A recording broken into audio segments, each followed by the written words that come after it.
Davis running for call. Stanton intentionally walked.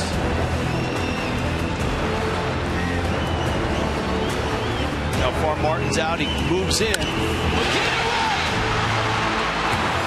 Kolek on the catch! Ball game! Marlins walk-off! Hits McGee! A big day! And Miami takes down the Pirates!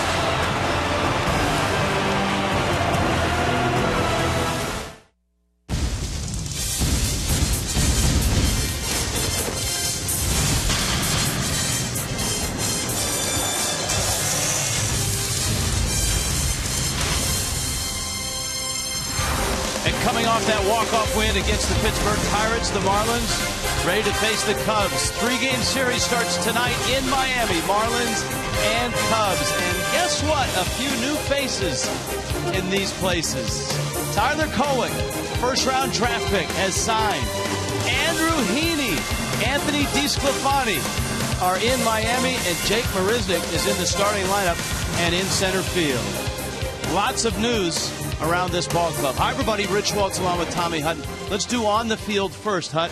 Let's start with the win yesterday. The Marlins hope that momentum carries over to this series. You and I talked about that, Rich. The fact that the first two games were very frustrating. The Marlins came back close, but couldn't quite close the deal with the Pirates. I think it's a good win leading into the series against the Cubs. On the other hand, the Cubs beat the Phillies yesterday. You saw the ginormous Tyler Kolek, first-round pick. The Marlins' second overall pick. He is signed. He's here. It's ironic that he's here on the day that Andrew Heaney gets called up. Heaney, a first-round pick of a couple years ago, and he joins the rotation. What a feeling for a young player like Kolek to show up and all of a sudden see that guys are getting an opportunity. Andrew Heaney just turned 23 earlier this month. Boy, he's a dandy. Talked to a couple of scouts. Talked to one of the scouts with the Cubs, and he said, boy, I'm glad he's not pitching against us. He'll pitch Thursday against the Mets.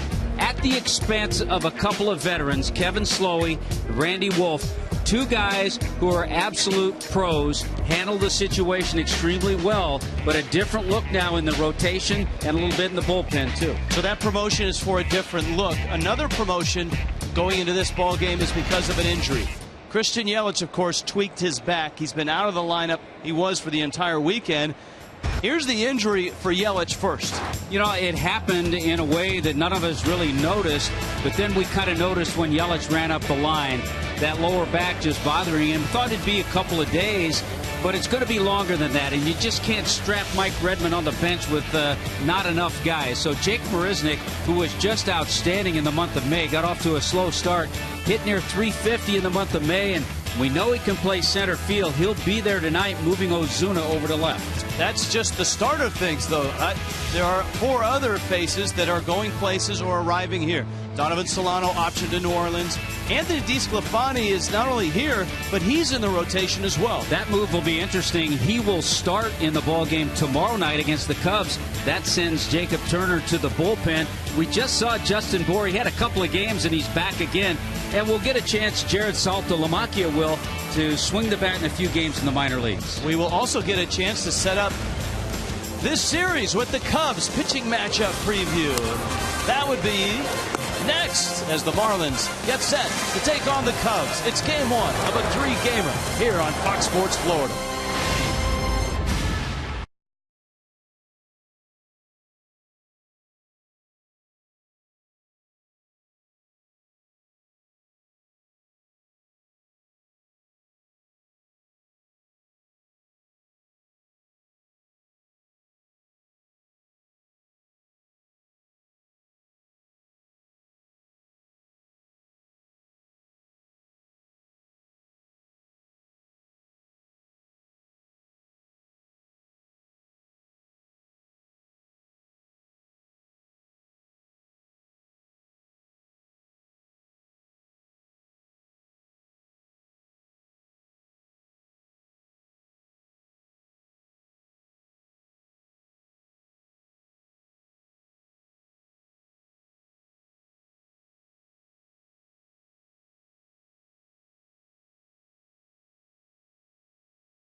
series. Lots of moves.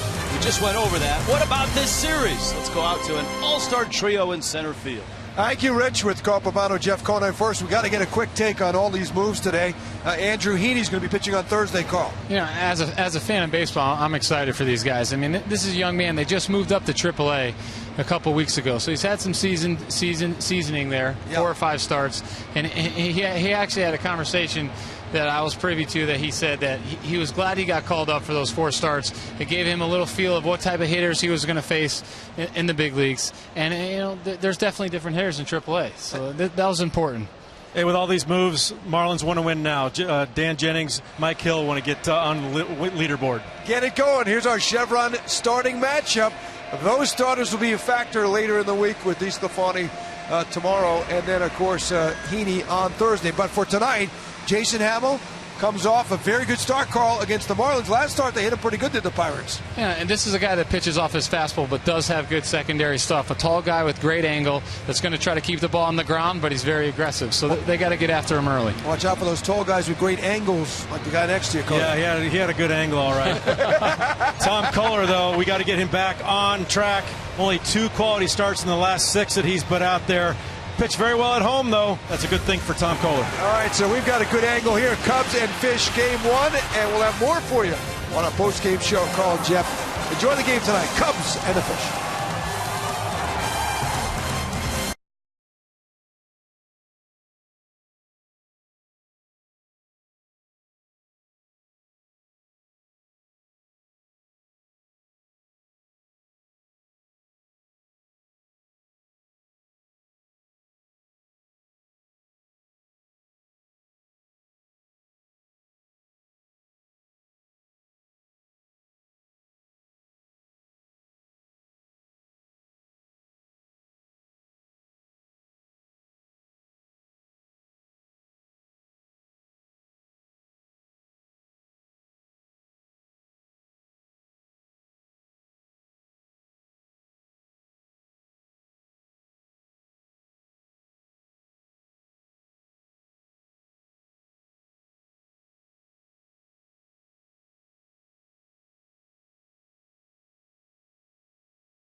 Brought to you by Toyota. Let's go places. By AT&T UVerse TV. Find out what's possible with AT&T. Call 1-800-PICK-AT&T. Mobilizing your world. By Checkers. Checkers brings big flavor for a small price. Feed your craving for quality for only $1. Cha-ching. And by your South Florida Honda dealers and sfhondadealers.com. Overhead look, Marlins Park underneath the roof. In the AC, the big salad is on the hill. Tom Kohler hops over the line and goes to work against the Chicago Cubs, who took 2 of 3 for the Marlins a couple weeks back. J.M. Lexus brings you the lineup, and it starts with Luis Valbuena.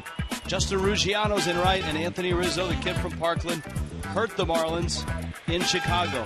Starlin Castro's the shortstop. Ryan Sweeney off the DL in center field. Junior Lake had a 2-homer game against the Fish. Mike Olt, the start at third base. John Baker will do the catching. And Jason Hamill is in the 9th spot. There's a look at Tom Kohler. And Rich, we have seen 2 Tom Kohlers this year. First 7 starts, big right-hander was 3-2 and had a 1.99 ERA. In his last 6 starts, a 2-3 record and an ERA of 6. Command has been the biggest issue, mainly with the fastball. Let's see if he goes back and can revert to that first Tom Kolek. Or your head may be spinning with all the changes. Tommy will sort out the defense. Yeah, we'll look at the defense. There's a look. Marcell Ozuna moves over to the left. Said he played a lot of left in winter ball. No problem. Just happy to be in the lineup. Jake Marisnick back. He's been hot at AAA, and he can play center field. Stanton in right. McGee, Echeverria. Jeff Baker gets the start. Remember that foul ball that Furcal hit off the knee? A little sore, but he's available to pinch hit if necessary. Garrett Jones at first and Mathis behind the plate. And for the Cubs, a former Marlin. His first year as a manager, Rick Renteria. You can see the record at 28 and 39. The Cubs yesterday a 3-0 win in Philly, won 2 of 3 in Philly for the first time in a long time. And they go to work on Tom Kolek, who threw well early in his last start. That in Texas. Everything came apart in the 6th inning. Gave up 4 runs. Pinch-a-penny's first pitch is a fastball that catches the corner. Scott Berry calling balls and strikes, and this ball game is underway. There have been, Rich, innings like that for Tom Kolek, where he's been moving along, throwing the ball pretty well, and he hasn't been able to work out of those innings. It's a matter of experience. Hopefully he'll get to that and give a good outing out here. Right on that outside corner again, and it's 0-2. Valbuena getting the start at second base. The Marlins have seen him at third base. His natural position is in the middle of the infield, so he's comfortable at second. Well, the Marlins saw Darwin Barney, Emilio Bonifacio at second base. But Bonnie on the DL, injured a rib muscle, an oblique, so he's going to miss some time. Cubs have a lot of movable parts. Bonifacio was probably the most versatile of those parts. And of course they have a lot of ex-Marlins. Justin Ruggiano, John Baker in the starting lineup. 0-2 pitch. Got him outside corner. Kolek snaps one off and strikes out Luis Valbuena. Perfect example. You tend to look at the breaking ball that struck out Valbuena, but it was the 2 fastballs that he spotted and got ahead.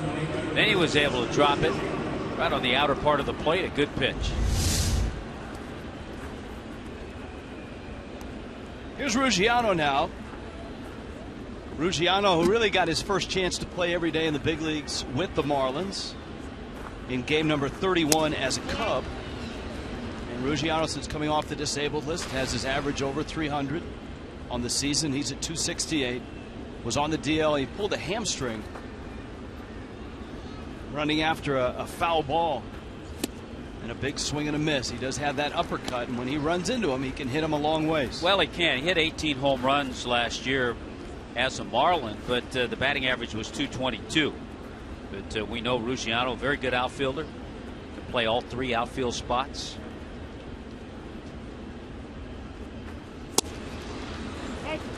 Kolek working out in front now at 1-2.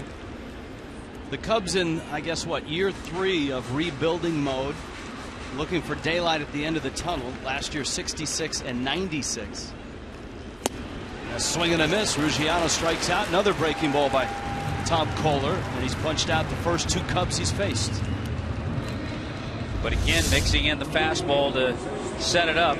There's the breaking ball. That looked like a little bit more of a slider. That's the thing with Tom Kolek. If that fastball's working, then he can use the slider and the curveball that can pick up some strikeouts like that. Just heard a little noise when Anthony Rizzo was announced. Rizzo out of Parkland Stoneman Douglas High School. And a breaking ball misses up to Rizzo. Rizzo had a game-winning homer against the Fish. Marlins lost an extra inning ball game. 5-3 was the first game of that 3-game set. And it was Rizzo's 2-run homer that did the deed. He's having a solid year. Some good first baseman in the National League. Paul Goldschmidt, the Diamondbacks, has got some good numbers. Adrian Gonzalez, the Dodgers. Lifted high in the air, right field. Stanton under it and makes the catch. Tom Kohler, 1-2-3 in the first. Here come the Marlins.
And Fish, bottom of the first. The Marlins come in at 2 over after the dramatic win yesterday against the Pirates. J.M. Lexus presents the Marlins.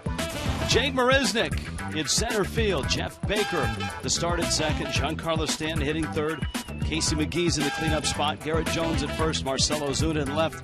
And Denny Echeverria at short. Jeff Mathis will do the catching, and Tom Kohler will do the pitching. And there's Jason Hamill, who has had a terrific year for a team that is 11 under.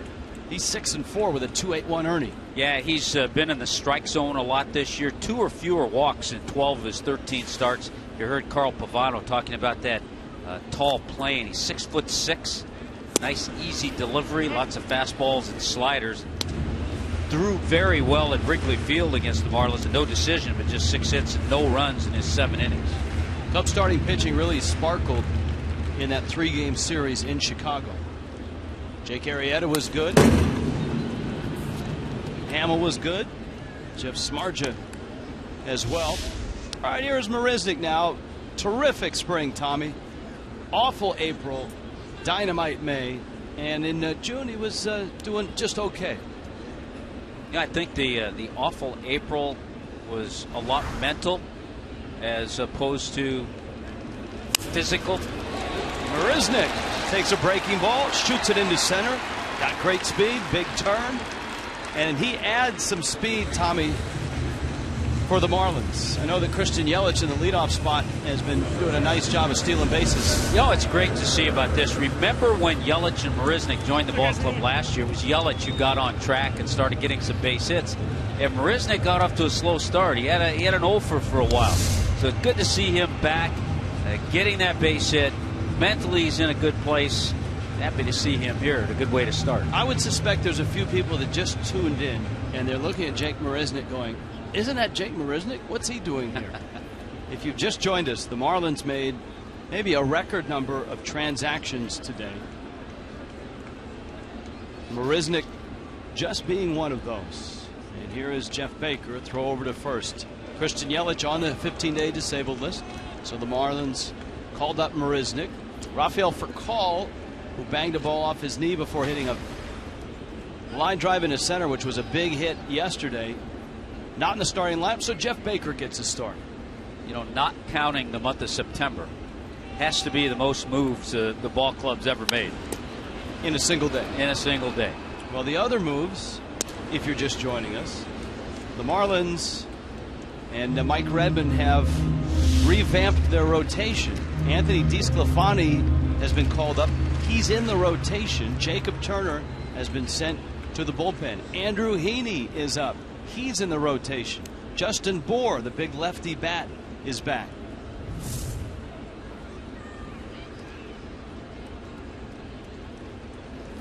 Baker fouls it back. Of course, when you have people arriving, you also have people departing. Kevin Slowey and Randy Wolf designated for assignment. Donovan Solano optioned to New Orleans. Jared Saltalamacchia is on to the 15-day disabled list, off the concussion list. Baker gets a start at second base. 0-2. Baker doesn't have a lot of at-bats, but he does have some success against Hamill. Runner goes, pitches up. Baker's throw is not in time. It's a pretty good throw by John Baker. Marisnick with a head-first slide is in there with a stolen base. John Baker gets his ball up high, has to reach for it. By the time he brings it down in transition, it was just that little bit of extra time that allowed Marisnick to get the stolen base. But a nice throw by Baker, but Marisnick just beat it.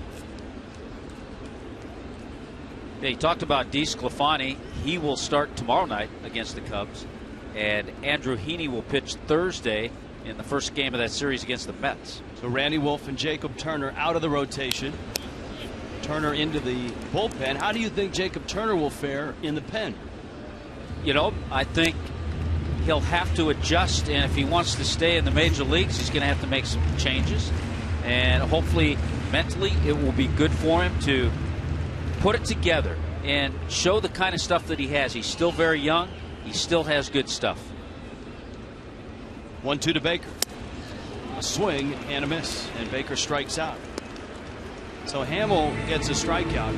So the Marlins rotation, not a total makeover, but certainly an adjustment. And here are the next 3 games and how they set up. Well, we saw DeSclafani make that major league debut in Los Angeles. He was terrific there. Didn't pitch well his next time out. Nathan Eovaldi back from Texas. He'll be ready to go in the afternoon game that's not on television. And I think everybody's excited to see Andrew Heaney in that debut, major league debut against the Mets. Against Zach Wheeler. Marisnick back with the throw to second. One thing you noticed that, and certainly the Marlins with Heaney and Justin Bour chatting it up. The next 2 pitchers the Marlins are going to see, the ERA of Jeff Samardzija and Jake Arrieta, are both minuscule. Arrieta 2.09, Samardzija 2.77. So the Marlins get the 3 best that the Cubs have in this series. And it's exactly what they saw, the same 3 guys at Wrigley Field in that 3-game series. Here is Stanton with his 18 homers, 54 driven in. He did not have a good series in Chicago. You can see the numbers, 1 for 13. Marisnick in scoring position. Stanton fouls it back.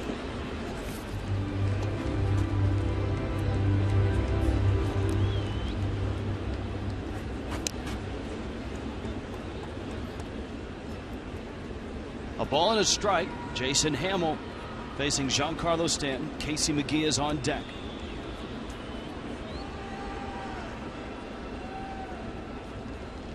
Breaking ball hammered down the right field line. Into the corner it goes. Gone! It bounced right out of here. Oh my! How'd they get out of here so fast? In the blink of an eye, it's 2-0. How'd that happen? Oh! A laser beam to right. Stanton's 19th, and it's 2-0.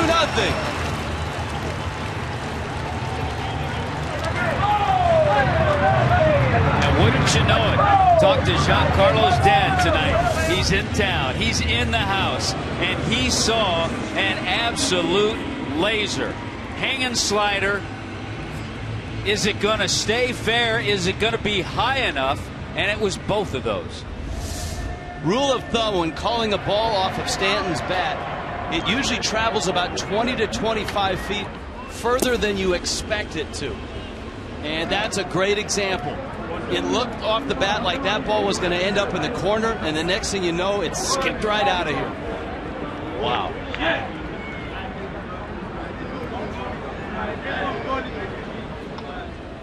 Here's McGee now. How about the young kids in the house to check that out? Andrew Heaney. You have Tyler Kolek, Marlins #1 draft pick in the house. Not on the bench. Look at Heaney. There's Heaney. He still can't believe He's all lit up. Justin Bohr can appreciate that as well.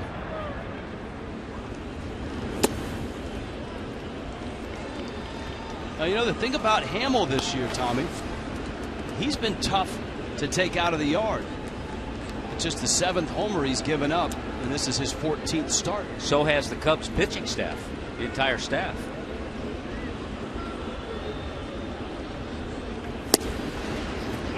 And McGee takes a strike. It's 3-1. McGee had a weekend full of good at-bats, didn't he? And maybe the best was that bases-loaded walk in a ball game that Miami lost in extra innings against the Pirates.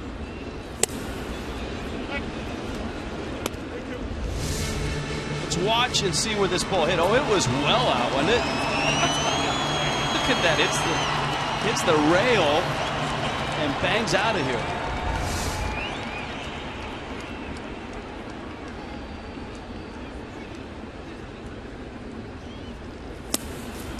McGee takes down low. And Hamill does not look like the guy who came in with an ERA of under 3 right now. Miami has a pair of hits, a walk here. We told you a little bit about Jason Hamill. Let's give you the scouting report. Easy sink. A lot of that's because of that 6'6" frame and his downward plane. His out pitch is his slider. Didn't make a good one to Stanton. And he'll stay in the low 90s with his fastball. Garrett Jones now. Cubs are an aggressive defensive shifting team, and their infield is way over for Jones, who takes a breaking ball in.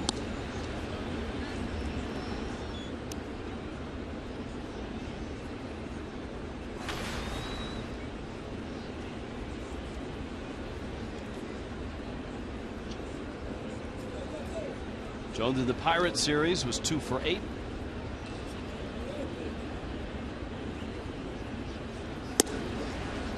And Hamill gets a strike.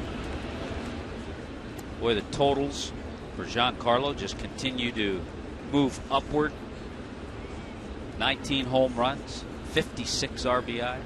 And the vote totals in the All-Star voting have him still in the starting outfield, though he's dropped from number 2 to number 3. Jones is going to try to bunt, and he pushes it wide of the line, and the count's 1-2. Not a bad idea with Alt, the third baseman, way over. Yeah, I don't think so. I think Garrett may have tried to be a little too fine and go right up the line. All he needs to do is bunt it hard and get it past the pitcher. I think he tried to be a little too fine with that bunt. You know, the interesting thing about this shift for the Cubs is they've got Mike Alt, the third baseman, not around the bag at second. They've got him all the way over in between Rizzo. So they've kept their middle infield. Yeah, intact. Yeah. Valbuena and Castro up the middle have stayed put. I'm not so sure, but I think that's the first time we've seen that. The third baseman go as far as where Olt is. It's a couple of years ago where we saw teams starting to put the third baseman as the middleman, the guy behind the bag, and leave the shortstop in that spot. But he's hopped over. I mean, if this were chess, that would be like a double move, right? And there always has to be a middleman. 2-2. Look out. That stays at 2-2.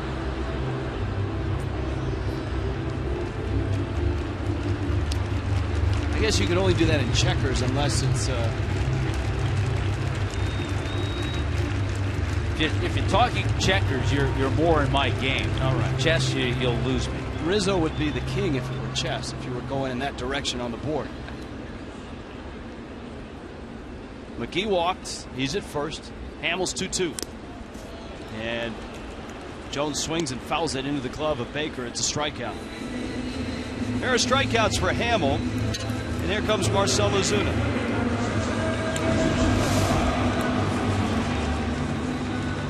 Oh, that ball hit the dirt.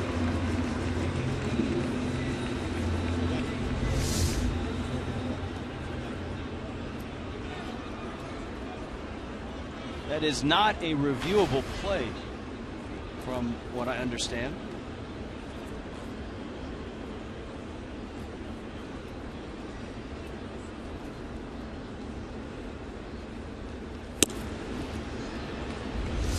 Hit by pitch is reviewable. Foul tip. You know, foul tips are not reviewable, but I'm not sure about catchers trapping balls. I think that is a reviewable play. Have an early homework assignment.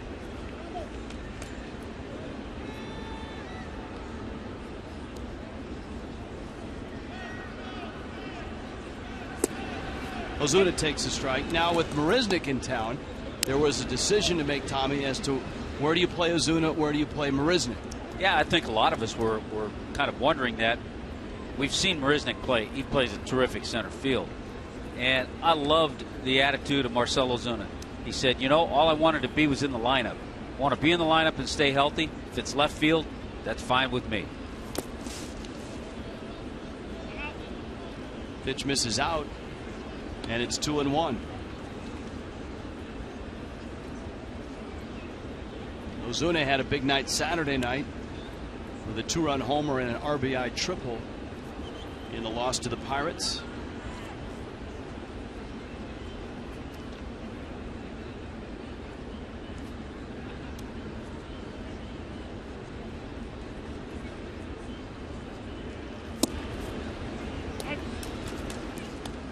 Two and two.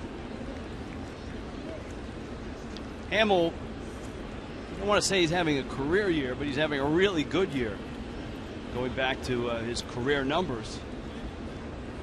And there has been reports that the Cubs are starting to shop or take offers for both Hamill and Jeff Samardzija. Chicago Sun-Times a couple days ago reporting that. I think the feeling is that McGee's running, Ozuna swinging, and it's into the seats foul. is that for other teams, Hamill might be a little more affordable. There were 4 or 5 teams that were linked to Hamill as showing interest. One of those teams, the Miami Marlins.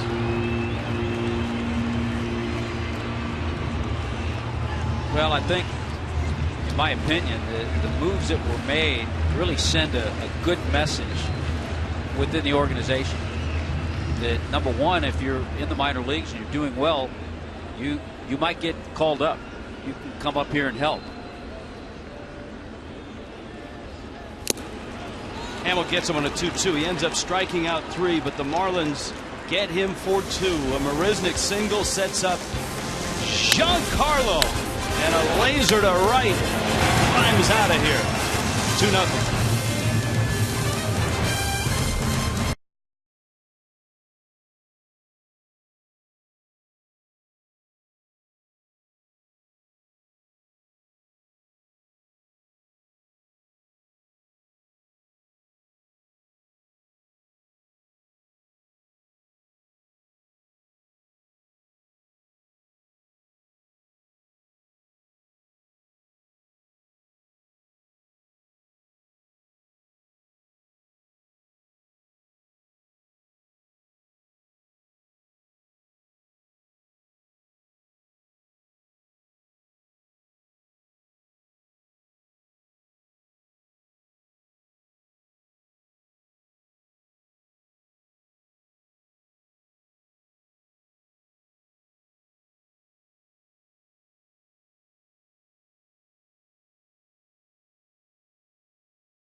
play 162 times a year. And let's hope the country gets to see him start in the All-Star game on July 15th on Fox. Stanton right now is running third in the outfield for the National League. David Wright, Troy Tulowitzki, Chase Utley, Paul Goldschmidt, and Yadier Molina along with McCutchen and Puig in the outfield. You can vote at MLB.com, and online voting goes through July 3rd. Starlin Castro, who's been to the All-Star game a couple times.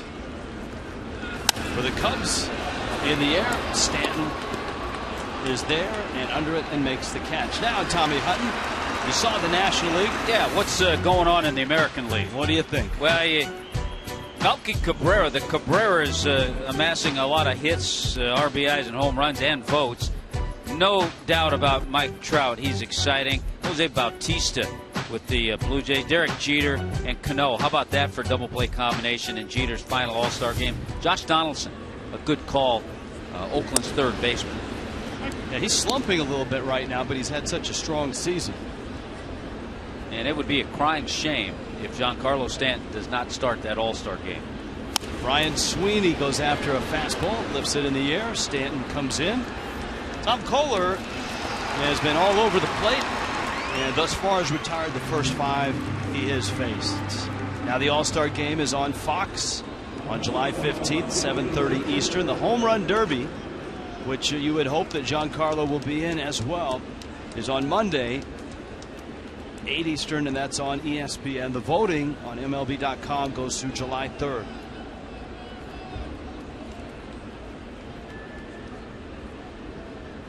You know, when they have the home run hitting contest, both sides, all the players in the All-Star game, and not all of them show up for it, but most of them have their kids on the sidelines. I guarantee everybody from both leagues will be out to watch Giancarlo Stanton.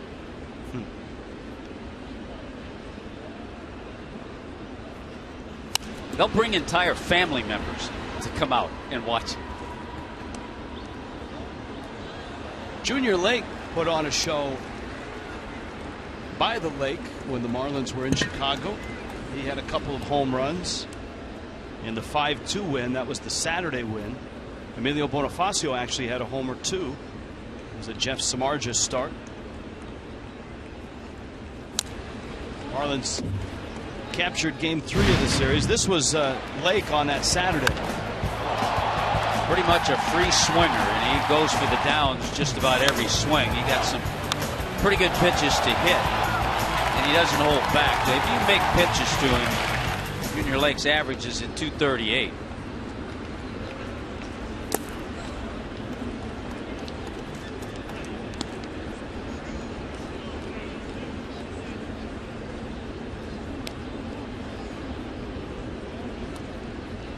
Kohler misses away. The count's 1-2.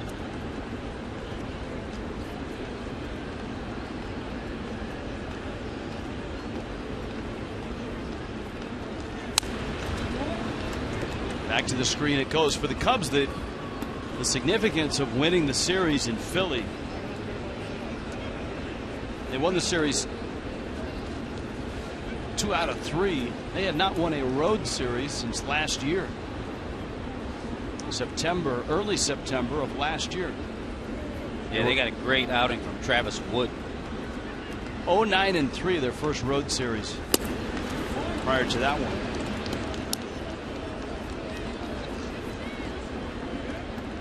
So their bullpen's in pretty good shape. Wood went 8 innings, gave up 3 hits and no runs.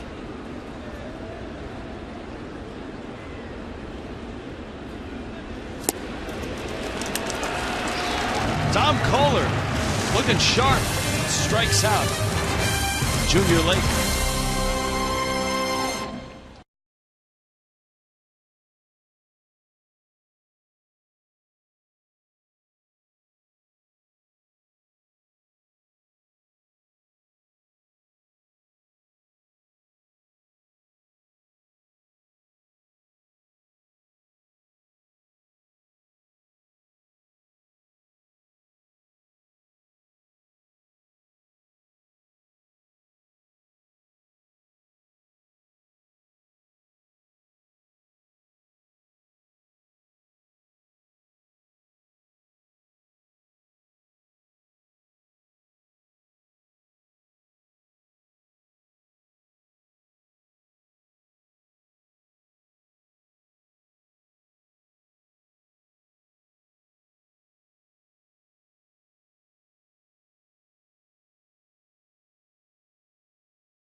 Está disponible por SAP.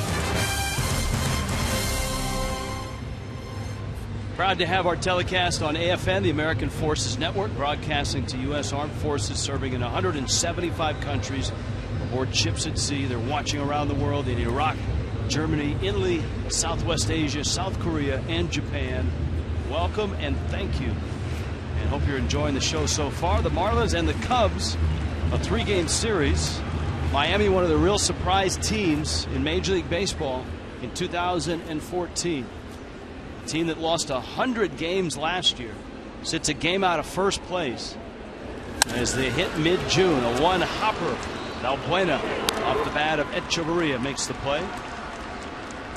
And there's an out here in the bottom of the second. Marlins and Cubs back at it tomorrow night, 7:10.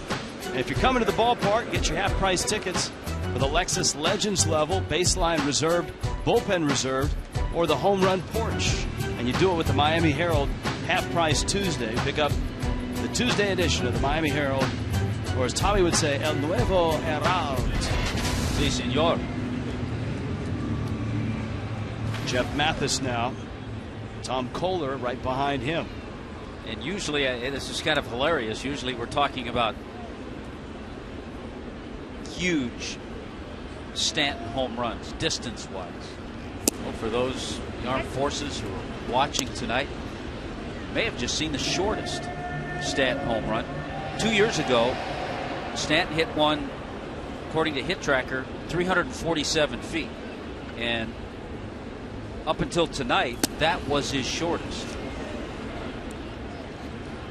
The one thing that Hit Tracker does in measuring home runs, it takes into account speed of bat, trajectory, and where the home run would have landed had it not run into something. And so he may get extra bonus points, Tommy, for the fact that it was out of here like a shooting star. Down goes Hamill, or excuse me, down goes Mathis. Hamill, 4 strikeouts, and he gets Kohler now. AT&T fan photo, hashtag FL fan photo. It's your chance to have your photograph shown on this telecast. I think, Tommy, if you have your photo chosen as the AT&T fan photo, that fan should then, by law, have to read the disclaimer. I like that. I think that would work. I think they'd be happy to read the disclaimer. Take that burden away from you. Right, because there are many unwritten rules in baseball that we know. Most of them mysterious and nebulous. But that's the legal portion of the telecast that you just can't take away. It's black and white. Chopper to first. Rizzo steps on the bag. Miami's done in 3 hitters in the second. 2-0.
Telecast is presented by the authority. The Miami Marlins may not be reproduced or retransmitted in any form.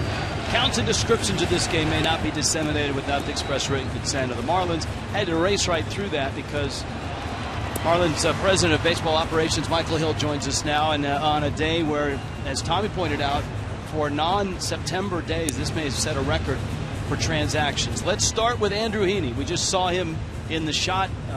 Your first-round pick of a couple years ago joins your rotation in a few days. Yes, he does, and he has earned his way to the big leagues, and I think that's something that we've talked about from the outset, that we didn't want to rush these guys. We wanted to make sure that they got the necessary work that they needed at the lower levels, and when they came, they were ready to come and be part of a rotation and not have the whole season, the expectation heaped upon them, but just have them as one of 5 coming in to do their part. Mike, we know the kind of stuff he has. You saw him a little bit in spring training. Fastball, a slider. Tell us a little bit about his makeup. Something that we started, in the off season with just the makeup of our club and just the character of all of these men that make up our roster. Andrew fits right in with everything we've tried to do. A selfless pitcher is going to do whatever he needs to do to get outs and give his team an opportunity to win ball games. He's going to pound the strike zone. He's going to mix speeds, mix locations, and just be a pitcher out there and do what he can to help us win ball games. Mike Holt lines it into left field. A leadoff hit here in the third. First hit for the Cubs. And of course, that's just the tip of the iceberg when it comes to roster moves.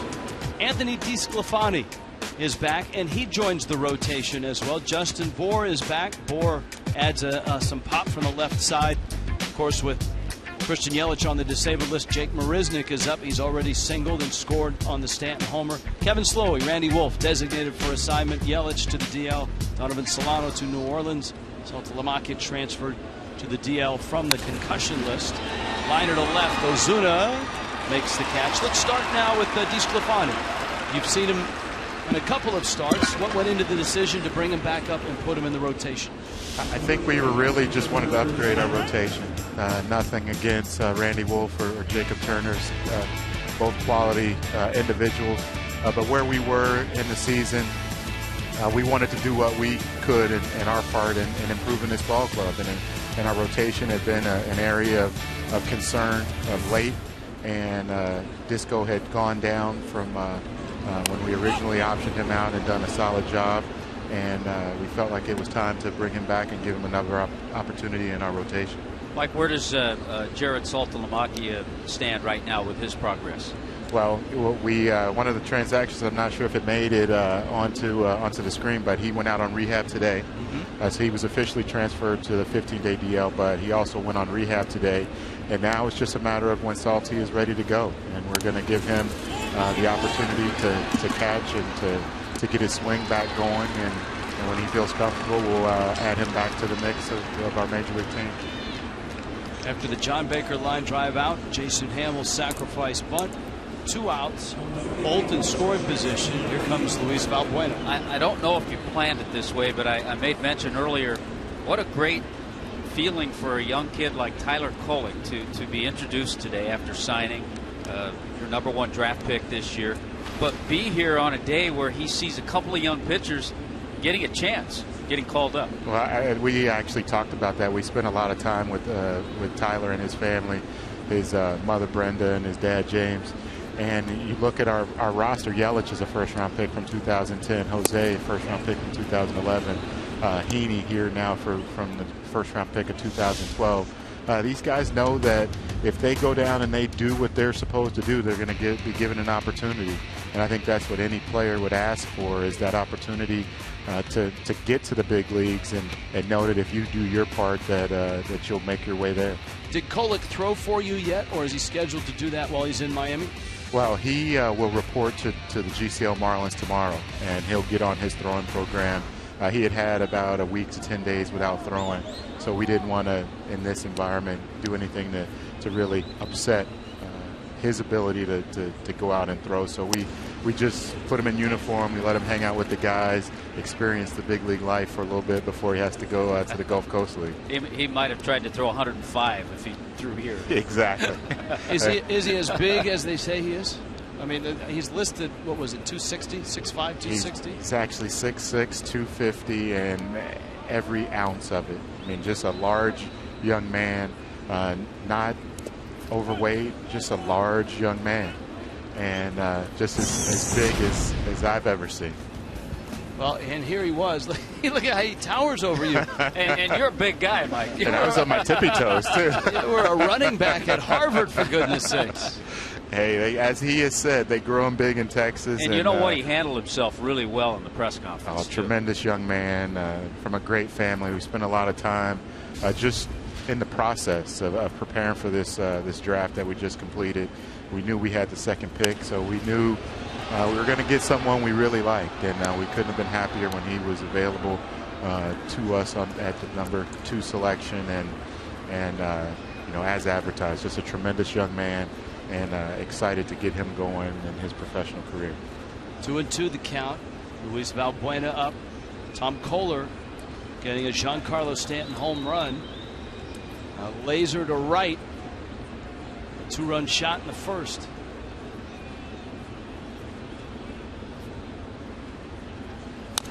And that one is fouled back. Now, being designated for assignment, if you're Kevin Slowey and Randy Wolf, I know fans like both of those players. What does that hold, and what does that mean? We have 10 days. 10 days to decide their fate. Either find another home for them in the major leagues via trade, or release them from the roster. So we will use the next few days to see what interest there is in possibly making a trade for one or both of them, and if not, then you go the release route. I think you hit it on the head, too, talking about those two guys as true professionals. Tremendous, both of them. We talked about the character that we wanted to bring in just to help our young guys hopefully reach their potentials. And Slow did that for us last year through a tough season, and we brought him back to do the same thing. And Randy Wolf came in after a very difficult time when Jose went down to Tommy John surgery, and both did a great job in the clubhouse. Maybe not as much on the field as we would have liked, but in the clubhouse it was they both did a tremendous job. Struck him out at the knees on the black. Tom Kolek looking sharp. Michael Hill, thanks for stopping by. My pleasure, guys. Congratulations on a very busy day today. My pleasure.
Marlins baseball as we go to the bottom of the third inning with a 2-0 lead for the Marlins. A very active flight this morning from Albuquerque. First of all, Andrew Heaney last night telling us that He thought it was just DeSclafani going up, and he had some travel information on his chair, and he put it back on DeSclafani's locker, which is right next to it.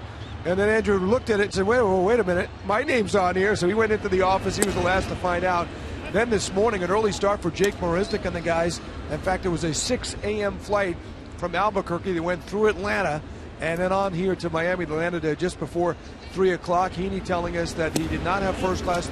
He was on standby the first way. The other guys, I believe, were in first class. But they're all happy to kind of share some stories and pick the brains, actually, of Marisnick and DeSclafani of what's it like up there. Justin Bour as well, with Heaney making his first debut here in the major leagues, and he'll start on Thursday. So great to have all these guys. And as Michael Hill told you guys, big factor here, a game out of first. The Marlins think these guys can help them win right now. You know, Greg, and it's significant too. It speaks to the depth that Miami has in their minor league organization, as opposed to a couple of years ago, Tommy, where oftentimes when the Marlins were in need, there wasn't that player waiting and succeeding in the minor leagues. Jake Marisnick singled back in the first, then stole second and scored on the Stanton homer. Hamill trying to keep it away. It's 2-2. You know, we really saw a tremendous improvement in Jake Marisnick this spring. He had a fantastic spring training, and he did not make the ball club. And I think mentally he was a little down. Probably why he didn't get off to such a good start. Chases the breaking ball and goes down on strikes and brings up Jeff Baker.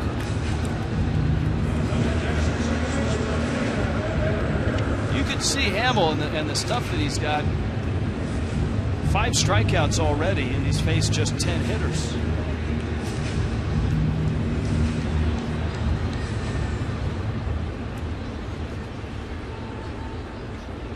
He got Baker swinging in the first. And that sharp breaking ball has been tough to lay off for the right-handed bats.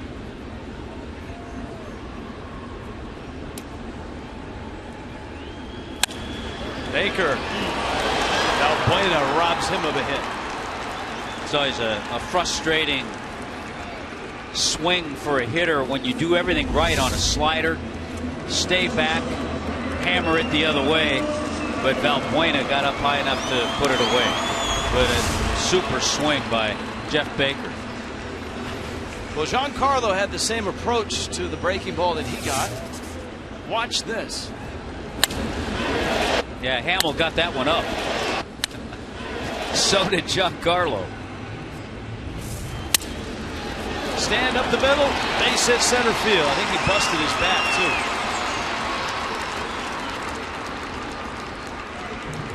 too. And a 2-out single. Stanton is 2 for 2.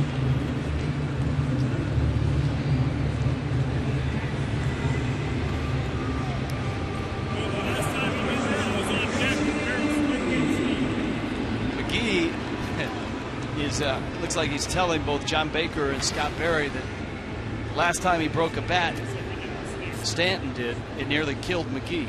Remember that bat that half of it flew back and struck McGee in the chest? He didn't even see it coming. That was scary.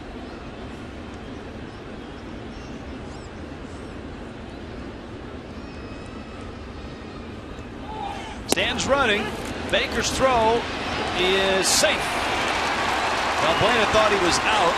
Cubs will probably take a look at it in the video room. It's a good straight-on slide by Giancarlo. Watch his front foot. He's in there. And he's in there.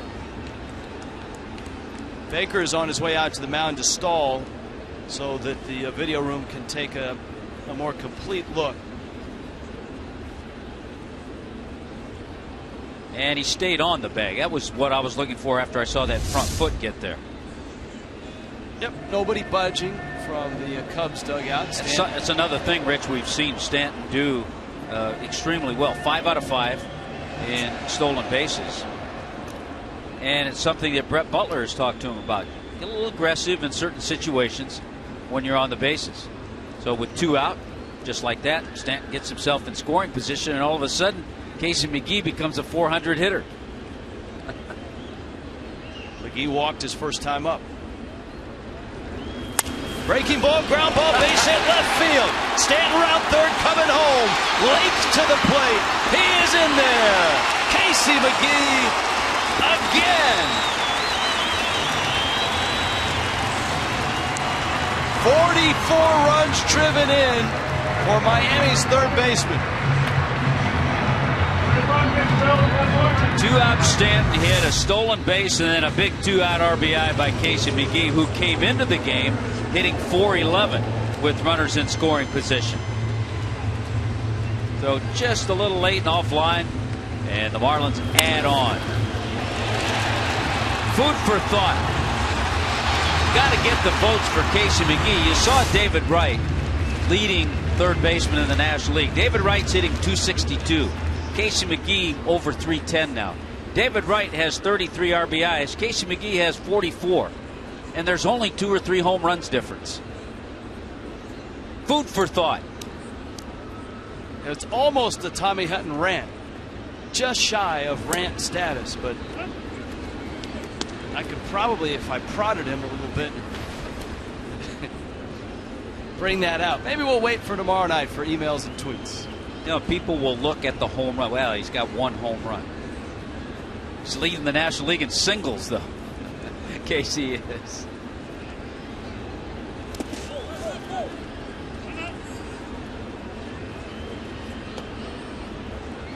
Garrett Jones up there right now.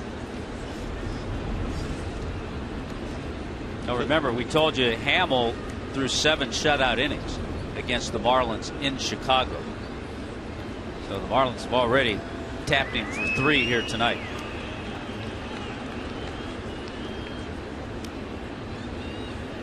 That big shift is on for Jones.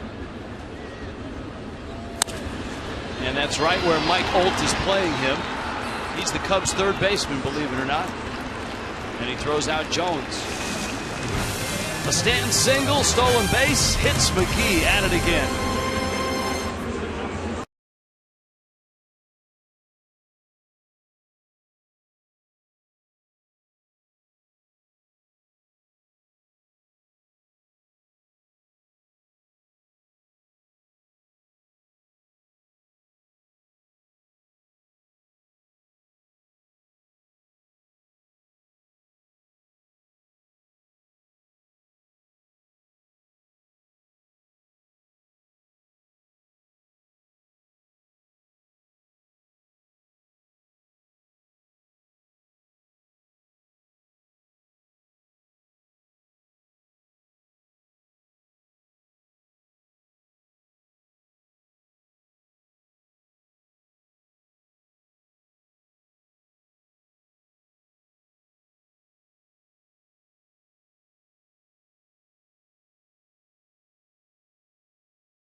All year long.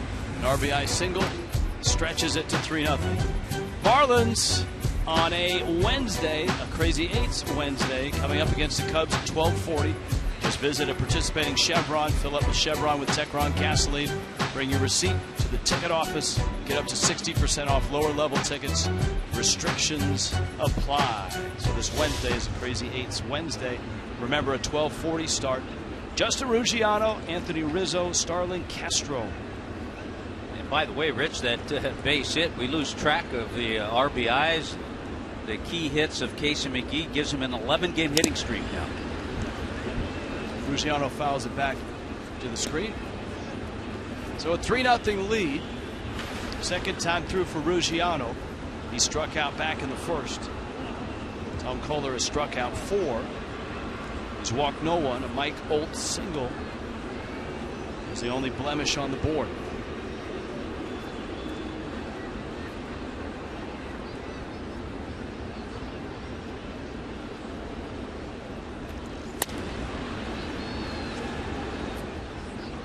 Ruggiano fouls it off. And the count is 0-2. Of course, the baseball world today, a lot of people rocked by the news that Tony Gwynn has passed away. Those in baseball knew that he was battling cancer and had undergone multiple procedures and operations over the last couple of years as the cancer grew. And still, it's stunning to lose a guy of that era, that young, as accomplished as he was. And I think, Tommy, the other component, and people have touched on it throughout the day, what makes it even tougher to take is the type of person that he was. Yeah, absolutely. We know the numbers and the type of career, the Hall of Fame career that Tony Gwynn had. But those who didn't get a chance to be around him or hear too much about him just never knew the type of person and how hard he worked at this game. AT&T Uverse Rewinds. A little Tony Gwynn for you. A Padre his entire career. And he wore every uniform combination the Padres had, and he said in his Cooperstown speech he wore it proudly. Yes, he did. I heard an interview today with Jack McKeon, who was the general manager in San Diego, who managed Tony Gwynn. And Jack said in his long career, there were only 2 players that worked as hard and got the most out of what they were gifted. Tony Gwynn and Juan Pierre was the other. Juan Pierre was here tonight. Yes, he was. Anthony Rizzo up, and Rizzo takes high. And I'll tell you how Tony Gwynn was as a person. This was a story I thought of today. Marlins were at Pro Player Stadium, and Tony was there broadcasting with the Padres.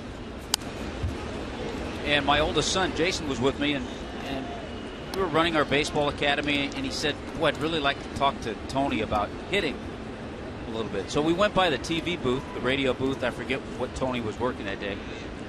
And he was in there by himself, and I told my son, I said, don't bother too long, maybe just a little bit. Well, 45 minutes later, he came back. They had been talking hitting.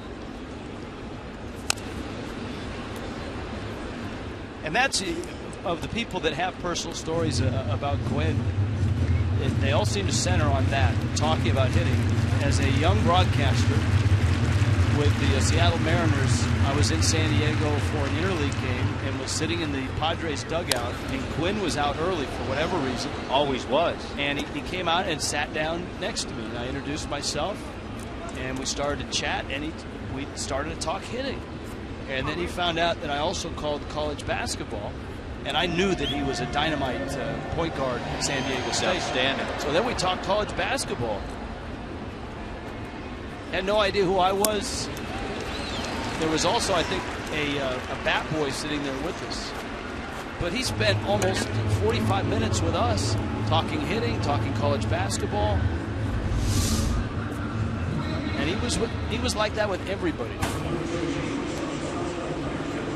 Well, it'll be certainly a tough loss to baseball, to the Gwynn family, to his son, who we saw recently with Philadelphia.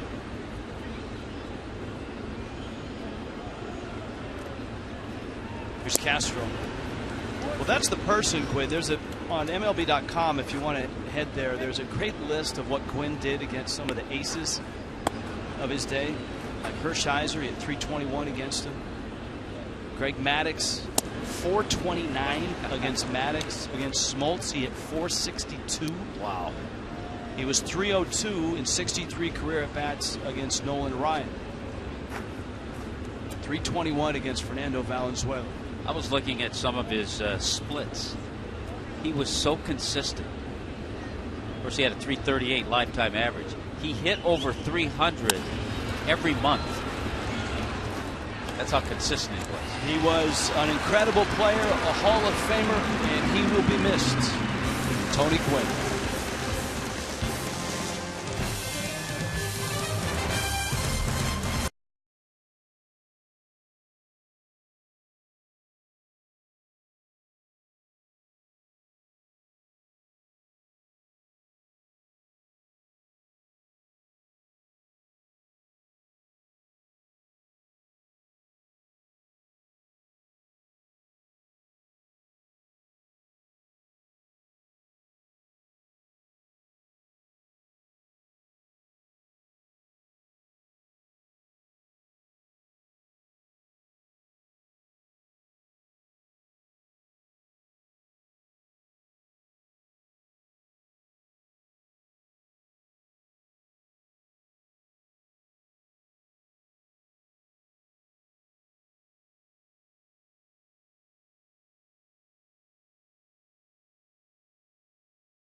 Fox Sports Florida, brought to you by the Florida Department of Transportation, reminding you to drive sober or get pulled over. By Publix, where shopping is a pleasure. Visit us at Publix.com. And by your South Florida Chevrolet dealer.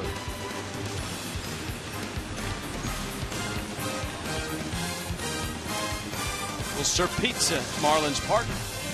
Cubs and Marlins at Marlins Park.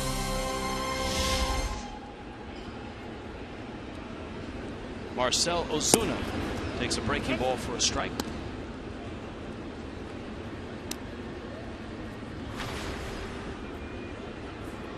Yeah, we talked about Case and McGee's 11-game hitting streak now.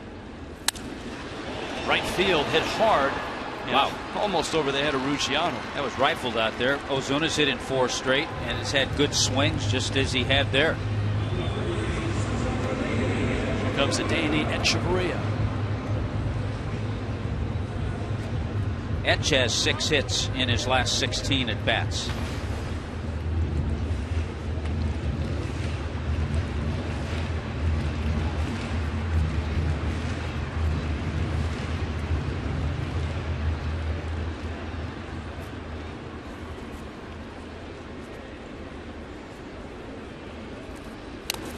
Etch trying to bunt, and he fouls it at the plate. Speaking of fouls at the plate, we were unsure as to whether this is a reviewable play. Foul tips are not reviewable. Hit batters are. Whether a catcher caught a ball on a foul tip or a third strike is not reviewable. You and I were talking between innings too that there'll be adjustments made. We know that in the replay system, and who knows, in the next year or so we could see changes in what is reviewed and what is not reviewed too. It'd be interesting to see if they add something to the list or subtract something in this year of trying to figure out what works and what doesn't.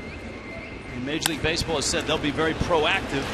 Echeverria proactive into center field with a base hit.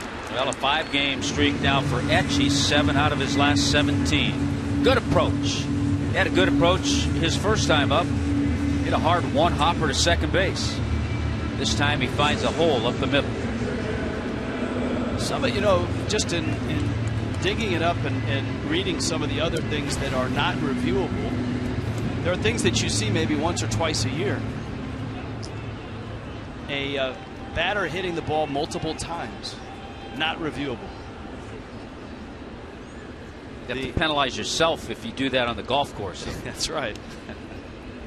The 45-foot lane violation, the runner's path, that's not reviewable. That's interesting. I think, as one umpire told me, anything that has interference in it or obstruction in it, that's not reviewable. Tag up on a fly ball. To see if the runner leaves too early? Yep, that's excluded. Catcher's interference, we found that out earlier this year. Runner out of base path. If a batted ball narrowly nicks a base runner in fair territory, not reviewable.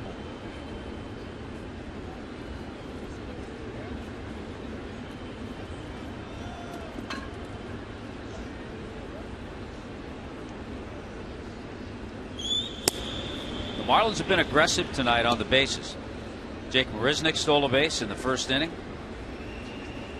Giancarlo stole a base in the third inning. So a couple of steals tonight for the Marlins.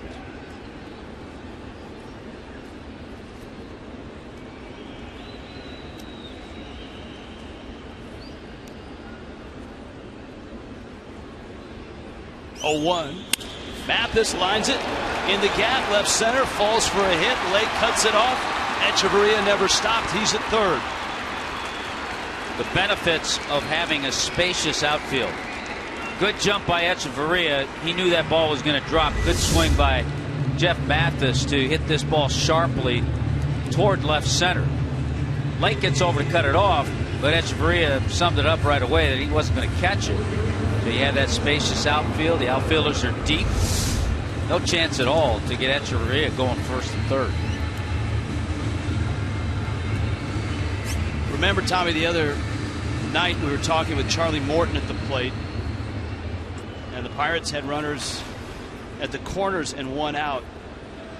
Some teams will bunt just to move a runner. Other teams will bunt and try to score the runner from third. Kohler sets it down, and Echeverria was coming to the plate, and it's that first and third bunt play. It's something that that Joe Madden liked, and I believe it was Don Zimmer that really pushed that with Madden. It's something Ron Renicky does in Milwaukee a lot. Here's the other interesting thing on this play. If you had speed, the Marlins don't with Mathis at first. If you had a speedy runner at first, and you put the bunt up the third baseline, third base is vacant. There's nobody there. Kohler squares, takes a strike. Rizzo was really charging because the shortstop, Castro, has to cover second. The second baseman's moving over to first, and if the bunt's up the third baseline, the third baseman comes in well off the bag.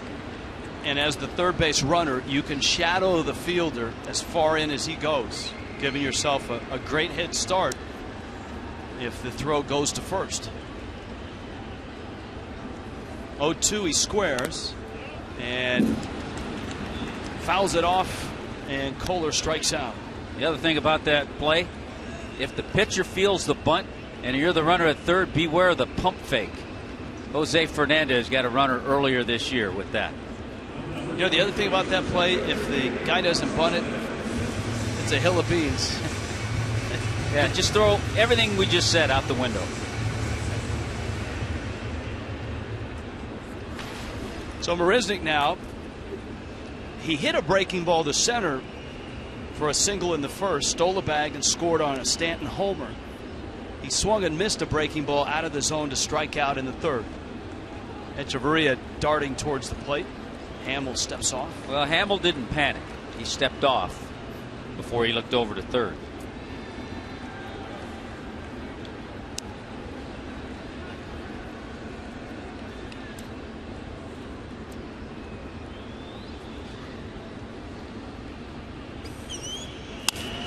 Marisnick with good speed. Alt cuts it off, and that saved a run as he gets Mathis at second. Miami leaves a pair here in the fourth. 3-0 Fish.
against the Cubs. The Panthers hold the #1 pick in this year's NHL draft. So tune in Wednesday as Fox Sports Florida debuts a summer episode of Inside the Panthers titled 2014 NHL Draft Preview.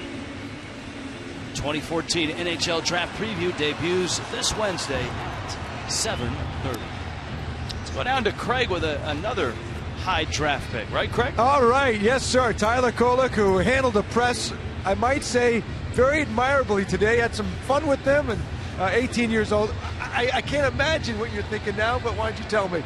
Oh, it's unbelievable to be here in fine city of Miami and get to go to work and tomorrow, actually. Yeah. And hopefully one day end up here. How exciting was draft day for you? I know you knew that you were going to be one of the high picks. You probably didn't know 1, 2, 3 where. And they get the Marlins, who looked at you pretty closely. How exciting was that day for you? It was actually very surprising. I was, at the beginning of the year, I was projected that high, and then towards the end, I was starting second guessing myself, and I didn't really know. So it was all a surprise, no matter where I ended up. But at the very beginning of the year, I actually wrote Florida in my glove because that's where I wanted to end up in spring training and stuff next year. Right on the glove. Right on the glove. I wrote it right on the letters, or the fingertips, I guess, and ended up I got to come here. You wrote it why? To remind yourself of what your goal was? Just to remind myself, whenever I wasn't, I threw a ball or something and I was upset, hey, I want to end up here next year, so fix it. And I guess that's how it worked. Now, I heard the catcher, you felt bad for your best friend who had a bit of a blue forearm because he caught your near 100 and over 100 mile per hour workouts. Oh, yeah. Tell me about the catcher. One of my best buds. He worked his heart out, and he did the best he could, and it was hard on him sometimes, but he did a good job. I want to ask your dad a question because I guess at the ranch there, James, you have built. What did you build so he didn't have to rely on a catcher because it's hard to find a catcher, in Shepherd, Texas, who can catch 100. Yeah, we had a homemade mound built. And then we also, nobody could catch him anymore. I wasn't going to catch him, and his brother didn't want to catch him. So we built a backstop out of some rubber mats on some 1x12s, and he threw through them. He busted them up, and he broke the backside out. And so we had to put some extra rubber and kind of give it a little bit of play in there, so the ball would have a cushion. Yeah, a little cushion, and that worked great. And we painted a plate on there, so they really got a lot of work in all the time that way. The only problem is once he throws it there, somebody retrieve the ball? No, we would just go by. We had a bucket of balls. It was about 50 balls. Keep throwing. Yeah, and he would just throw it and go pick them up and throw it another. You could keep track of how many pitches he'd do that way. Well, congratulations! I know it's exciting for the family here, huh? It's wonderful. It's like a dream. It's unbelievable. This beautiful, beautiful place, and we thank the Marlins so much for inviting us down here. Yeah. Did you have a hero growing up? Nolan Ryan, actually. And Nolan Ryan, in fact, I talked to Stan Meek. The Marlins were very concerned because of being in Texas. Nolan Ryan had scouted you. His son had scouted you. Of course, Nolan with Houston, that Houston was going to select you, which would have been exciting for you, obviously, from your hero. It wouldn't have been bad. However, the Marlins were praying because they would have selected, they told me, that if they had the #1 pick, they would have picked you. You were their #1 guy. So everything works out, I guess. The colors look good on you? Oh, I love it. Love it. You go right to work tomorrow. Tell us what that's going to be like at Gulf Coast Marlins, I guess you're rookie. Well, it's going to be hot and boring, I guess, sometimes, but it just means I get to play professional baseball and hopefully end up here one day. Congratulations. Good to see you. Thank you. All right, that's Tyler Kolek. Guys, back up to you. Craig, a lot of people very impressed by that young man. Tommy, you talked about the presence he had at the press conference. Absolutely. 18-year-old kid out of high school. Tapper McGee has it on to first in time. Mike Holt is out. 9-pitch inning. Big Salad is rolling, and Miami has got a 3-0 lead.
in the bottom of the 5th. On Thursday the 19th, the Marlins and the Mets open up a series at 7:10. Head to your local Subway restaurant, get a voucher for a $5 ticket.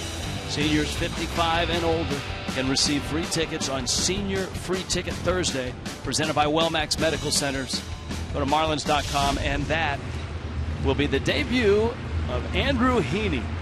On Thursday night, he faces the Mets, and he makes his debut on the Thursday night, the opener of a 4-game series. Look at the walks to strikeouts ratio. 79 strikeouts, 15 walks between AA and AAA. Jeff Baker, Giancarlo Stanton, Casey McGee in the bottom of the 5th. Halfway through in Miami, Baker lined out his last time up, struck out back in the 1st. Baker, of course, a nice run with the Cubs.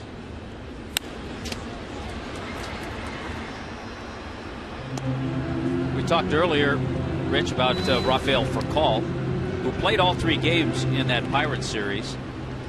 Fouled that ball off his knee, then got a big base hit. A little sore. So Mike Redmond said he was going to give him a day anyway, just to get his legs back in shape and feel good. So he'll be ready. He'll be in the lineup, I'm sure, tomorrow night. But it gives Jeff Baker an opportunity to get some ABs. 1-2, a swing and a miss. Our Geico quote from Andrew Heaney tonight on how he got the call to get to the big leagues. Last night we were in Albuquerque. After the game, came in and they had Hainsey had told Marisnick and Bohr that they were going back, and then I didn't see Disco. I was like, oh man, maybe he's in Hainsey's office. I saw him walk out of Hainsey's office. He's like, yeah, I'm going up. I was like, oh, that's so awesome. And then I got a piece of paper handed to me, and I look at it, and it's a travel itinerary, and I'm like, oh, this must be for Disco. His locker was next to mine, so I set it on there. And then I was like, no, it has my name on it. I was like, oh my gosh. And so I was like, I don't know what to do. So I walked into Hainsey's office, and he was like, well, sit down, like, you're going to the big leagues. I was like, so it was crazy. At our Geico quote of the night, Andrew Heaney will start on Thursday. Zach Wheeler will start for the Mets.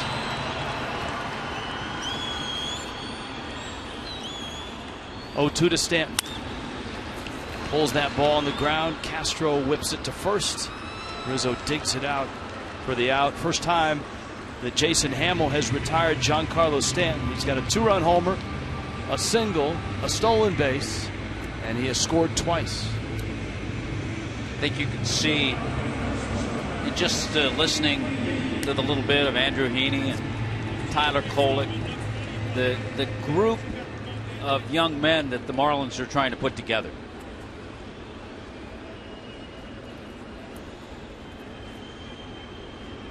Now McGee. And you mix in guys like Casey McGee and Reed Johnson, Jeff Baker, Garrett Jones. And I think Giancarlo is enjoying all of this. And I think it's evident in the way he's been playing. That was evident from the first day of spring training. Spring training, yeah.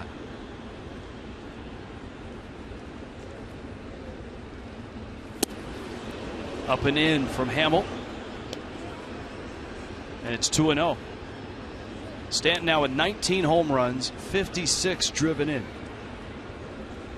17 doubles.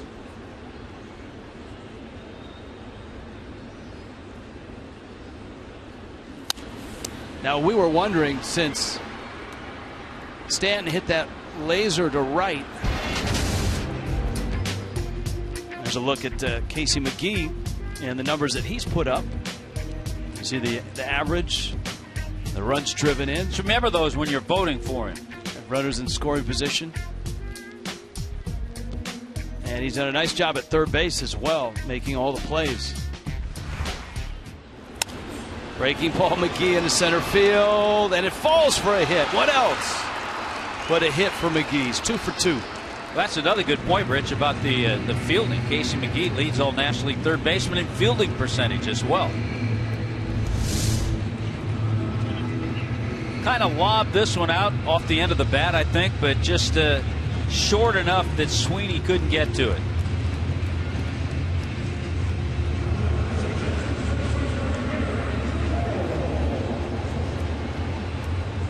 So McGee, who drove in Stanton in the third with a hit, himself has a 2-out single here in the 5th. And here is Jones.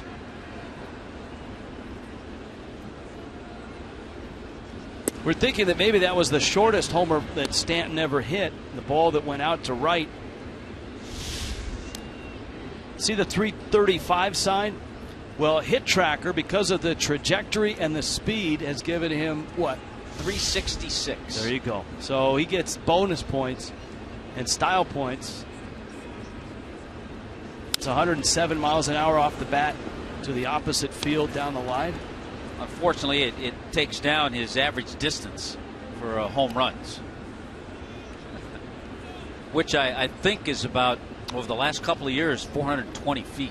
He's atop that list, and I believe he's atop in terms of hardest hit balls. The exit speed off the bat.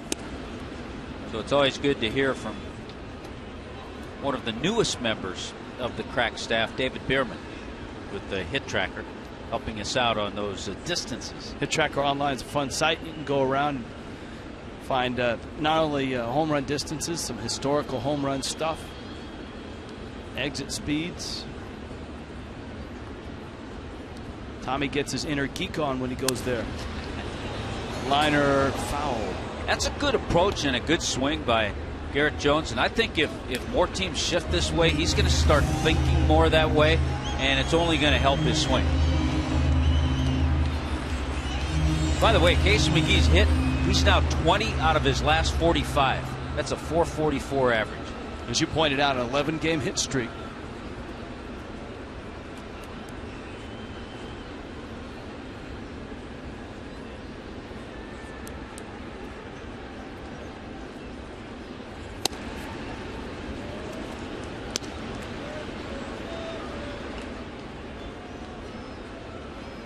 Counts 2-2.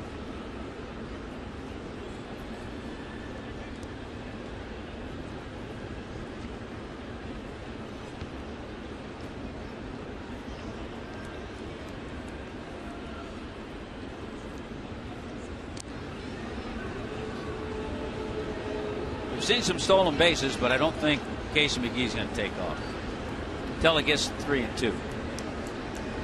Well, he took off at 2-2 the last time he was at first base, but remember, Jones fouled one off.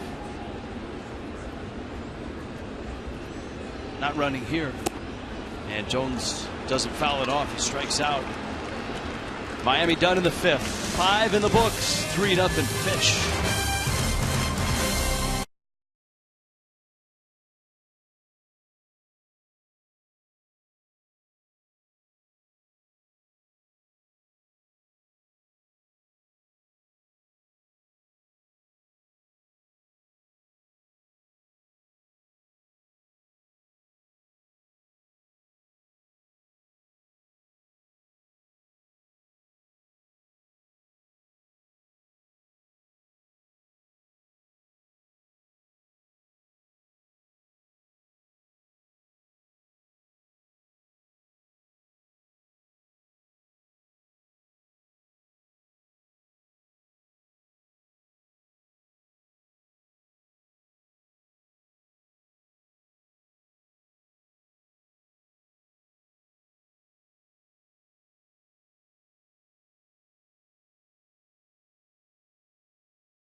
Even when you watch the swing and the ball off the bat from Giancarlo Stanton, it's still amazing that it went out.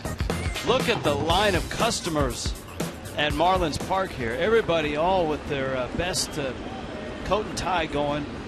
Jeff Conine, Carl Pavano, Craig Minervini on Marlins Live. Rich Schwartz along with Tommy Hutton. Tom Kohler faces John Baker and throws a strike. Baker, a line drive to left. Marlins saw Baker in Chicago, and as usual, Baker came out, sprayed line drives around. He hadn't had enough at bats really for these line drives to start falling and even out. Kohler with that overhand breaking ball for a strike. They sprayed one out to left field, line drive in the 3rd inning. 22nd start of the year for Baker.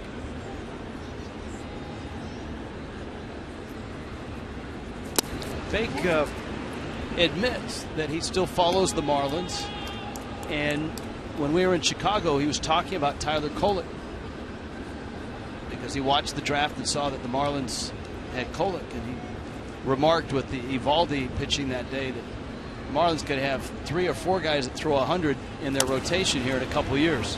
Chopper over the mound, Baker charging, and Baker running. Jeff Baker couldn't throw out John Baker. Yeah, you can see. Finally. Well, after the line drive out, he gets an infield hit, and I'm sure Baker hasn't had a whole lot of those, so he'll certainly take it. Good effort by Jeff Baker.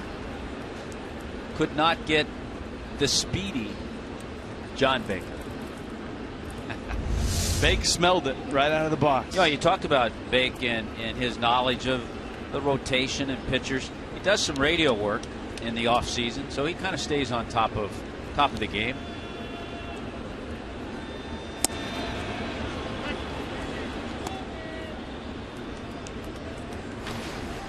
Here's Jason Hamill. Of course, when we were in Chicago, John Baker had just taken a foul tip right on the throat, and his voice, he still had a voice, but it wasn't the usual. He's speaking much better now. Yes. A bunt. Mathis got one there. Safe there. Terrific play by Mathis, though. Well, we saw one last night or in yesterday's game by Jeff Mathis on a play at 3rd, which really demonstrates his athletic ability. And you're going to see it again here. On the run, as he picks that ball, makes a perfect throw at Echeverria. Watch this. Pick, throw, and Etch tries to turn 2. He does a good job in trying to turn the double play, but give Hamill credit. He got up the line quickly. Hamill survives. He's at first. Top of the order, Valbuena and Ruggiano for the Cubs. Cubs not a good road team. We talked about the series win in Philly. It's their first since 2013. They are 13-25 on the road. As mightily as Miami struggled on the road early, the Marlins are 12-20. That play yesterday, by the way, was on a bunt from Vance Worley, and Mathis made that throw to 3rd. Casey McGee. Of course, Mathis also turned that big double play in the bases loaded spot in the ground ball by Russell Martin. Thing we talked about at the very beginning of the game with Tom Kohler. He has periods where he'll get in an inning and not be able to get out of trouble. Talked about his first 7 starts of the year, an ERA of 1.99, and then he struggled his last 6 starts. He admitted that, Tommy, after his last start, and he obviously pointed to the 6th inning. He gave up 4 runs, he walked 3, and hit a batter. So he's cruising right now with a 3-0 lead, but he's 3-0 on Valbuena. Casey McGee, a little quick chat. Mathis chatting with him just to get him back in that mode. Striking, it's 3-1. Phillies in Atlanta are underway. In fact, that game is raced to the 6th. Phillies 1-0. Into right. That's a base hit. Stanton picks it up. Hamill holds second. Up comes Ruggiano. Emails and tweets tomorrow night on an email and Twitter Tuesday. And the night starts with Marlins Live, presented by your South Florida Honda dealer. If you've just joined us here tonight. What's going on? A whole lot's Has anything going on. happened today? A whole lot's going on. One of the biggest transaction days in Marlins history. Excluding maybe September call-ups. Yeah, we're excluding those. Ruggiano's up. Andrew Heaney's up in the rotation. Anthony DeSclafani's up into the rotation. Jacob Turner goes from rotation into bullpen. Randy Wolf, Kevin Slowey designated for assignment. Donovan Solano sent back to New Orleans. Justin Bour, the big lefty bat, is back up. A couple of hits in Texas as the DH. Christian Yelich to the DL with that back injury. Jake Marisnick is in center, hitting leadoff, has a stolen base, a single, and a run scored. He's up from New Orleans. Notice with 2 strikes, he's just taking a few steps to the opposite field, shading a little to right center with 2 strikes on Ruggiano. Jared Saltalamacchia off the concussion list to the 15-day disabled list. 1-2. Did I miss anybody? Oh, the Marlins signed their #1 draft pick, Tyler Kolek. How about the new addition to the Eovaldi family? I missed that one. That transaction took place yesterday. I think Craig had a report on that. Into center field, that's a base hit. Charging is Marisnick. Late start by Hamill, and he's held at third. And now the Cubs have the bags loaded, and they've got the biggest bat they've got coming up, and that's Anthony Rizzo. So that 6th inning in Texas was the downfall for Kohler, and he's facing a bases loaded 1-out spot with Rizzo here in the 6th with a 3-0 lead. Well, Anthony Rizzo, one of the hottest hitters in the league, certainly one of the hottest on the Cubs.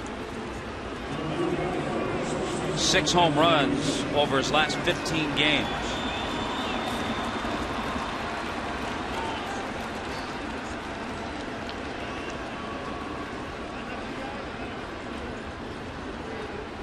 There comes a point in time, and for Tom Kohler it'll come. He certainly has good enough stuff to be a consistent winner up here, that he's going to work out of one of these jams himself,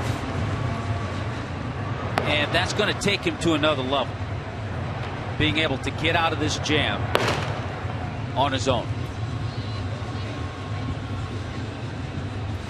Well, remember, Rizzo hurt the fish, and this was the 13th inning. This was the walk-off homer, and it seems like every homer Rizzo has hit in the last 2 weeks, Tommy, has been a game winner or a game changer. Well, 14 home runs on the year, 37 RBIs.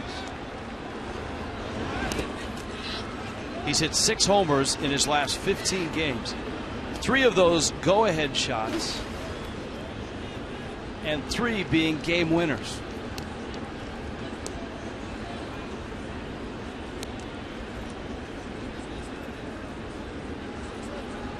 So buckle up is what we're saying. 3 infielders swung over. Bags loaded, 1 out, and a strike from Kohler.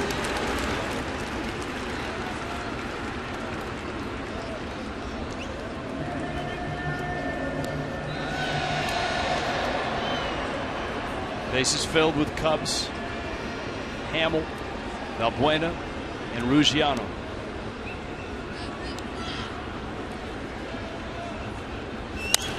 Rizzo pulls it on the ground. Jones has it, looks to second, flips to first. It's barehanded by Kohler. The Cubs have a run. The Marlins get an out. I think Jones wasn't quite sure. It was a ball that brought him a little bit to his right and in. He had time, but you know, if you're not sure, get the out. It's the second out of the inning. He did. A little surprised that Tom Kohler picked it with his bare hand, but then alertly turned because he knew there was a runner over at third. RBI for Rizzo. 3-1 game, and you got the dangerous Starlin Castro up, who was 0 for 2.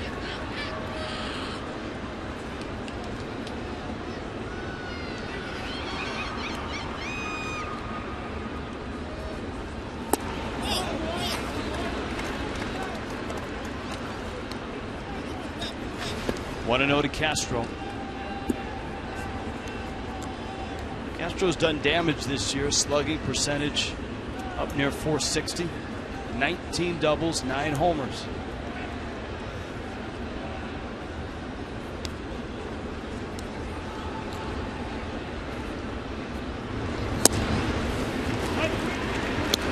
As a shortstop, only Troy Tulowitzki has more hits than Castro.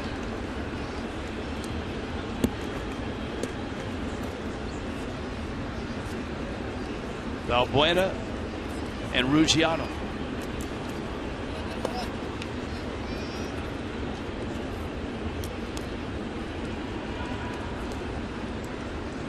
Here's a 1-1. Breaking ball hammered left field deep. Back goes Ozuna, and it's gone. And the 6th inning rises up and bites Tom Kohler for the 2nd straight start. A hanging breaking ball, and Castro lost it.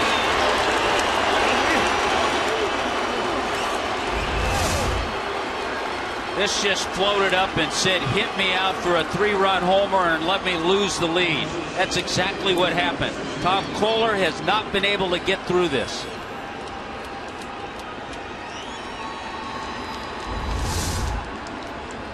And just like that, from 3-0, it's 4-3 Cubs on top. Ryan Sweeney is up. And those are the difficulties for Kohler late as opposed to early. That 5th, 6th inning window. It's more middle than late. It's more, like you said, 5th, 6th inning.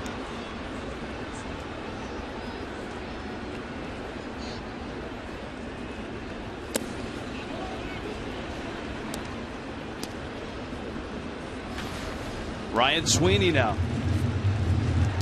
Cubs bullpen is pretty good, with an ERA in the low 3s.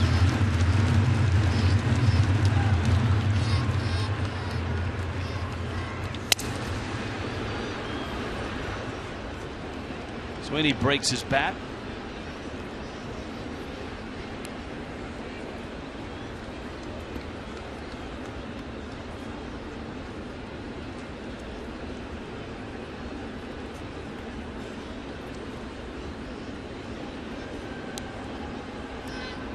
Four runs across, 4 hits for the Cubs. Started with the infield base hit of John Baker. Notice location of the pitches in this inning. Fastball's been up, the floating curveball to Castro. It's like Tom Kohler has become a thrower as opposed to the pitcher he was the first few innings.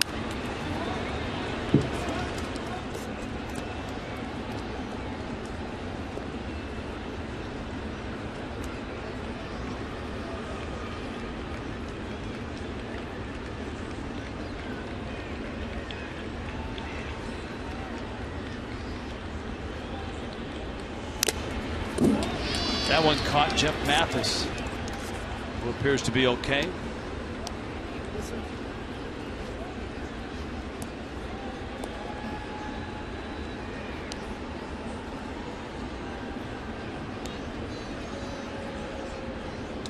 Starlin Castro, 10 homers now.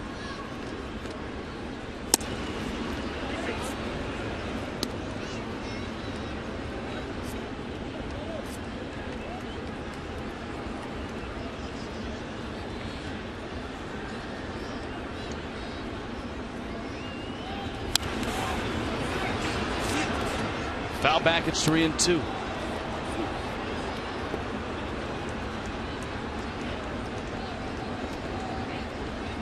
Cubs won 2 tight games in early June in Chicago. That one's hit pretty well. Marisnick back. Jake on the track is there. He makes the catch. And here tonight in Miami, the Cubs come roaring back and lead it by 1, 4-3.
Castro home run.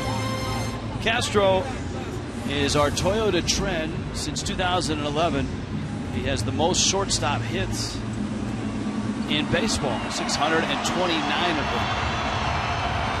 2 reasons why he's really good and he never misses a game. And he's got pop.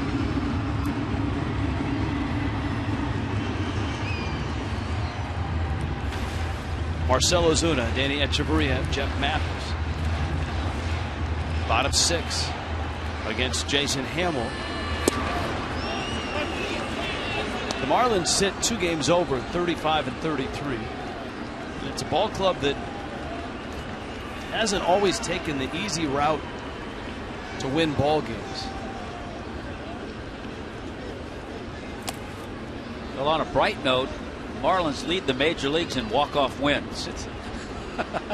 I knew that's where you were going with that. Well, I mean, it's true, and Mike Redmond is always proud of the fact that his ball club is never out of it. They don't play like a team that's defeated, even though they're down a run or 2 or 3 or even 4, as they showed against the Pirates. How about the other number I saw?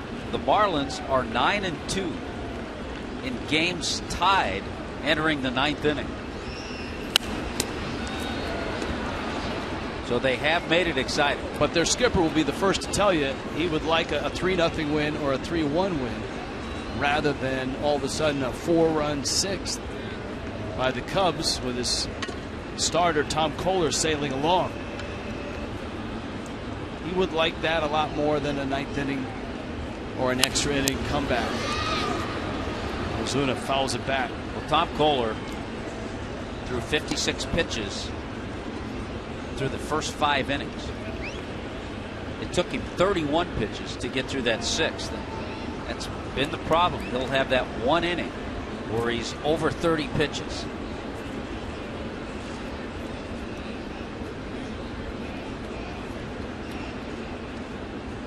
And it's new life for Jason Hamill. Breaking ball up. Who, aside from a couple of early runs, Hamill right now with 8 strikeouts in this game.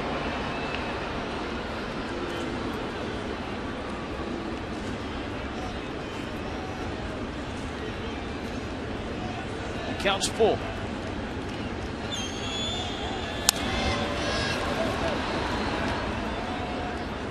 Look at the Alexis of Pembroke Pines schedule.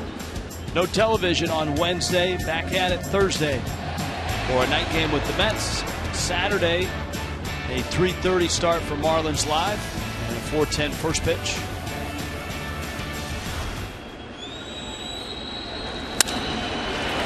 Line into right field, base hit, gets in the gap, goes to the wall. Ozuna off to the races, headed for third. Better get there. He does.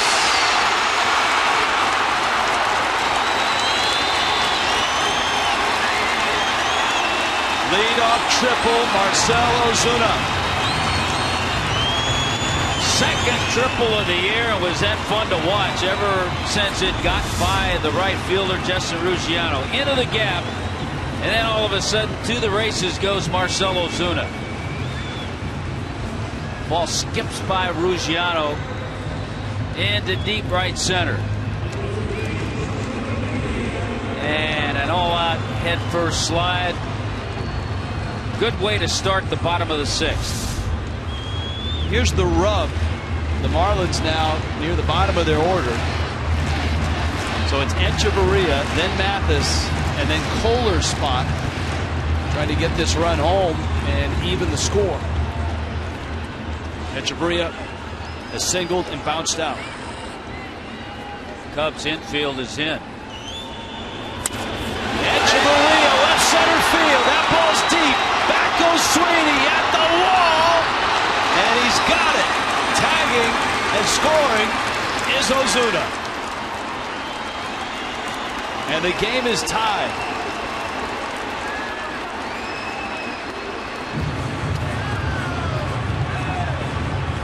Echeverria is standing at third base. He can't believe a ball hit that far. Number one is not a hit, and number two is caught. What a play by Ryan Sweeney. Over the shoulder catch, robbing Adeiny Echeverria, who would have had another triple. Wow. Wow. It's the longest sacrifice fly you can hit. And it does the trick. Mathis out to short, Castro to first, and there are 2 outs. But Miami has tied it. For a moment, I thought I misjudged it because Echeverria kept running and even slid into third. He slid into third, and he was standing there like he owned third base. Well, this is, you always make the Willie Mays reference. How about a Jim Edmonds reference? Play like that. That's just a great concentration. Nice play by Ryan Sweeney. Sweeney, a very good outfielder. We did not see Sweeney in that series in Chicago. He was on the disabled list with a hamstring injury. Marlins are going to pinch hit for Tom Kohler here.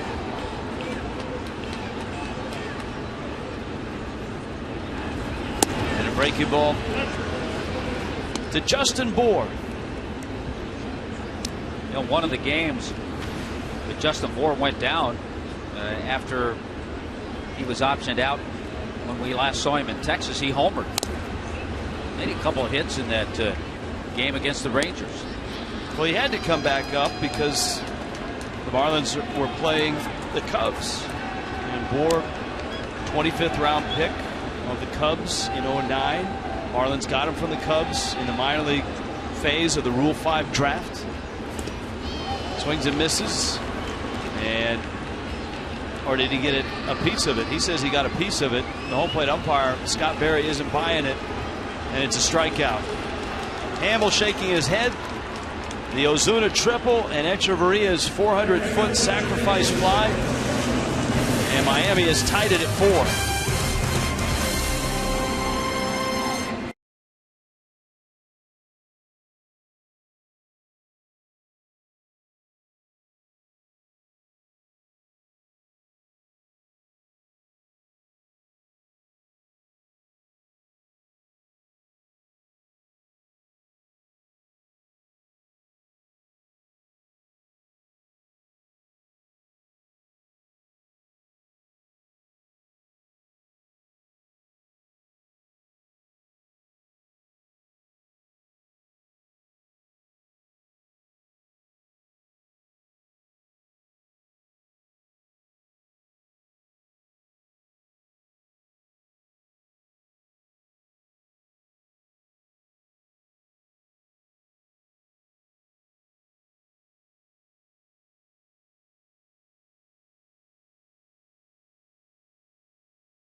On the Echeverria sac fly, a 4-4 ball game.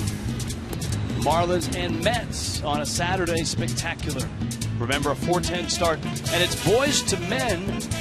That's the concert in the West Plaza, a legendary R&B group.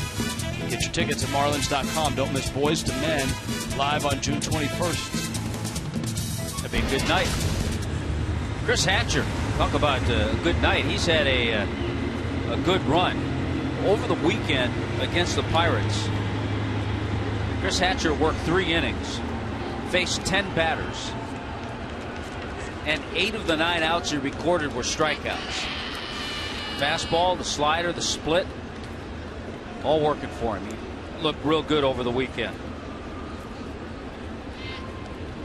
Junior Lake, Mike Olt, John Baker for the Cubs.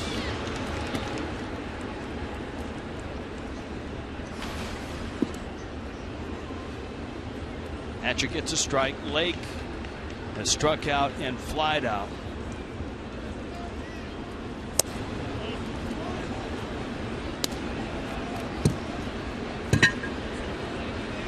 Mike Dunn getting loose in Miami's pen.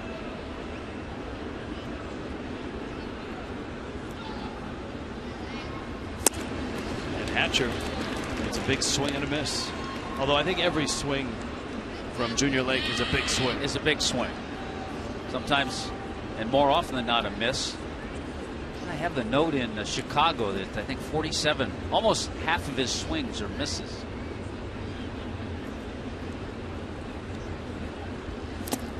There you go. Hatcher gets a strikeout. And that's a good job by Chris Hatcher. When you have a guy that's a free swinger like that and you get 2 strikes, you don't have to get it close to the strike zone. You laid it out a couple weeks ago when Hatcher arrived and some other guys came up from AAA, that there's opportunities in that Miami bullpen, that if you pitch well, there are jobs to be had, and Hatcher is starting to put it together. He's saying right now, I want one of those jobs. I want to be reliable late in the game.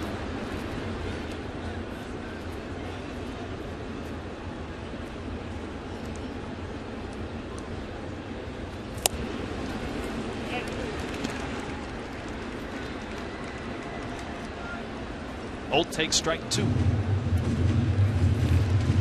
Much more command and location and touch on his secondary pitches in this version of Chris Hatcher. I think it's like a software program. This is Chris Hatcher, probably 3.0. He's been updated a few times. Of course, if you're not familiar with Hatcher's story, he came up in the Marlins organization and got to the big leagues as a catcher. And when it was apparent that his bat couldn't keep him in the big leagues, he made the transition to pitcher. And he's making a real nice impression right now on the Marlins, their manager, their pitching coach, Chuck Hernandez. Making that transition to a strikeout pitcher. 10 strikeouts now in his last 3 2/3 innings.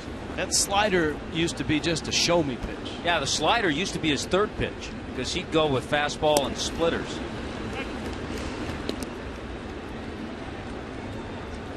These two guys were, I'm sure, side by side in spring training, catching bullpens. Catching bullpens. Now John Baker is facing Chris Hatcher.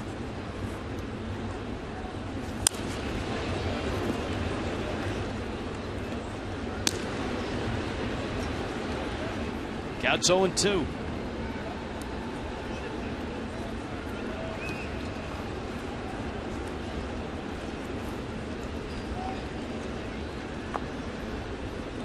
Four 4 ball game.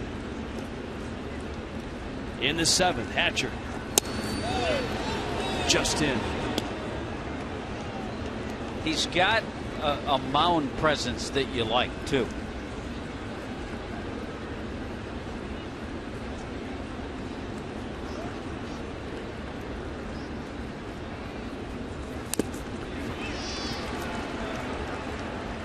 I think that's changed too, Tommy, as he's come back up to the big leagues a few times. Confidence is a big part of that.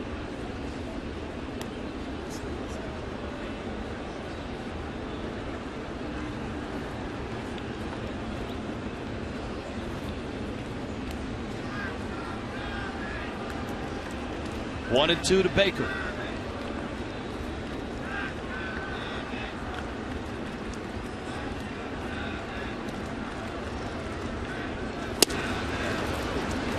Cubs bullpen is active with the pitcher's spot on deck, and another former Marlin is waiting on deck, Chris Coghlan.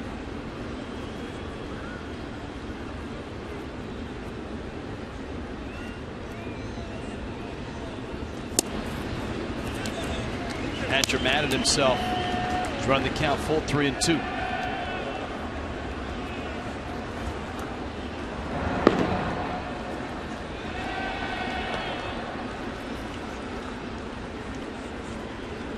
Justin Grimm just about ready. Baker over the mound into center field. His second hit of the ball game. John Baker's 2 for 3. And so here comes Coghlan.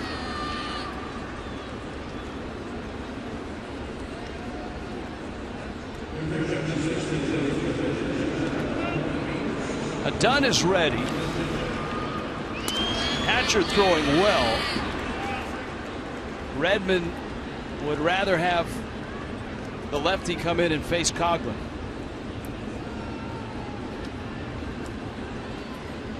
And so in a 4-4 game with 2 outs in the 7th, Hatcher exits, Dunn enters, and we step aside.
As promised, the AT&T fan photo makes its appointed round. Hashtag your shot FL fan photo, and you may get your doggone rocking the red-orange cap. Mr. Giggs. Mr. Giggs has his own Giggs Twitter account. And remember, Sunday is Bark at the Park. It's the first Bark of the Park this year. Always a fun event. Now Mike Dunn comes in. There's Coghlan. Facing Dunn. Coghlan just 1 for 13 as a pinch hitter this year.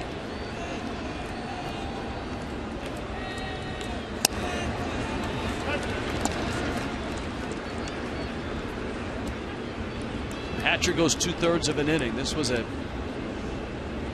Tom Kohler start, and it was a great start until the 6th inning. He gave up 4 runs, including a 3-run homer to Starlin Castro.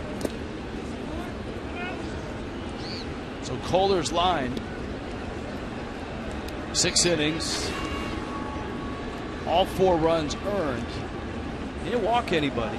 He struck out 5.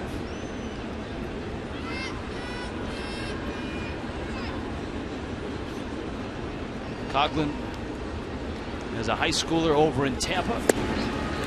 He's got friends and family over to watch.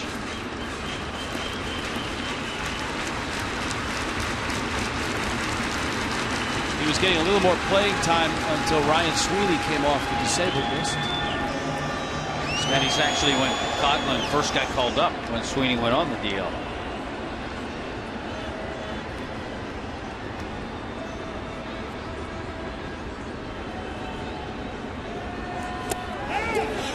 He went. Coughlin wants it checked, and the home plate umpire Scott Berry won't do it. A big strikeout for Dunn, and the lefty finishes off the Cubs in the 7th.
Getting Chris Coughlin on strike, so Hatcher and Dunn handle the 7th.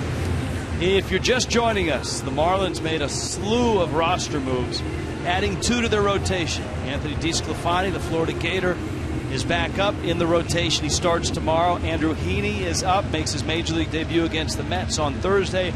Justin Bour, the lefty bat, is up as well, and Jake Marisnick arrives. Marisnick is here because Christian Yelich was placed on the DL. Bour is here because the Marlins need a left-handed bat. Donovan Solano down to New Orleans. Kevin Slowey and Randy Wolf designated for assignment to make room for Heaney and DeSclafani. Well, the Cubs go to their bullpen for Jason Hamill. He went 6 innings, gave up 7 hits, all 4 runs, had 9 strikeouts, gave up 8 hits, 9 strikeouts. So he turned it over to Justin Grimm. He'll throw you a couple of breaking balls, fastball. Top of the order, Marisnick takes outside.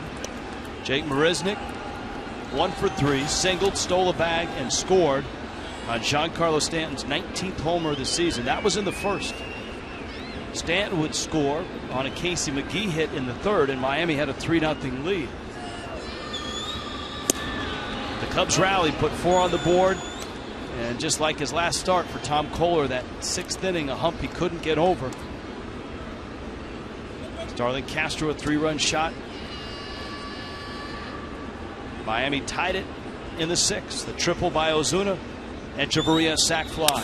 And Marisnick jumps on that breaking ball, drills it into left field, a base hit. You know, it's always a nice, comfortable feeling for Jake Marisnick because of his association with Mike Redmond. It wasn't too long ago that Redmond was managing in Dunedin in the Blue Jays organization, and one of his players was Jake Marisnick. So a good way to start things. Miami has stolen 2 bases tonight off of Jason Hamill. On both, John Baker made pretty good throws to second. Let's see how Grimm is to the plate. Quick move to first. Jeff Baker struck out twice and lined out. Baker facing the right-hander. Baker in the lineup because of Rafael Furcal fouling a pitch off his knee in yesterday's ball game. Marisnick bluffs, pitches a strike. And that bluff may have forced Baker to take the pitch. Sometimes it does. He has a good look. He can see movement out there, and sometimes that'll cause a hitter to take a pitch if he thought Marisnick was stealing, to allow him to get the base. Baker homered against a right-hander on Saturday night. Pitch out. That was one where Grimm kind of gave it away by shortening his delivery. 70–80% of the time the pitcher gives it away on a pitch out. He usually does something different in his delivery, and you could pick it up.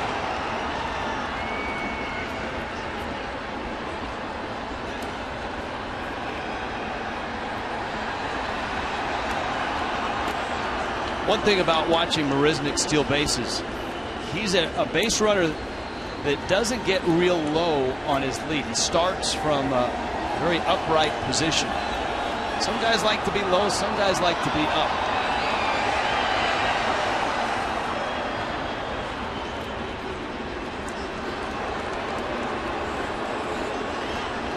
Jake was having a real nice year stealing bases in AAA. Marisnick, a big guy, 6'4", 225. 17 stolen bases, 4th in the Pacific Coast League.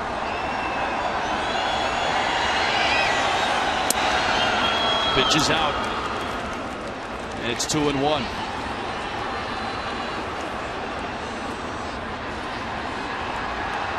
Brett Butler worked a lot and liked a lot of what he saw of Marisnick in spring training. By the way, a belated happy birthday to Brett Butler yesterday. He celebrated a birthday.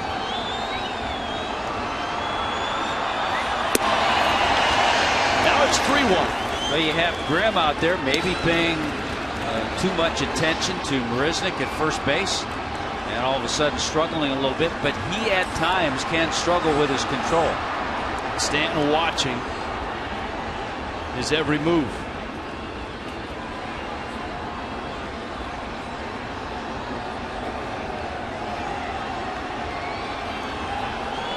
Three-1 coming. Baker fouls it back, and you would think now that Marisnick's going to be on the move. Without question.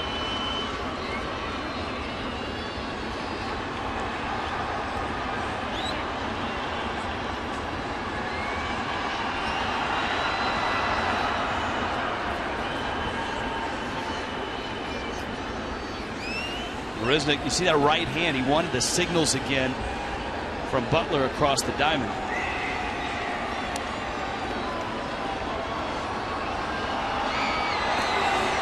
And if anything, the throwback to first gives him a chance, a clean look, and a chance for Perry Hill to go over. And there, Brett Butler goes through him again. The other thing, too, generally the first base coach can help you out a little bit there, too.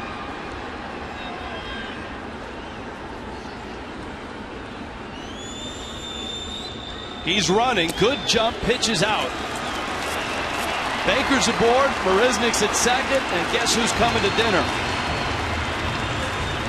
I always like it with a veteran hitter up there, Baker, in that situation. A lot of young hitters get a little antsy, and when they see that runner going, they may chase a pitch out of the strike zone, but Baker just calmly took it for ball 4. Chris Bosio pops out of the Cubs dugout. And the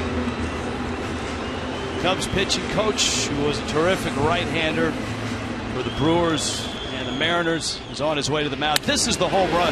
Amazingly, this ball gets out.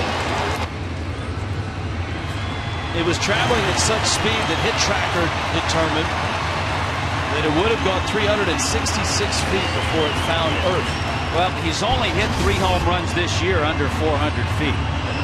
And tonight was one of them. One of them was at Citi Field, and the other one was here against the Braves. Keep in mind, too, Giancarlo with 19 home runs had 24 all of last year. That was in 116 games.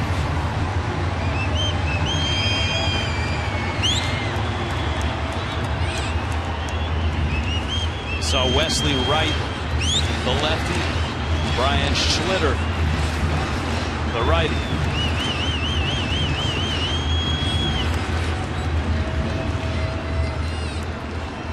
So Stanton, who's had good swings, singled in the 3rd after he homered in the 1st, bounced to short in the 5th.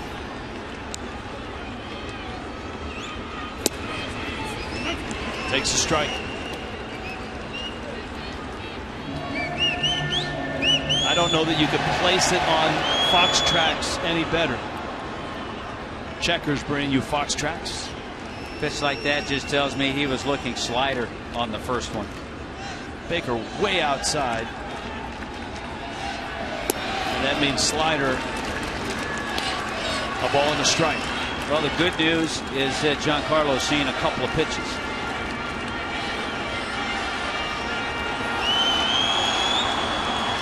He is atop a lot of the National League lists. Baker, the trail runner. Marisnick, terrific speed at 2nd. 1-1. Trying to shoot it to the right side. Yeah, that's a great approach. He got that breaking ball again, and you can tell by that approach he picked it up right away and was trying to drill it into right center.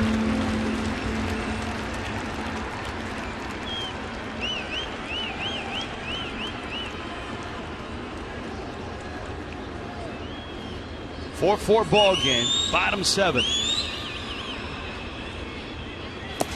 Every time Baker sets up a foot or two away, it's a slider. All right, he's seen fastball first pitch, strike. It was right down the middle. Since that time, Grimm has thrown 3 sliders in a row. Count even at 2-2.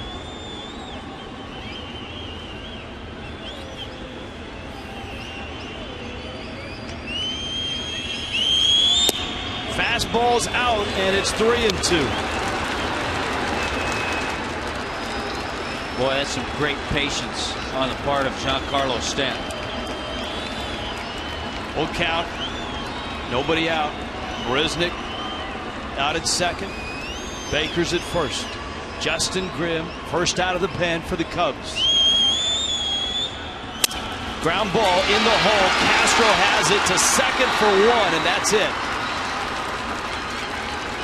Marisnick and Stanton now at the corners for Casey McGee, who is 2 for 2. That's a nice play by Starlin Castro. Deep in the hole, and he gets rid of it quickly. No chance for 2. Just try to get that out at 2nd. A good play on his part. But in the meantime, Marisnick heads over to 3rd. The incredible ride of Casey McGee to get to Miami starts as a Chicago Cub, actually as a Cub farmhand, putting up good numbers in the high minors, unable to crack the big league roster because Aramis Ramirez had that big contract and he was ensconced at 3rd base. Cubs tried to sneak him through waivers. The Brewers claimed him. He had big years in Milwaukee. Takes outside, and then all of a sudden the hits dried up. Struggles started. Season half spent with the Pirates, a little bit with the Yankees. And he found himself in Japan, of all places, last year, hitting behind Andrew Jones for Rakuten, a team that would go on to win their very first Japan Series title. He arrives in Miami, and he has been a hitting machine since day one. Couldn't hold up on the breaking ball. You even had some information earlier, or Crackstaff helping us out, on his hitting with runners in scoring position in Japan as well. Not nearly as impressive as this year, but close to 300. Yes, just under 300. But career-wise, he's always been a better hitter with runners in scoring position than his career average. And this year, with Stanton in front of him, teams have walked Stanton repeatedly, and McGee has hurt him. By the way, remember, Stanton picked up a stolen base. The Cubs haven't forgotten it. He picked up a stolen base earlier in the game. McGee an RBI hit in the third. He singled in the fifth. And Grimm misses up. Counts 2-1. And the reason Stanton would be thinking about it, if he were successful, it would keep the Marlins out of a double play.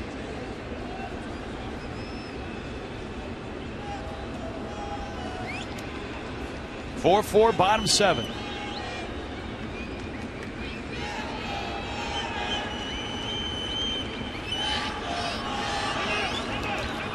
And McGee steps out. And McGee's numbers now: 44 runs driven in, just 1 home run, 16 doubles. It's not as if he's not driving the ball. He's hit the top of the wall at Marlins Park here in the deep parts 3 times. How about the double he hit last night in the 8th inning to drive in 2 runs and tie the game? That was in a deep part of left center, just at the base of the wall. And even McGee will tell you, jokingly, I know it's in there. I know the power's in there somewhere. Right now, a line drive will do.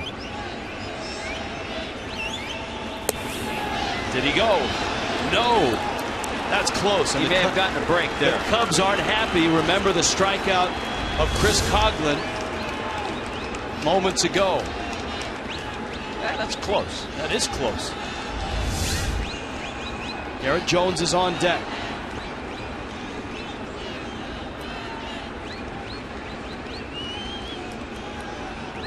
At what point do you start Stanton? Maybe here. 3-1, not running. It's out. Bags are loaded. Here comes Jones. They're starting to pitch to Casey McGee the way they pitched to Stanton.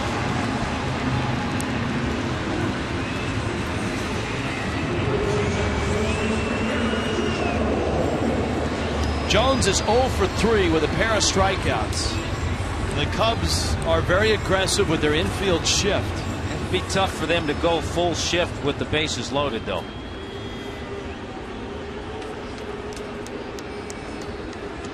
Rick Renteria, when he was a Marlin, was known as the secret weapon, a bench player. He's got a secret weapon in the bullpen for left-handers, Wesley Wright.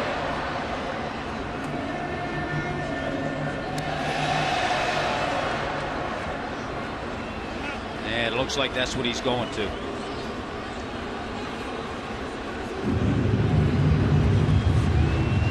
Renteria hopped out and he looked down the right field and called for the lefty. Cubs bullpen in left field.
Miami tonight for the Marlins and the Cubs. Opener of a 3-game set.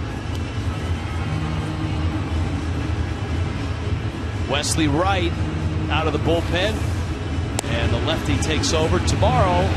That's right, Anthony DeSclafani is back, 3rd major league start. Jeff Samardzija has had a terrific year, the former Notre Dame All-American at wide receiver. Has turned into a very, very good starter for the Cubs. A big moment in this ball game. Right, Mike Redmond sticks with his first baseman, left-handed bat of Garrett Jones. Well, you see opponents hitting just .218 against Wesley Wright, and one of the jobs he's done very well. 17 of the 20 inherited runners have been stranded, so he hasn't given up too much. And that's the big reason for making the move. Lefty on lefty action here, and a swing and a miss at a breaking ball. Jones looking for contact, looking for a pitch to drive. And all of Garrett Jones's offensive damage has been done against righties. Just 2 RBIs, no home runs against left-handers. Cubs infield looking for a ground ball. Wright misses away. Marisnick opened the inning with a single to left. After Baker walked, Stanton forced him at second. McGee then walked. That was against Justin Grimm.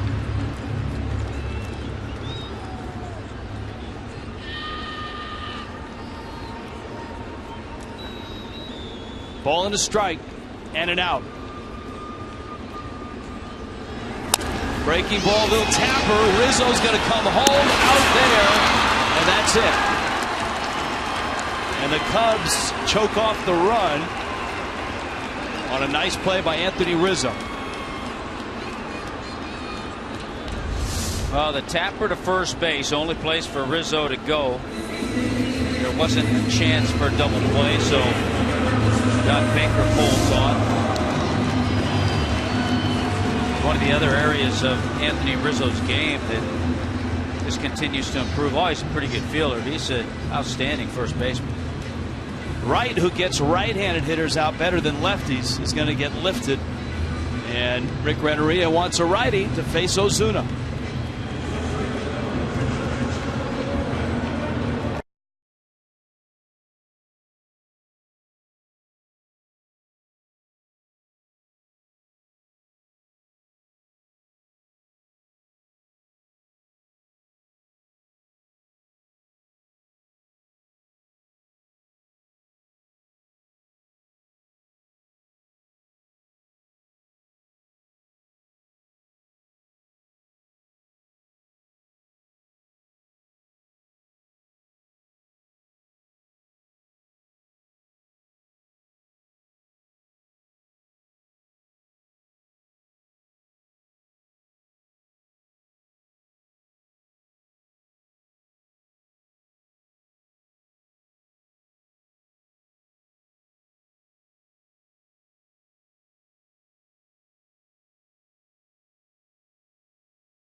Seven, 2 outs.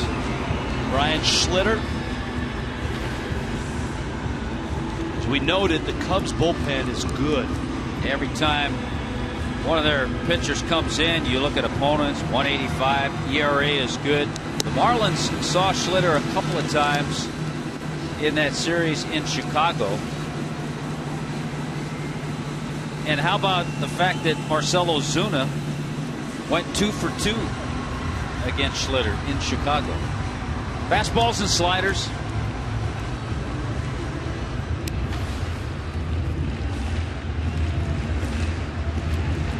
Here's Ozuna. Ozuna is not easy to walk.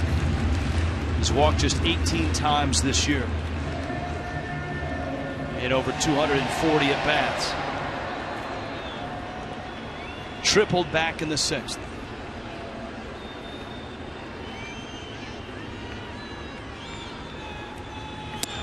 And a fastball in.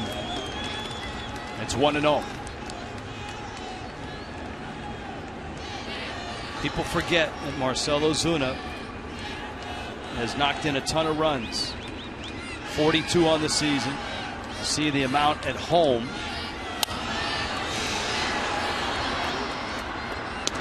Lines it foul. Yeah, all of Ozuna, most of it, the damage he's done offensively. 9 home runs, 9 of his 12 have been at home.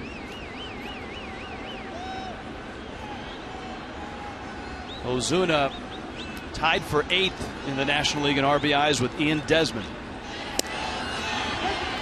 Schlitter catches the corner.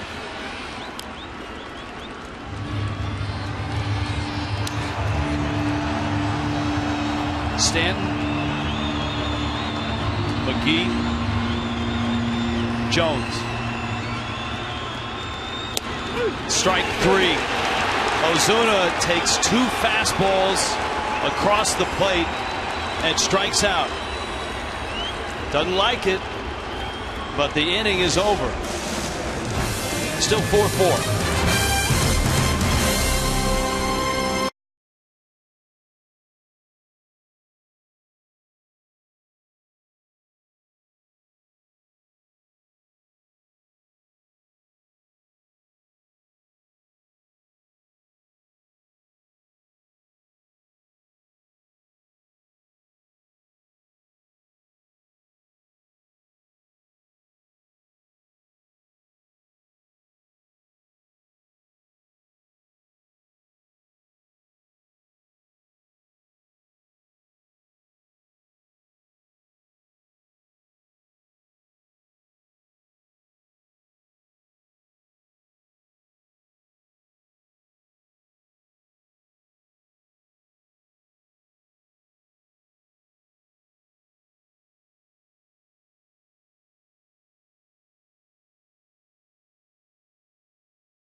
Well, just a line drive laser shot by Giancarlo, home run number 19, a 2-run shot, gave the Marlins an early 2-0 lead. They picked up another run. Base hit, Stanton coming in to score, Casey McGee providing that. The Cubs were able to get a run on that Anthony Rizzo ground ball out, and then the big blast. This put the Cubs ahead. A 3-run shot by Starlin Castro made it 4-3. But on this deep sacrifice fly from Heaney Echeverria, Ozuna, who tripled, Marcell Ozuna was able to score, and that tied at 4-4. That's where we are. Marlins had the bases loaded, had chances, couldn't cash in. The bottom of the 7th. So it's Mike Dunn who stays in. Luis Valbuena takes a strike. 2 fastballs for strikes, and Ozuna with the bags loaded.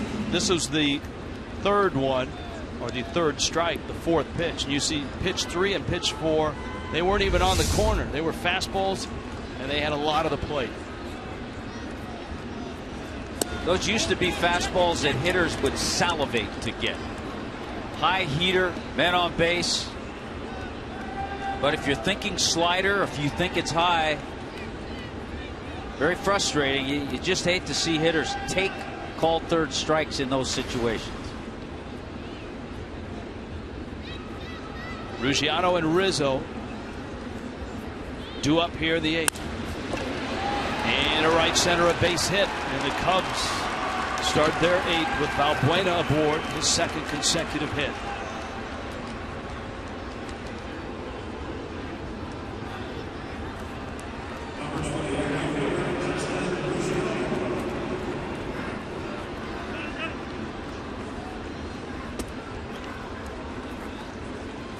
Miami's bullpen is active.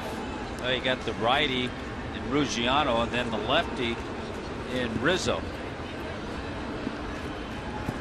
Ramos may be getting ready for Castro. Yeah, AJ took us on a roller coaster ride yesterday. It turned out all right.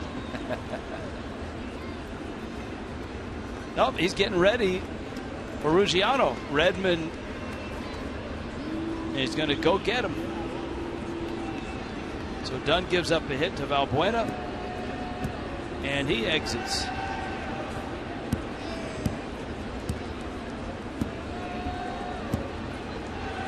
In a 4-4 game.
Out of their bullpens, Ramos to face Ruggiano. You got Rizzo and then Castro and then Sweeney lined up for the Cubs.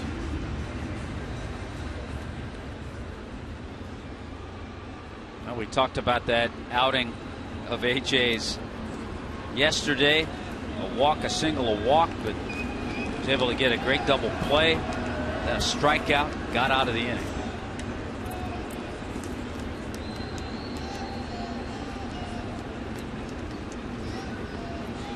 Ruggiano shortens the bunt, takes a strike. 1 for 3 is the former Marlin, former Texas A&M Aggie. Long look down that third base line. Gary Jones, third base coach of the Cubs.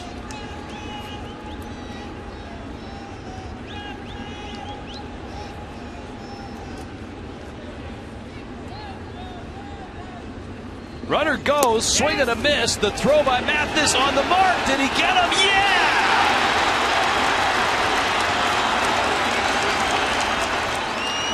Not an easy play for Jeff Mathis on the hit and run. But he popped out and threw him out. And that's what it was. He picked that ball out of the dirt and clearly in plenty of time got Valbuena. What a great throw. There's the tag, too, a catch and tag by Echeverria. What a great catch by Mathis to backhand it and pick it. You see first basemen have trouble picking a ball, and they don't have that kind of catcher's mitt. They're not wearing a mask. Mathis became a first baseman on that play and made a terrific play. Then came up and fired it to second.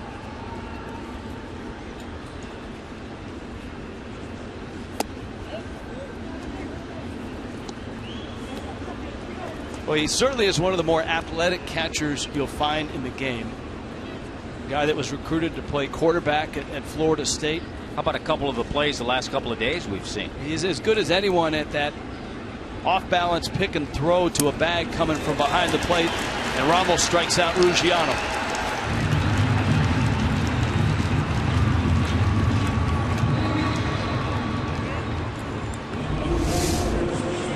AJ's made some good pitches, good sliders, and put Ruggiano away with that one.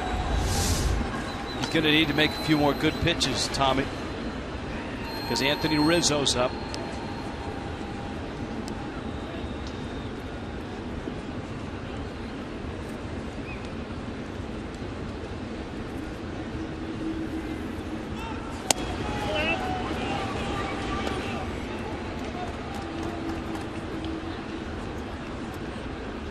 Rizzo, a quiet night.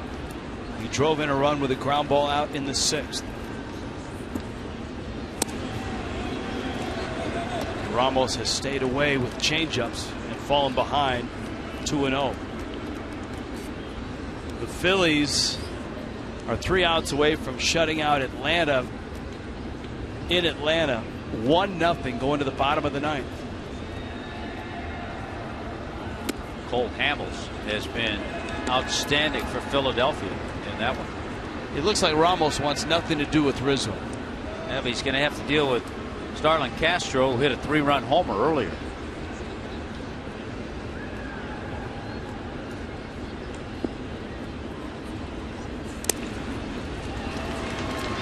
Three wide ones and one that bounced in front of the plate. And you don't want to hang one to Starlin Castro. Tom Kohler did in the 6th. And here it comes, that hanging breaking ball, and Castro knew it into the Clevelander, just right of the pool.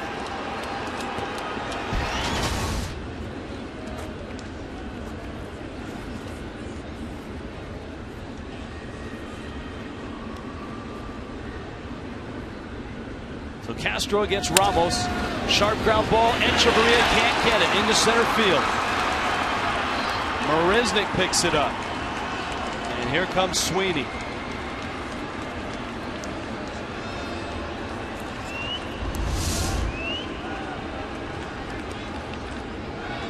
Well, Castro just continues to swing the bat well. He's had a nice month of June. His average overall getting close to 290. He's hit over 300 in the month of June. Echeverria to his left, just beyond his glove. Sweeney, who sent one to deep center for an out his last time up.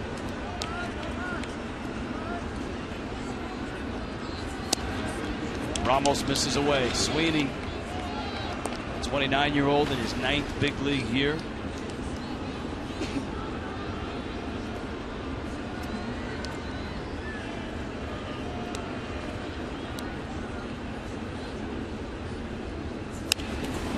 Popped him foul and out of play.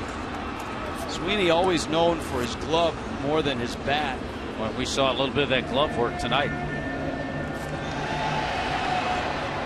He's made just 8 errors in his major league career.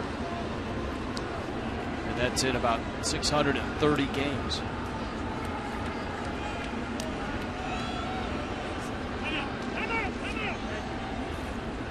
Was in Oakland's outfield for a while. Boston. Not a lot of power, but career 280 hitter.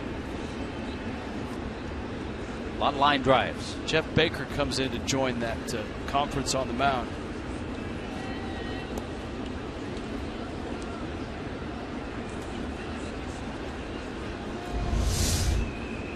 We were talking about that catch earlier off the bat of Echeverria, just at the base of the home run sculpture.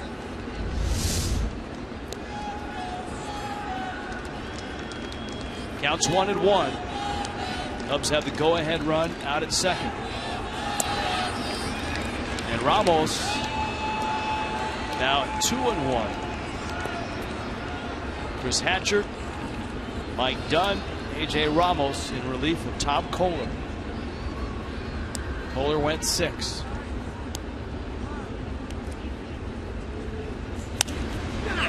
Popped him up, and it's playable. And it's McGee who makes the catch. And Ramos gets out of the 8th. 4-4 in Miami.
Here, it's a 4-4 ball game. Good game tonight for the catchers.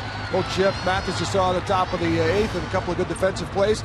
And John Baker, the former Marlin, getting a chance to catch here and get quite a bit of time with the Cubs starter out with an injury. Now, Bake took an injury of his own to his throat, foul tip against the Mets. And as you see close up now, that was back June 4th. He's wearing that old-fashioned Steve Yeager guard to cover his throat. He took a foul ball there and actually told me today that it injured his Adam's apple.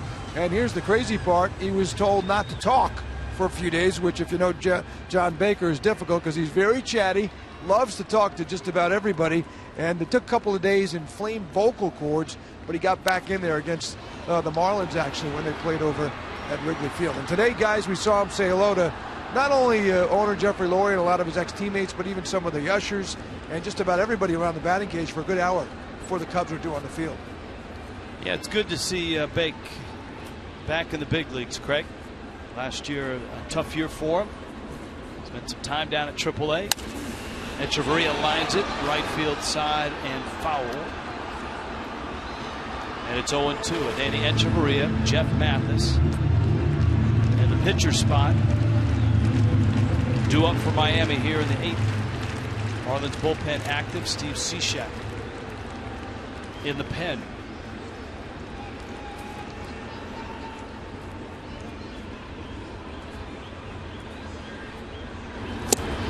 Echeverria strikes out. Schlitter, who struck out Ozuna to finish off the 7th, opens the 8th with a strikeout. I'm just glad Schlitter doesn't throw a splitter. Mostly fastballs and sliders. In this business, oftentimes as announcers, we use puns, wordplay. All of that way too dangerous with this right-hander on the mound.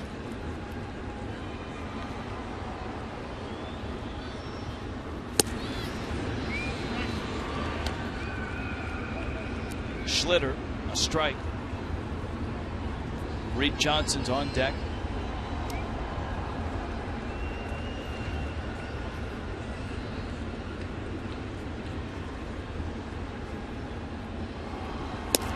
You think the availability of Rafael Furcal Not to hit, but to play in the field and maybe play 6-7 innings on that knee. That's tough.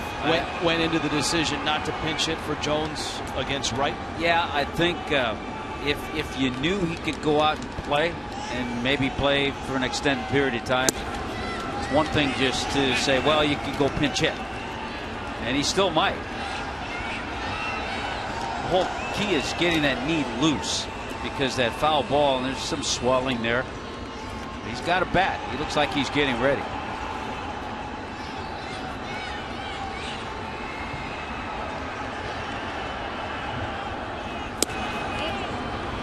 One, two. Schlitter thought he had a strikeout.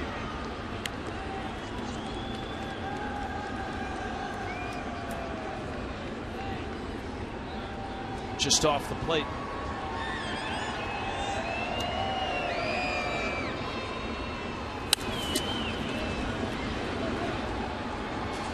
Count stays at 2-2. It would be quite the matchup.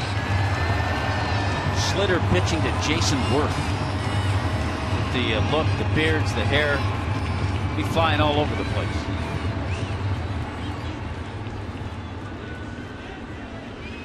Yes, it would.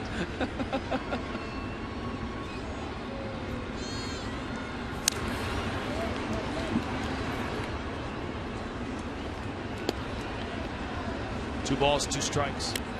Phillies having trouble closing out the Braves in Atlanta. Atlanta's got runners first and second and nobody out in a 1-0 Philly lead. Papelbon making it exciting. Mathis taking a breaking ball out.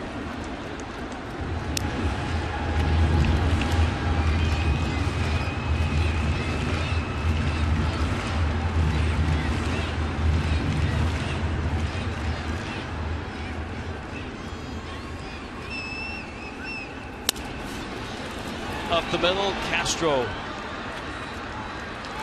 2 outs. Let's see who gets the at bat here. It will be for call.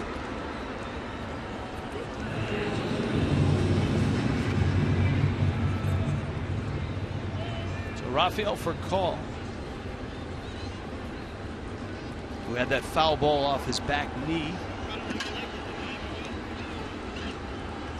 The odd part about it is, I guess it's not odd, the impressive part about it, he fell over like a tree and got toppled in the forest when he hit it. And he was obviously hurting. He convinced Mike Redmond he could finish the at-bat, and he lined a single to center. And that started things in the 10th inning. Ed Lucas came in to pinch run. He moved over to second. Went to third on a wild pitch and scored on the sac fly. And Lucas ran for him because for call hobbled down to first.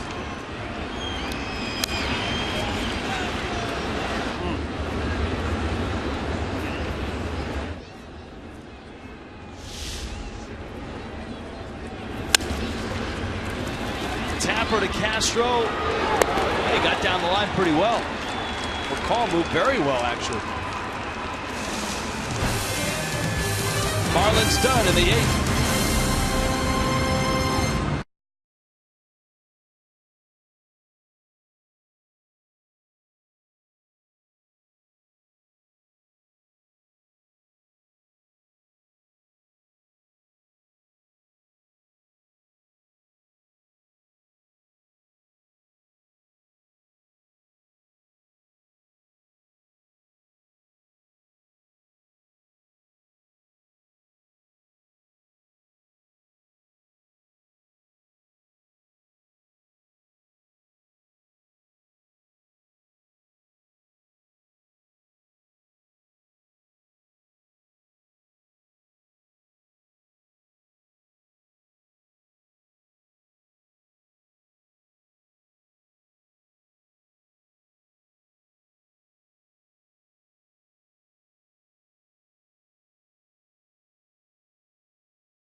Checkers post-game show coming up. We've got Carl Pavano with us along with Jeff Conine. We'll take a look at this game, all the big plays in the game. Also the news on the roster shuffle the Marlins made before the game with 4 players in, 4 out, and 2 will be very significant in the next 2 days from a pitching standpoint. Tuesday and Thursday, of course, Marisnik already in the lineup here tonight, and Bohr with a pinch hit opportunity, a pinch hit bat at least.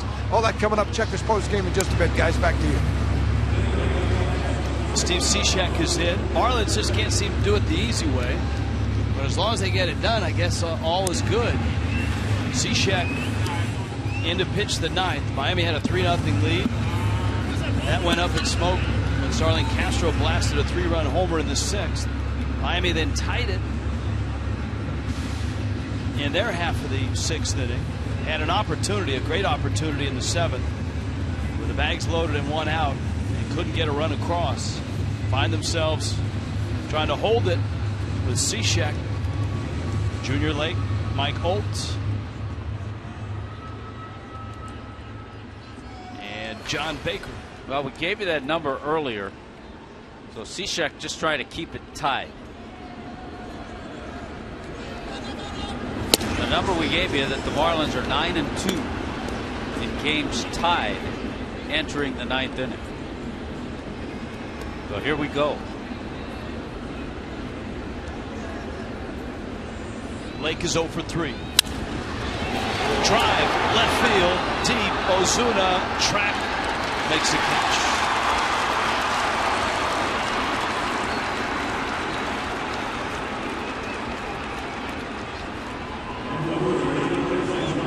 Here comes Holt.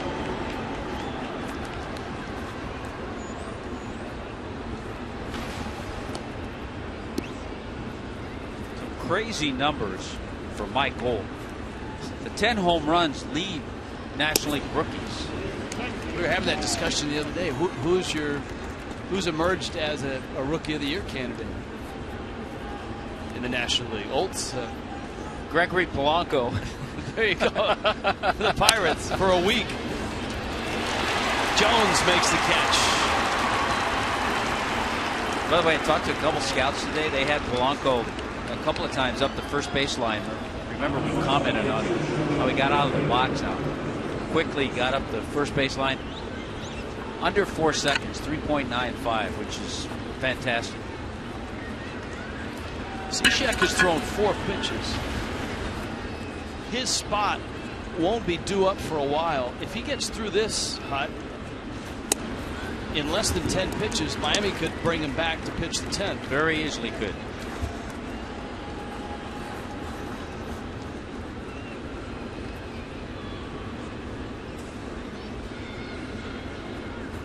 Baker takes outside. John Baker has lined out and has 2 hits. So a 2 for 3 night for Baker.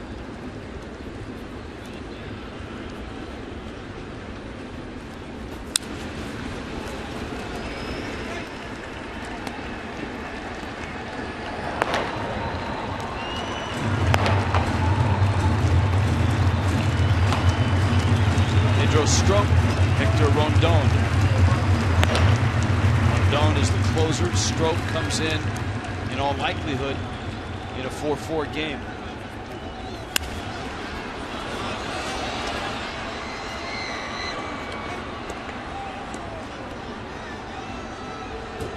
Giancarlo Stanton is due up 3rd. It's the top of the order for Miami. You got the good part coming up.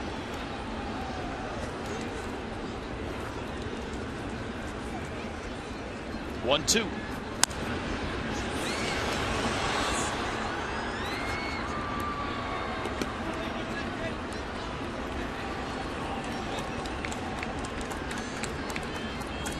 Atlanta has tied the game against the Phillies. As runners 1st and 2nd with 1 out. 1-1, bottom 9 in Atlanta. They've had some exciting 9th inning. They had that 9th inning against the Angels where they scored 4 to tie it.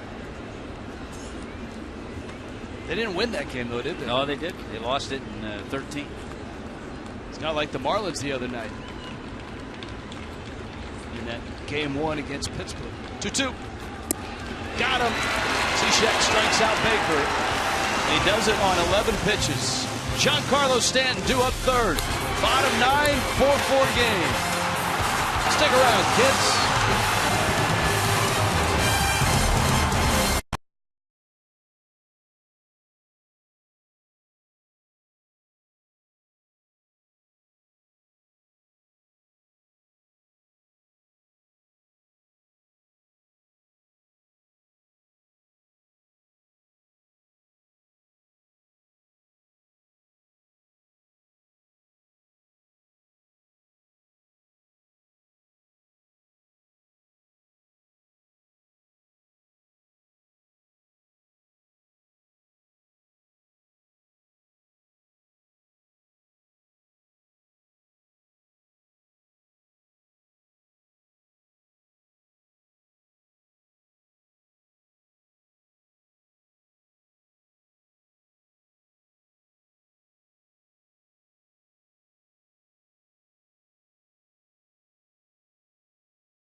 And the Fish have been very good in this spot.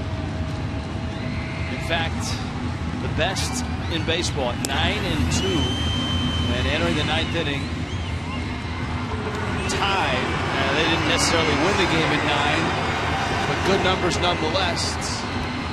As Pedro Strop is in for the Cubs. The Marlins did see him in Chicago, did a little damage against him in the Sunday game.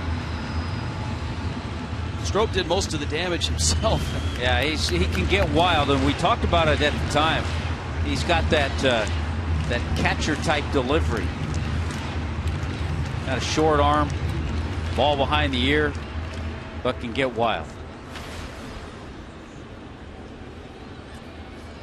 Marisnick, Baker, Stanton.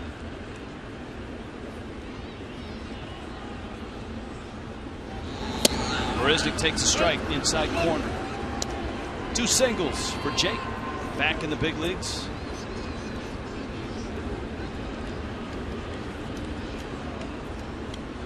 First inning liner to center, 7th inning liner to left.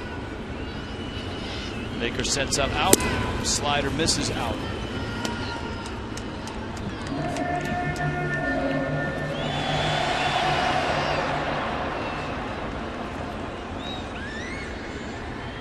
Marisnick, another Tampa guy.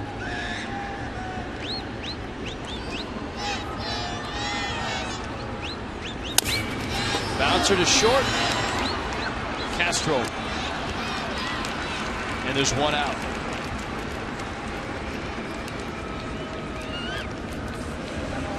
And here comes Baker.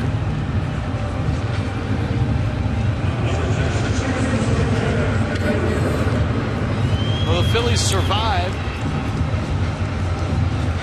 to see the 10th. The Braves get a run. So that game is tied 1-1 going into the 10th inning.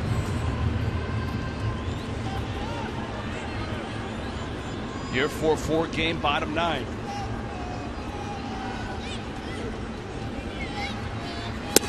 Baker takes a strike. Miami open play, tied with Washington. A game behind Atlanta in the East. See, I think Washington is off tonight. Nationals have lost 4 in a row. 96 miles an hour and it's 0-2. They'll be hosting the Astros tomorrow night.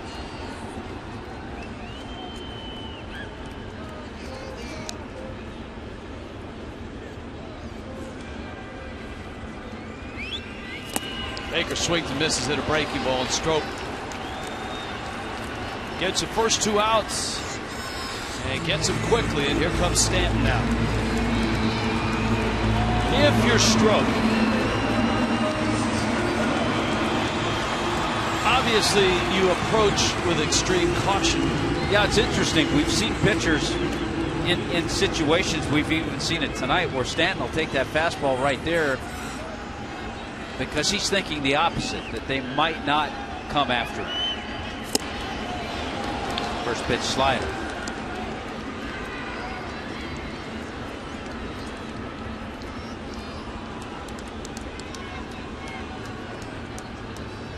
A quick pitch, which he will do. And he got a strike on it. I mean, he's working out of the set position, but that almost looked like the windup.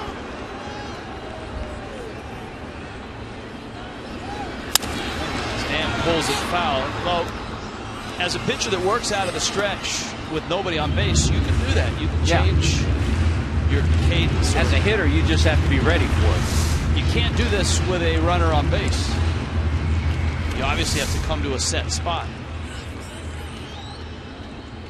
And now this time he stopped. And he got him. Struck him out. Pedro Strop. A 1-2-3 night. On to the 10th, 4-4.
Extra Innings Baseball presented by Jack Link's Beef Jerky. All season long, feed your wild side with Jack Link's Beef Jerky.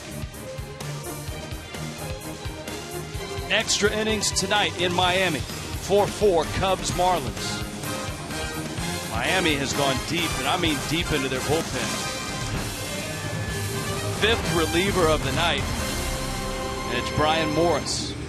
You're looking at the overall numbers of Brian Morris, but since being acquired from the Pirates back on June 1st, Brian Morris is 1-0, has 6 scoreless appearances over 7 innings, 7 1/3 innings. Batters hitting 192 against him, and he's put together 8 strikeouts and no walks. So he has been tremendous out of that bullpen for Mike Redmond since being acquired.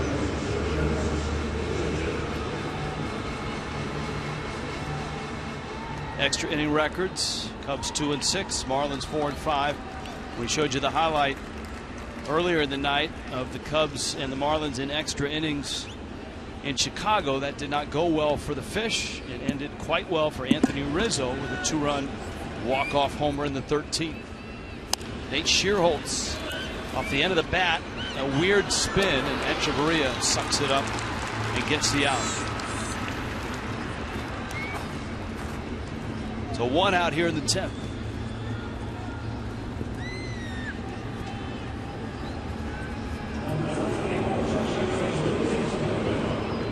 Here's Valbuena. Miami yesterday, beating Pittsburgh. Got a 7-inning start from Henderson Alvarez. So Hatcher, Cishek, and Ramos picked up the final 3 innings in a 10-inning win. And tonight, after Tom Kohler, it's been Hatcher, Dunn, Ramos, Cishek, and now Morris.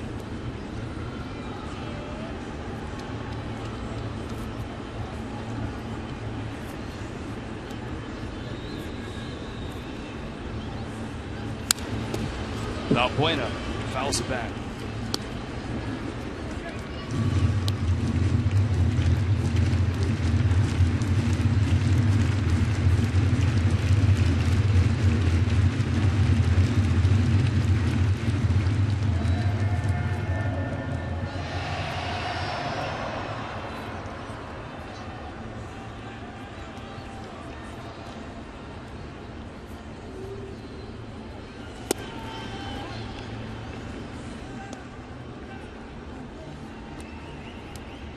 Valbuena getting the start at second base.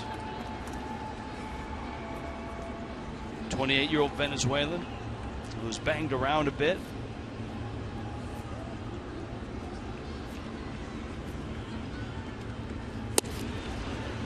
One of those guys that, because of his versatility, and he can play all 3 infield spots, he's found himself a job here as a third-year Cub. Well, I think we've talked about it more and more with the pitchers not going much beyond 6, all the pitching changes. The more versatile you are, the better chance you're going to hang around for a while. And you find more of those guys in the National League than you do the American League, though there are some American League clubs. Tampa Bay, maybe in Anaheim, that have got guys that they can plug into different spots.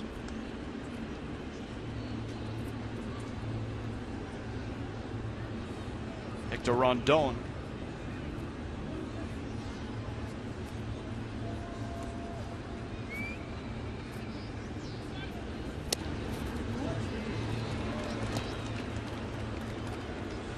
Three and 2 to Valbuena. Ruggiano, and then Rizzo. And if you're Morris, obviously you don't want to get Rizzo to the plate, though he's 0 for 3 tonight.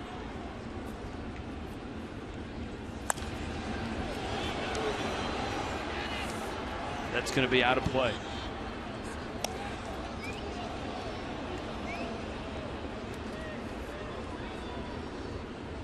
Miami gets Chicago's best 3 starters in this 3-game series. As Tommy pointed out, same 3 starters that Rick Renteria ran out there when the Cubs took 2 of 3 from Miami in Chicago. Jeff Samardzija tomorrow, Jake Arrieta on Wednesday afternoon, and that is ball 4. So Valbuena's aboard with 1 out. Here's Ruggiano. Well, we were just talking about the numbers. Brian Morris, that's his first walk as a Marlin.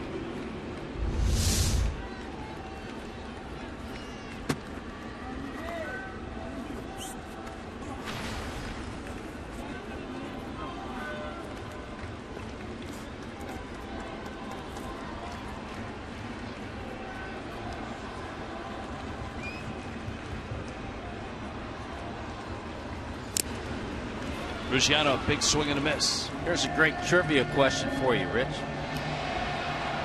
We know that Giancarlo's hit the most home runs at Marlins Park. He's hit 43. Ozuna's hit the second most. He's hit 9. Guy at the plate's hit the third most. Ruggiano has hit 7. That's amazing. It really is.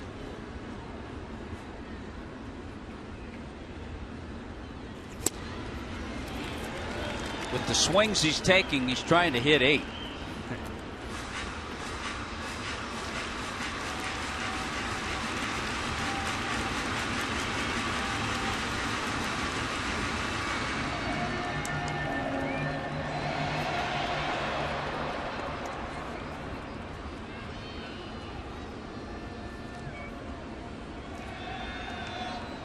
0-2 pitch. Got a piece of it. If you think back and try to find the Marlins that were on the 2012 ball club, or even guys that were on the team in both 12 and 13, I guess, Logan Morrison? And Lomo never really healthy in those 2 years.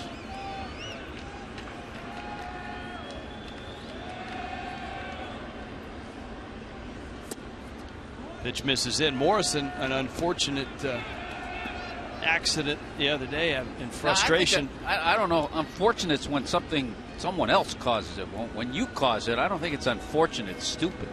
Okay, we'll go there. He slammed a bat on the wall after striking out in Seattle, and the bat broke, and part of the bat came back, hit him in the forehead, and opened up a 5-stitch gash. They had to take him out of the ball game. And Morrison admitted afterwards it was stupid. He did not use the word unfortunate. So you're right. Here's a 1-2. Swing and a miss. He struck him out. And Ruggiano did utter an unfortunate word, and we apologize for that. And now Morris turns his sights on Anthony Rizzo. He's got a good slider. It has real short break to it.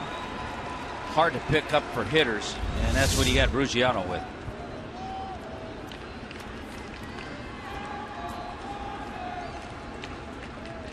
Rizzo, who's kind of the baby-faced assassin, isn't he?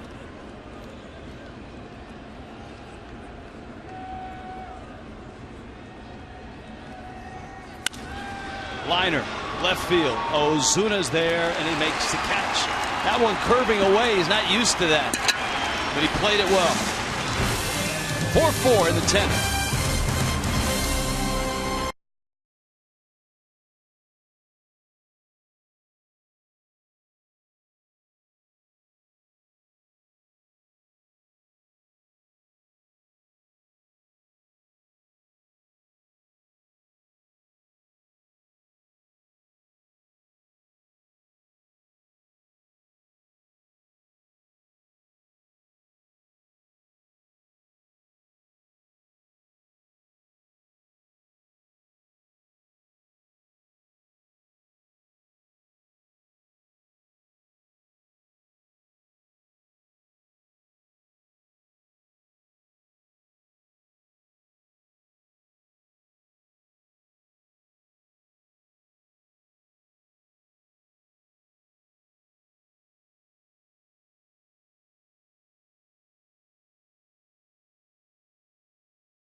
Seems of every big Marlin comeback. And of course, yesterday, a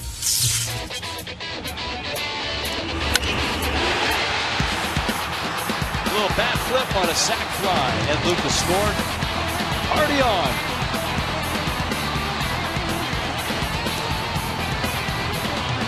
Miami walked off against the Pirates. McGee comes to the plate. Nate Shearholtz stays in the game in right field. Shearholtz pinch hit in the 9 spot. And Hector Rondon. I mean, look at the numbers. Every time we flash up numbers of a Cubs relief pitcher, that is not an area where they've struggled.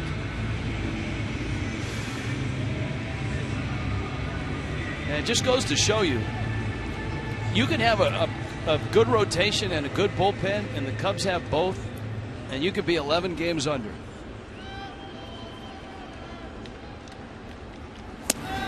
McGee takes a strike. A little different delivery We saw Strop, who kind of short arms things, and then Rondon got a nice and fluid extended arm delivery. He can be sneaky. The ball really gets up there.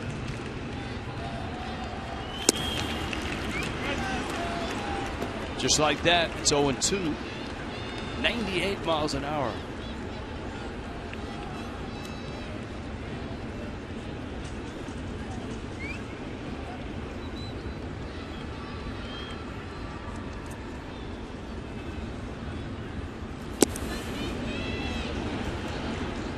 Used to be in the National League an ERA, a team ERA of 3.5 would get you up near the top.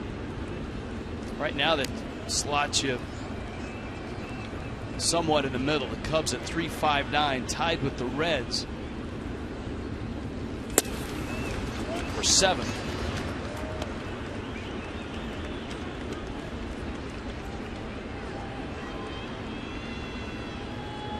Marlins came roaring back against Rondon.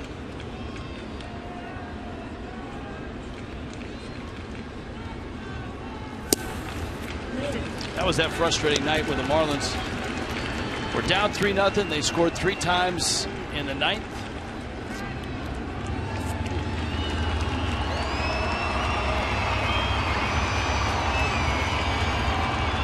Good at bat here by Casey McGee. Remember, it was 0-2. Now it's 3-2. That's very similar to the at-bat he had the other night to force in the tying run. Remember that? He was behind in that 0-2 as well. That was on Friday night.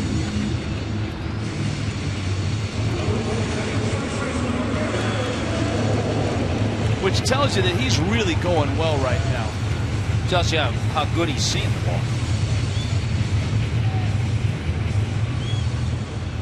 Now Jones. Key at bat in the 7th. Jones with the bases loaded and 1 out. Wesley Wright came out of the pen. Jones tapped to first. And Rizzo got the out at the plate. Garrett Jones a big swing and a miss. Miami would not score in that inning. And thus it's still 4-4 here, bottom 10. And once again, the Cubs in their shift keep Castro on the left side and Mike Olt, the third baseman. Here's Olt over here.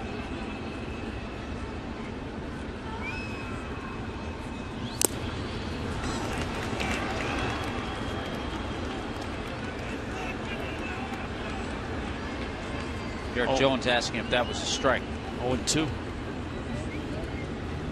This was one of those at bats where if you are Jones and you think about bunting, too late now, but this would have been one of those. Obviously, yes, it's too late. But as he came to the plate, you thought about it. Jones cranks it right field, deep and foul.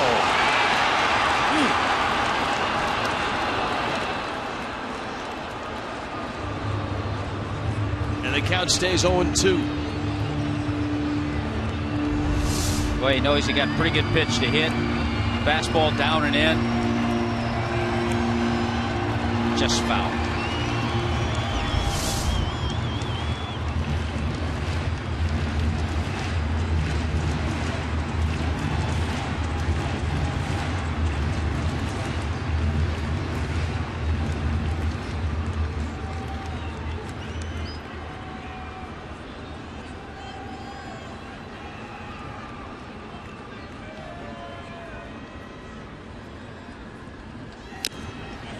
And he throws it by him.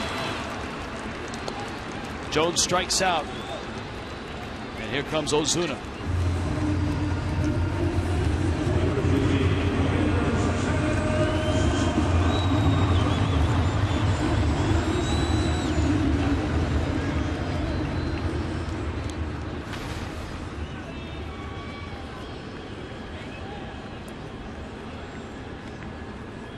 Marcell Ozuna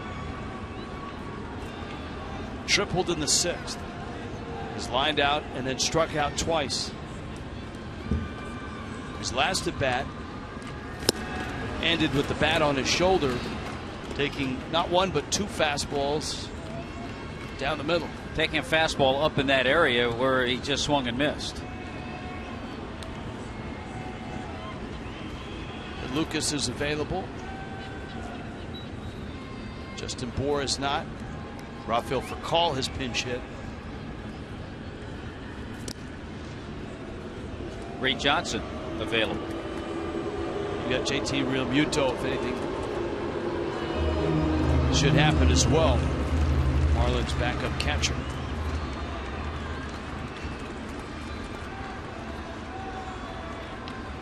McGee at first, not a big lead.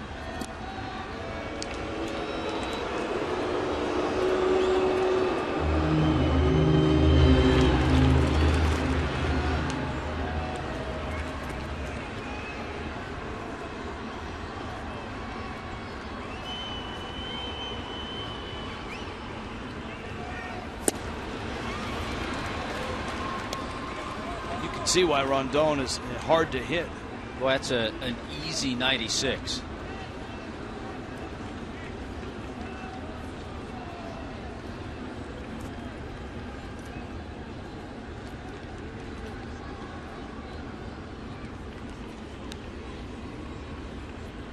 His 0-2.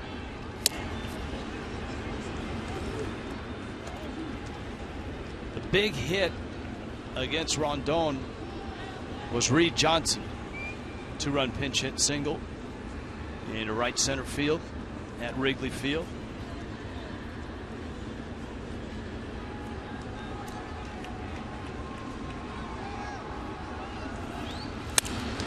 Ozuna into center field. That's a base hit.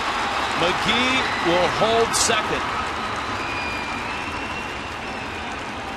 And Miami has the winning run in scoring position. Well, after swinging through a couple of fastballs up, that one a little more to Ozuna's liking, down out over the plate. And gets Casey McGee into scoring position.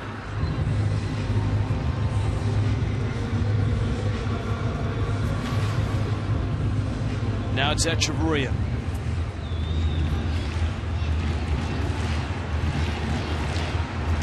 One for two, a sac fly. Excuse me, 1 for 3 with a sac fly in the 6th. The single was in the 4th. Struck out in the 8th. McGee. You've got a big arm in right in Shearholtz.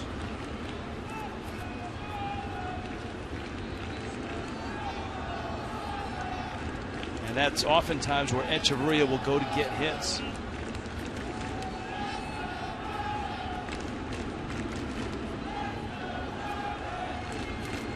And you know that Brett Butler's factoring all that in his mind right now.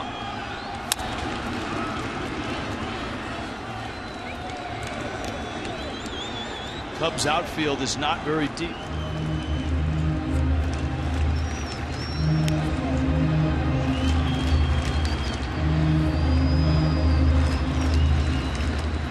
It's been a great place for Echeverria to hit.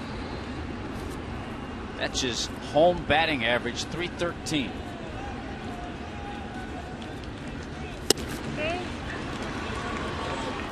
Ball and a strike. Mathis is on deck.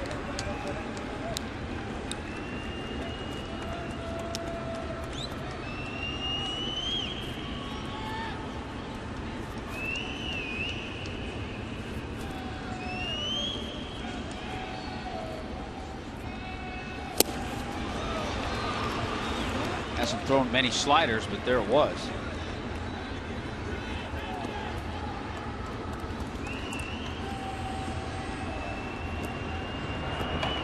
Sam Dyson in Miami's bullpen.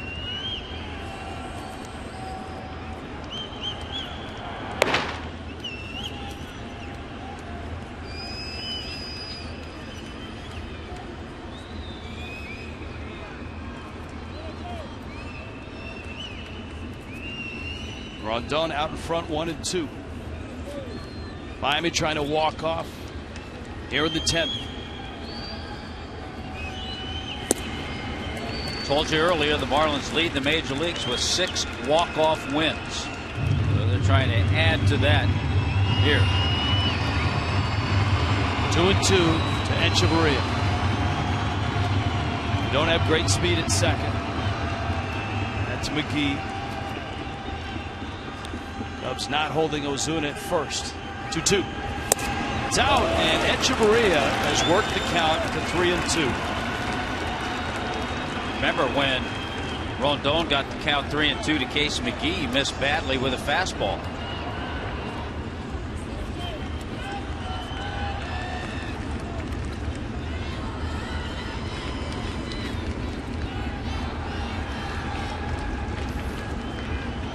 Echeverria has walked just 11 times this year.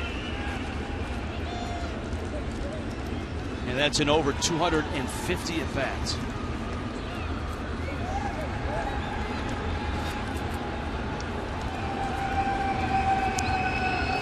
Three-two coming.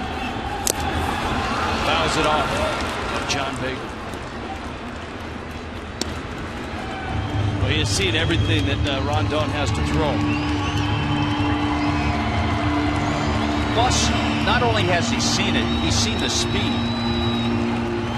So you hope if Rondon stays with fastball, that helps your timing a little bit because you've seen the fastball a few times.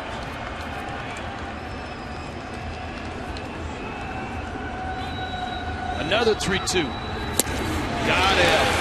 95. Dialed it up and punched him out.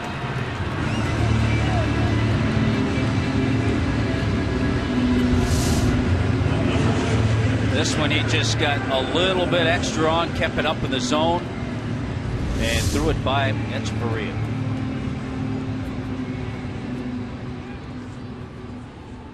Now Mathis.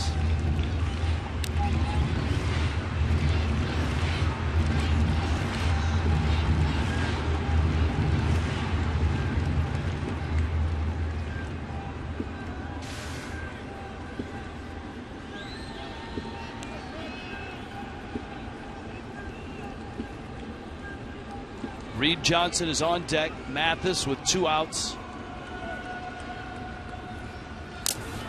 Oh, we got a breaking ball. A 79-mile-an-hour variety. It's a pretty good pitch to hit. It wasn't down. It wasn't away. Then again, you also, as a hitter, have to be alive for that 95-mile-an-hour heater.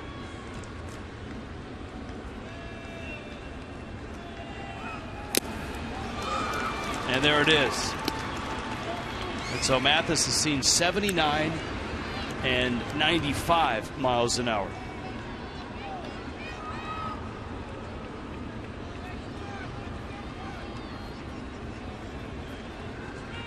McGee still out at second.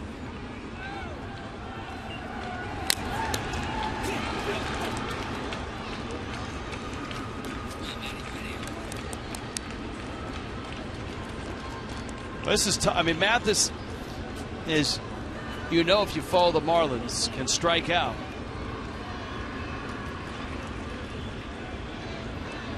.75 at bats.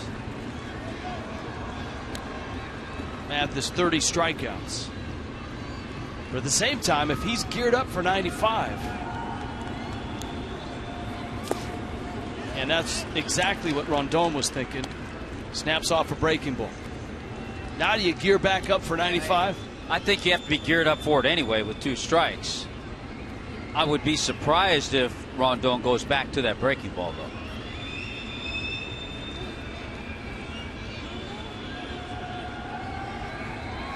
He did. And he got him. Wow. Breaking ball strikes him out. Rondon ends up striking out 3. Miami leaves 2 in the 10th.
Extra innings presented by Jack Link's Beef Jerky. All season long, Jack Link's Beef Jerky. Feed your wild side. 4-4 ball game. It's the 11th in Miami proper. Cubs and Marlins opening up a 3-game series. Brian Morris, because the inning ended just before his spot was due up. Mike Redmond's going to try to squeeze another inning out of him. Well, we saw a shot of Sam Dyson loosening up had Morris's spot come up.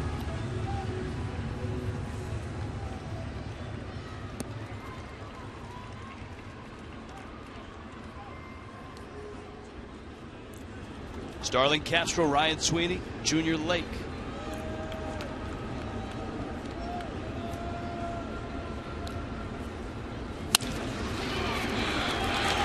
Castro opens with a hit.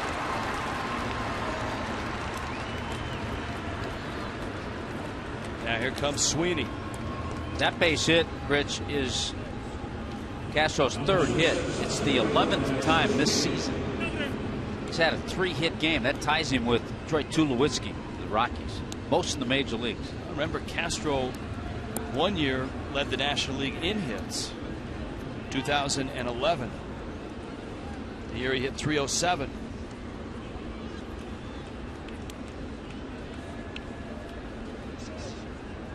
Now Sweeney, big center fielder, takes a strike.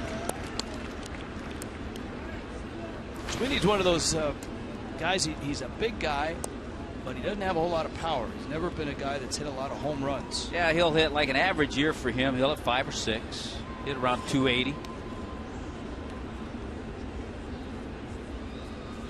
In fact, in his career, Sweeney's hit just 20 homers in about 630 games.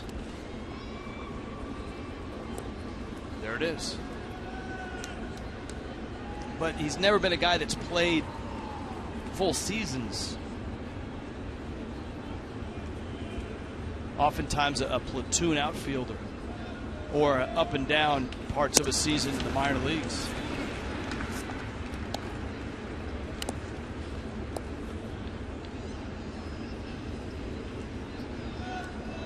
He's been with Oakland. I'm surprised he didn't stay with Oakland because he's that kind of player.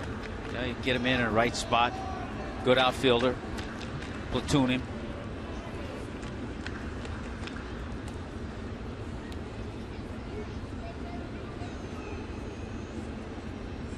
Two-one runner goes, and a little tapper out to short. Echeverria on to first in time to get the out. Cubs move the runner.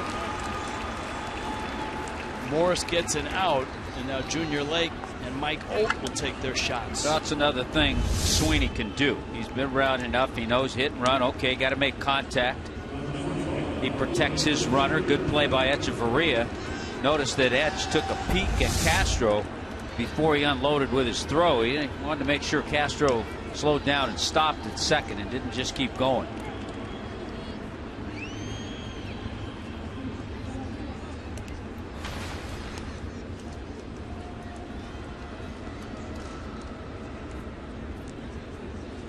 Now Lake, an 0 for 4. He homered twice in one game against the Fish. He just missed one there, too. We apologize for our Spanish listeners. Lo siento. Yeah, he got a slider that he'd like to have back and have another swing at. So Morris has got a couple outs. And now here comes Olt.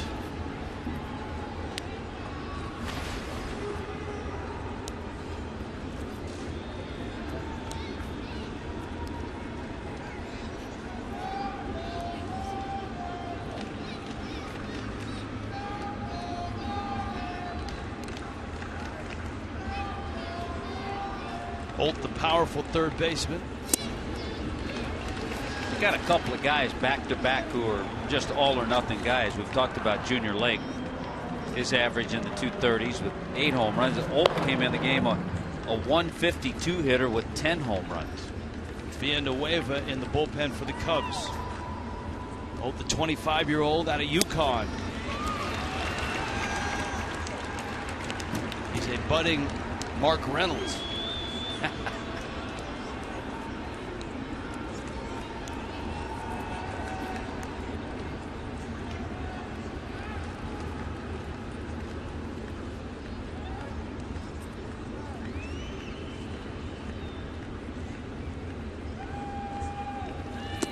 "61 strikeouts, 149 at bats." That is Mark Reynolds territory. We saw Dyson up. Jennings is up right now. And John Baker is the on-deck hitter.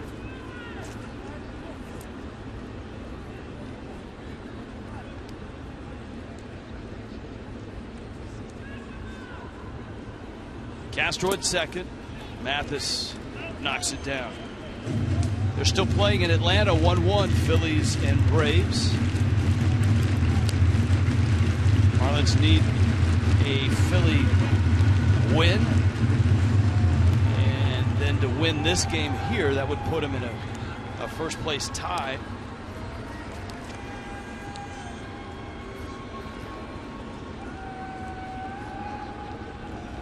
As of now, the Marlins a game back, tied with Washington behind Atlanta. 2-2. Got him. Struck him out. Bottom of the 11th. Miami needs a run in a 4-4 game.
For Cubs and Marlins.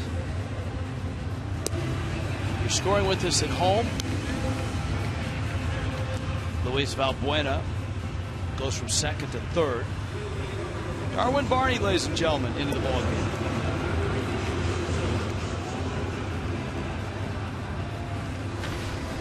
And Carlos Villanueva is in. Well, something must be wrong with that graphic. We've talked about the bullpen of the Cubs, but Villanueva's numbers just don't hold true. Opponent's hitting .347. The ERA is high. Doesn't fit the profile. Yeah, so double switch. Holt comes out of the game. So Villanueva bats in his spot.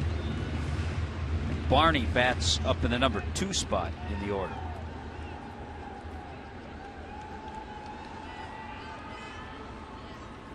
And of course, Reed Johnson will take this at bat.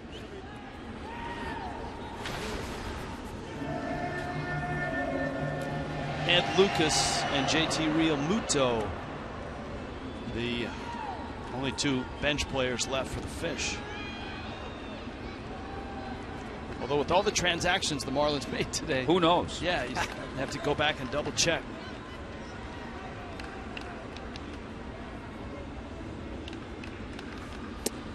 Villanueva gets a strike. You can see Reed Johnson trying to hang in there as close as he can, hugging that inside part. He is prolific at getting hit by pitches.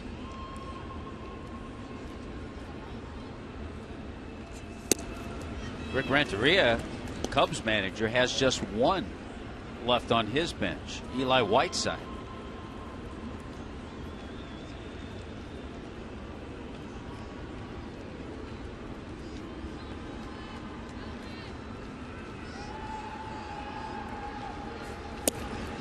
Breaking ball, and it's 2-1.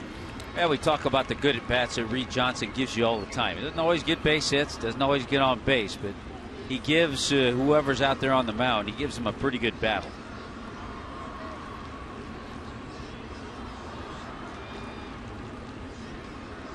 Two-1. Johnson chops it towards short. Castro is there to throw him out. So it's top of the order time with Jake Marisnick and then Jeff Baker.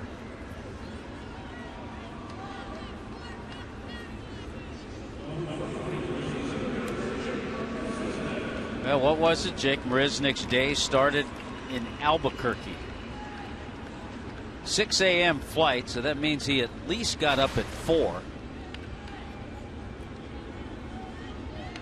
Here he is in the 11th inning.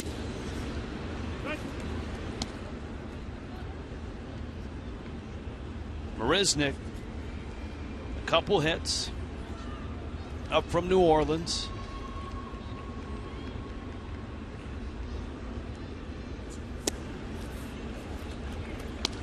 Christian Yelich going on the disabled list after injuring his back in the first game of the Pirates series.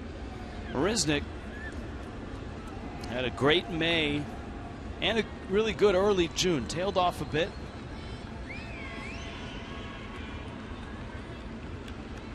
He is a plus center fielder. His speed, his arm, his instincts. And with all 4 outfielders the Marlins have, whether it's Ozuna or Marisnick in center, Yelich in left, Stanton in right, Marlins have good range, good arms, and a necessity in this ballpark. That's the other thing about Christian Yelich. He can also play center field. You mentioned Ozuna and Marisnick. And in the 40 games we saw Jake Marisnick last year, we saw him play some terrific center field.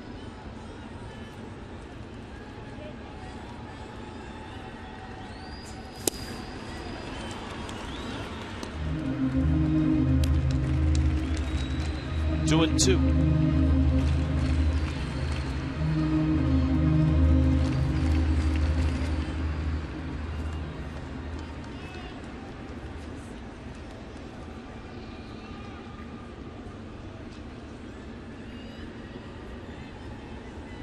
Baker waits the 2-2. Marisnick fouls it back to the screen. For the Marlins, a 35-33 record.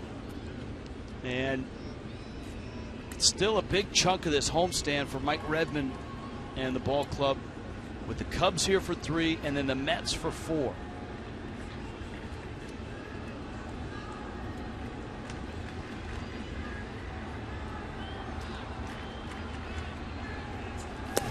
And you heard Marlins president of baseball operations Michael Hill on the show. He came on in the 3rd inning, and you really got the sense from Michael Hill that the front office looks at this ball club, they look at the record, and they see the opportunity there in a division where the Braves haven't run away, nor have the Nationals. And the flurry of moves made today are a result of that. 3-2. Foul back. Yeah, these weren't moves made just to bring up young guys because they were playing well. These were moves made to improve the ball club. Andrew Heaney, Anthony DeSclafani, saw him. What a terrific debut he had at Dodger Stadium. 7 innings, gave up just 2 runs, got the win, got a base hit, a couple of RBIs. Terrific at bat by Marisnick, who draws the walk, has plenty of speed, and now you got Baker, a veteran hitter, up. Marisnick already has stolen a base tonight.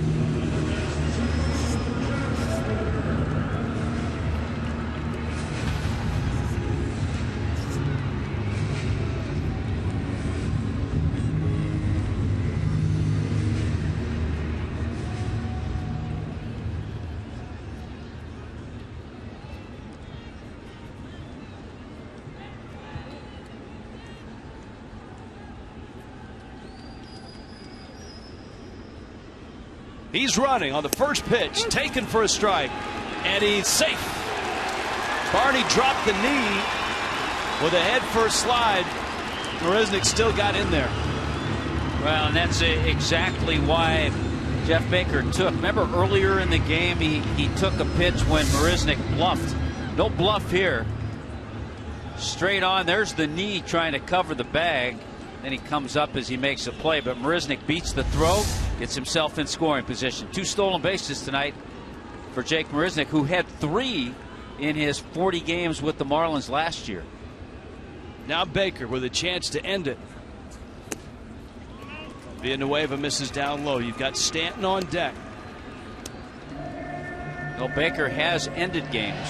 Wasn't it Jeff Baker who hit that ball with a great attempt by Yasiel Puig for a game winner? Puig got tangled up on the right field wall. Baker was credited with a walk-off RBI double. 1-1 coming.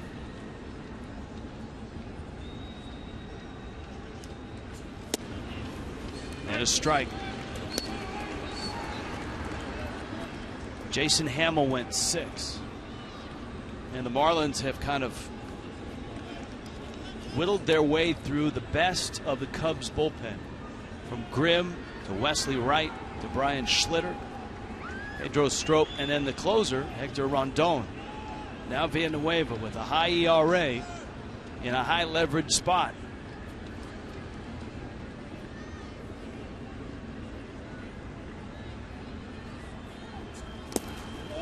Baker takes outside. 2-2. Yeah, it's interesting. You watch Villanueva, he's missed badly with some sliders, and then he's made some pretty good ones.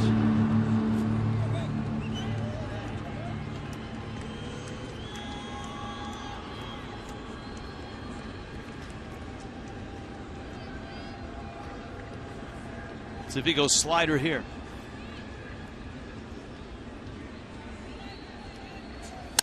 Slider, liner, right field, right at Schierholtz. Well, Jeff Baker's hit a couple of line drive outs tonight. 3rd inning, he lined out to second on a slider. He was on that one. And he was on that one, right. Well, if you're the Cubs, what do you do? You know what? You almost would rather pitch to Stanton than McGee in this spot, because Stanton's more likely to hit it out, but McGee is more likely to get a base hit. And you know what? They are going to walk Stanton and pitch to McGee, who said yesterday, when asked about everybody walking Stanton in front of him, that McGee would walk Stanton as well if he were managing. I did the same thing, but how about this? In plate appearances this year, following a Stanton intentional walk, Casey McGee is 4 for 6 with a couple of walks and 6 RBIs.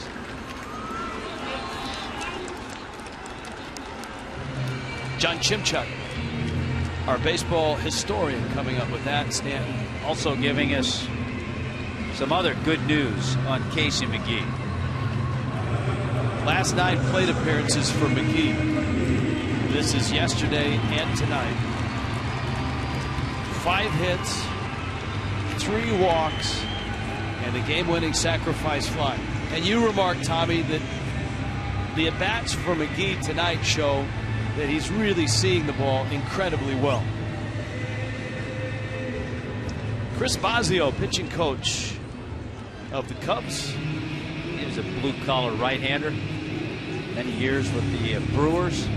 Had a chance to watch him throw a no-hitter for the Seattle Mariners, which was sealed on a chopper over the mound, and a streaking Omar Vizquel barehanded the ball and threw the runner out at first to secure the no-hitter.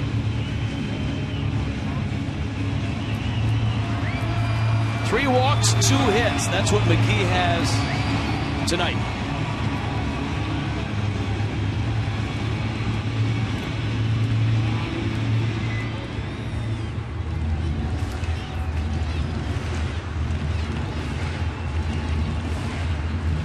One thing Miami has going for it here think back to the last time they were in this spot.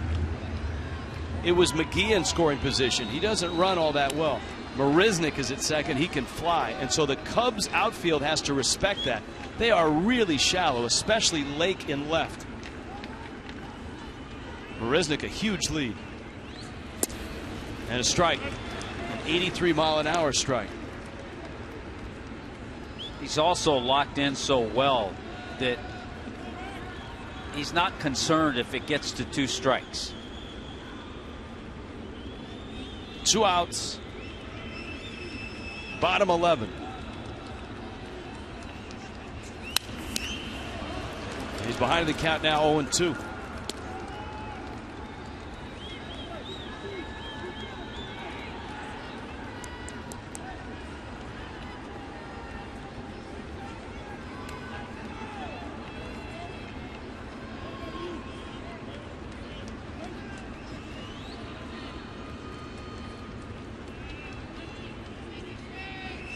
Villanueva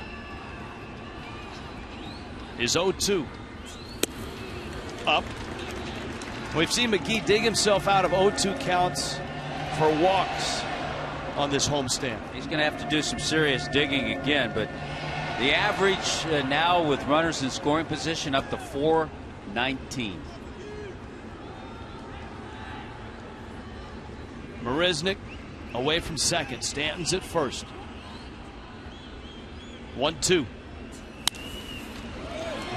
Emergency swing. He stays alive. He said his father yesterday had already called him before he got to the clubhouse to congratulate him on a Father's Day for his walk-off sacrifice fly and his post-game interview.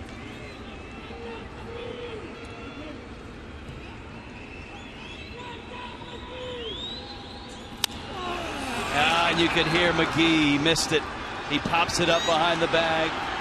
And it's Castro that makes the catch.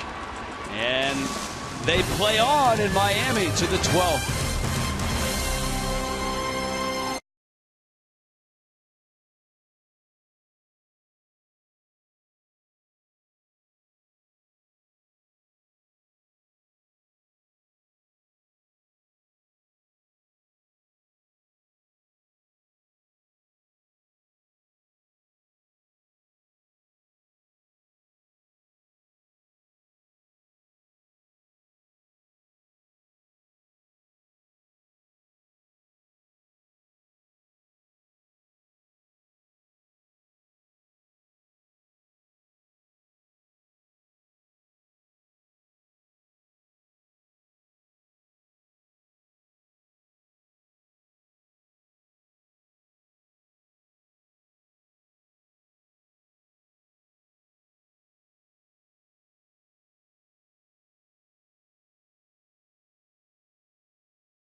Miami and Chicago, 4-4 game.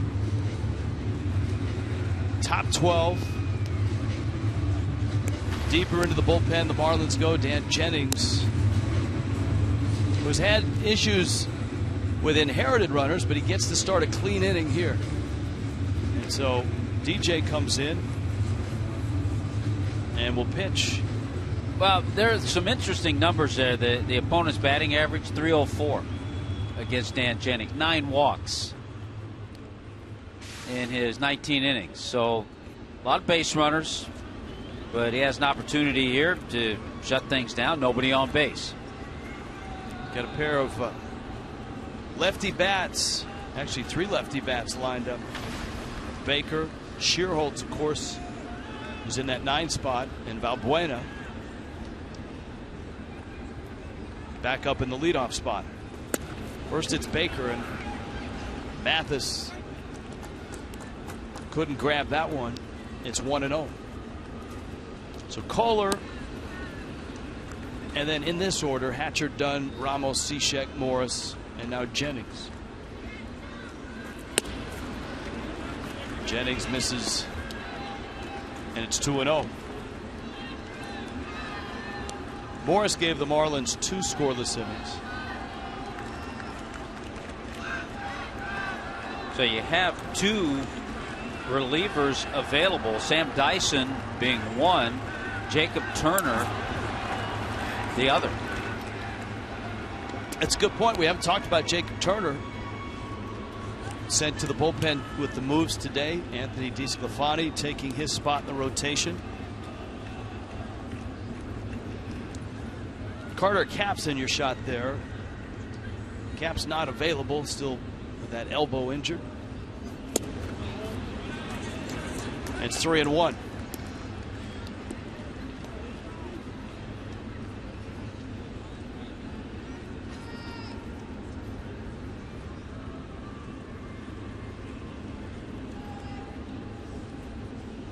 Baker 2 hits.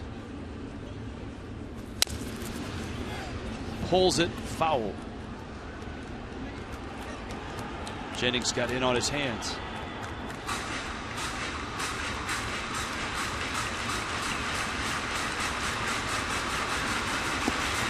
At some point there was a crowd of just under 20,000. But at this late hour, many are home. Hopefully they're filling out their Nielsen diaries right now. Do they still have Nielsen diaries? Not sure. Oh, I was thinking you were going to say hopefully they're filling out those all-star ballots. They're all online too. I think it's like it's got to be a computerized box. Nielsen diaries, it's like the yellow pages. What happened? 3-2. And he walked it. And so Baker walks. Here comes Shearholtz.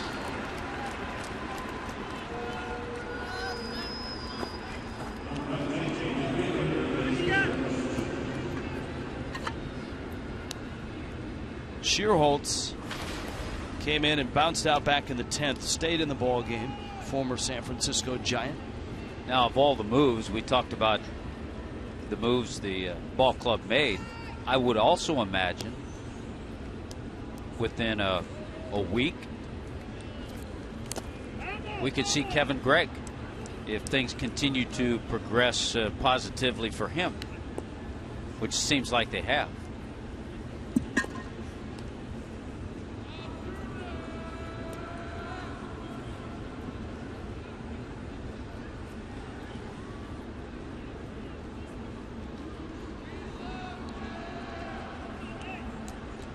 Oh, 0-1 to Shearholtz. A looper down the line and out of reach for the youngster in the green shirt.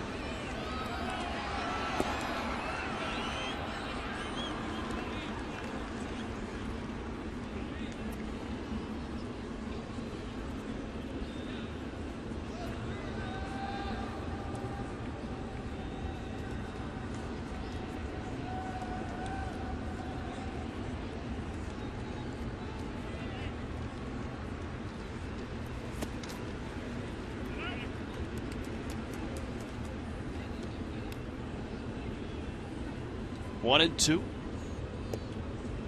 Yeah, if this game continues on any longer, Rich, we'll be into email and Twitter Tuesday. Oh, we're wide open for that. I'm all for that. In fact, somewhere in Canada, aren't we already there? Bouncer.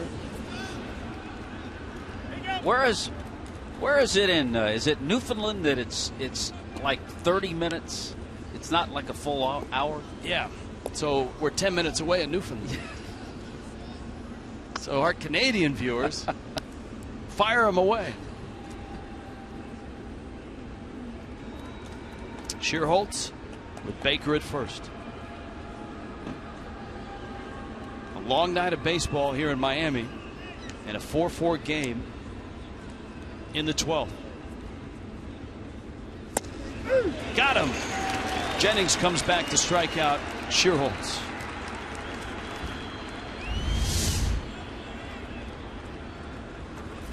Oh, nice pitch.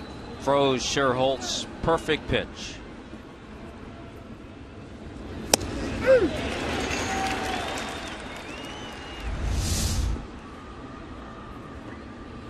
You know what, Hut? What's that? I just got a tweet from Newfoundland.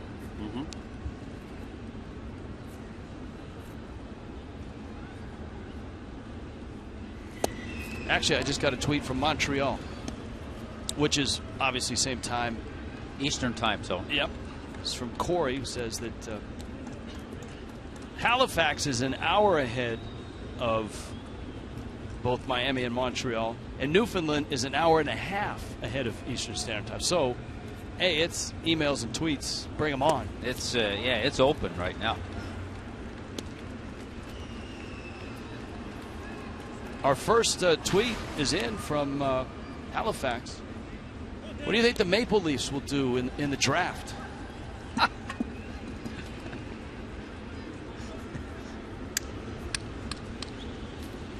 Maybe we might want to rethink that. Jennings at 2-0. Now, I would say he swung so hard he untucked his shirt, but his shirt's been untucked all night long. Yeah, there have been a few Cubs players, Valbuena, Junior Lake, another, that right now don't know how to dress like major leaguers.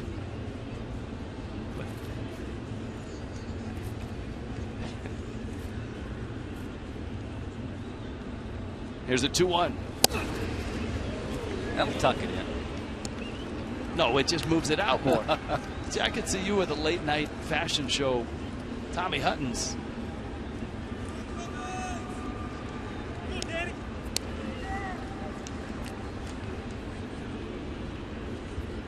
Baker's at first.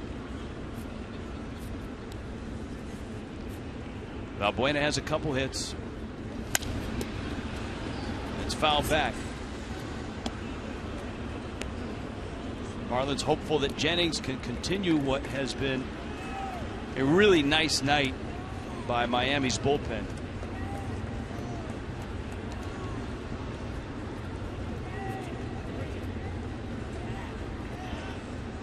Tom Kolek gave up 4 runs in 6 innings, and the bullpen has been solid since.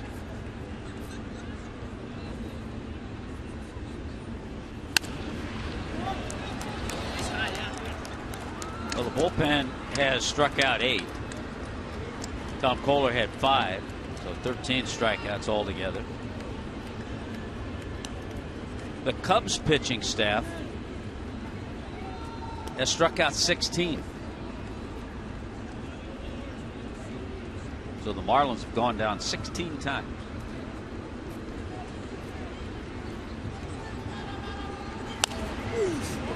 Ball popped foul and out of play.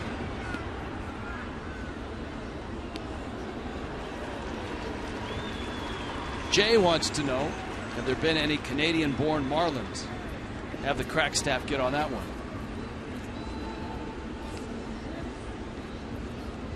Chris LaRue.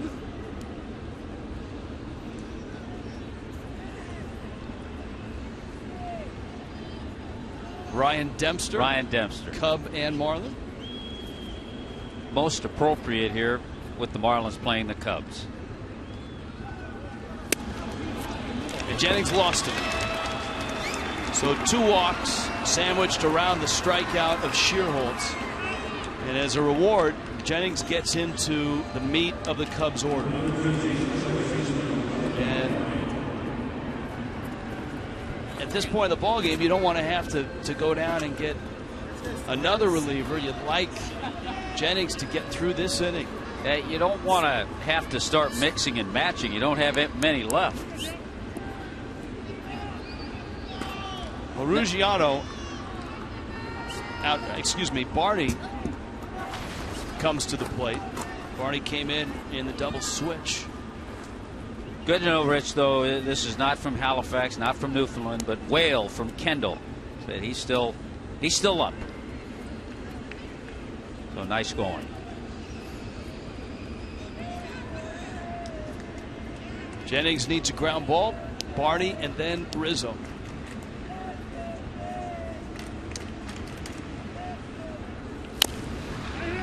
Darwin Barney pulls it foul. Yeah, Barney runs pretty well. Tough to turn 2 on him unless the ball's hitting sharply in the infield.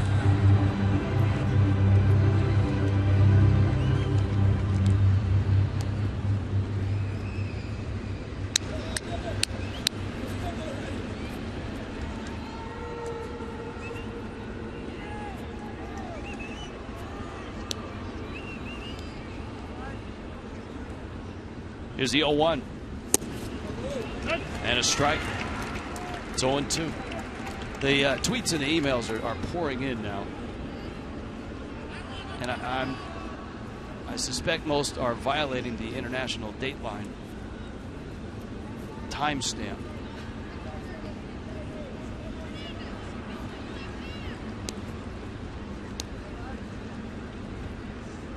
Baker the runner at second, and Barney swings and misses. Batter's out.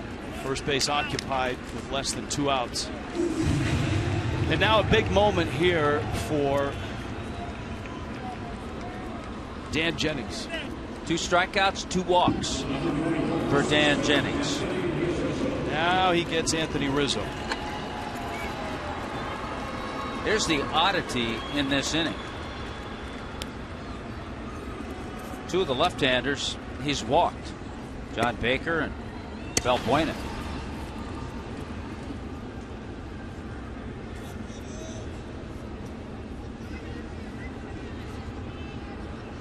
Rizzo drove in a run with a ground ball out in the 6th. Rizzo is like a giant Chase Utley up there. As Rizzo climbs into the box, watch A, how deep he is, and B, how close to the plate he is. Much like Utley, but with a lot more muscle. Yeah, we always talk about that with Utley, how his hands are almost over the plate, the inner part of the plate. That is an imposing figure. The 1-0. It has been a tremendous year to this point for Rizzo against left-handers. Coming into the game tonight, a .344 average, 5 home runs against left-handers this year.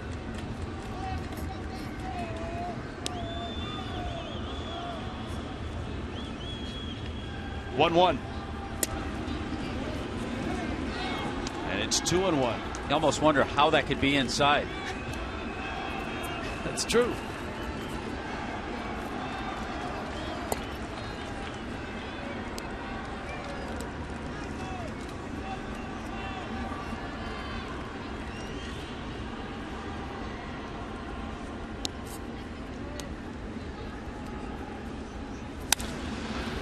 In the air, left field.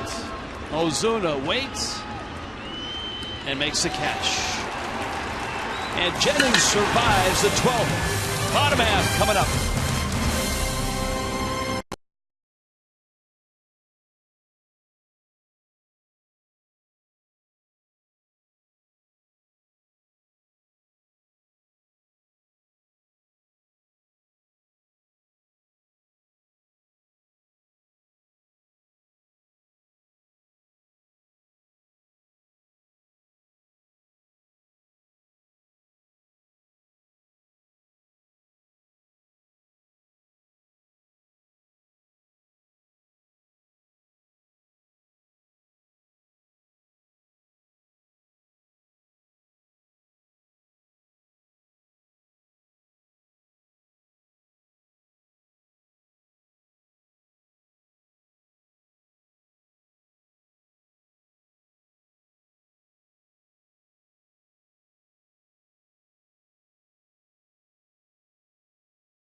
and Chicago. Cubs and Marlins. This is just the first of a 3-game set.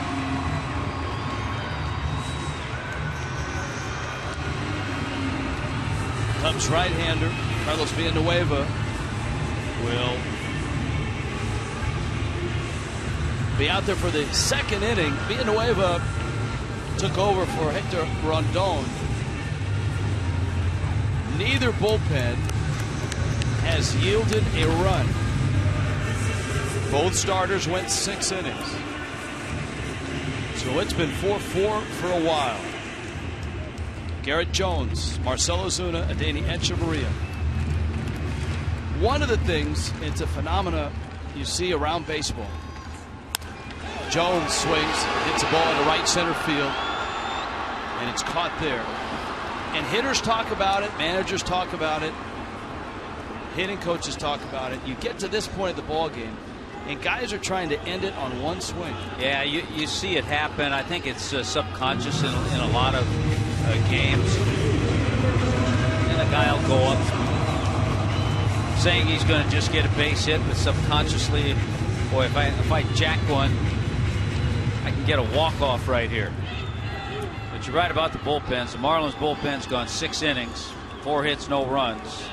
Bullpen for the Cubs has gone 5 1/3 now, 2 hits, no runs. Now Ozuna. Cubs bullpen has walked 5 though, and the Marlins 4. So there have been some base runners. And there is Jacob Turner. So Turner's up. The good thing about Turner is, if need be, he can give you multiple innings. Pitch misses outside. All right, here's a tweet. Kevin, greetings from Halifax.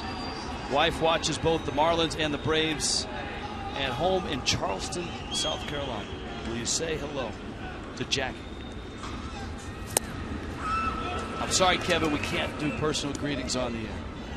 This is not Cubs television from back in the 80s. Remember that, when Harry would come on? I want to say hi to, to Margie and Bob, who are watching. And it was just it was terrific. But no, we can't do that. It's part of the disclaimer. It's hidden deep in the disclaimer. Here's the 1-2. Fastball is up. David just flat out says he can't fall asleep until the game's over. David, we know the feeling because we can't either. Rick in South Dakota, my 8-year-old Boston refuses to go to bed until this is over. I believe we met Rick at Chicago with the Cubs and the Marlins. Pitch misses away, and it's 3-2.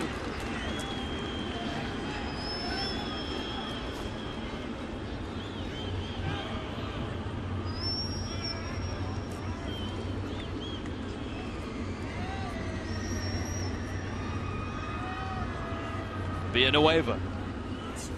And Ozuna swings and misses at a fastball.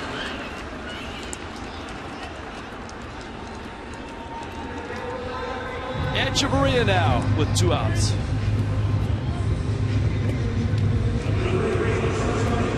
Matt tweets, you guys would be surprised at how many Canadian viewers you have. We know. Emails and tweets on Tuesdays, we get them from all over, but we certainly appreciate our viewers north of the border.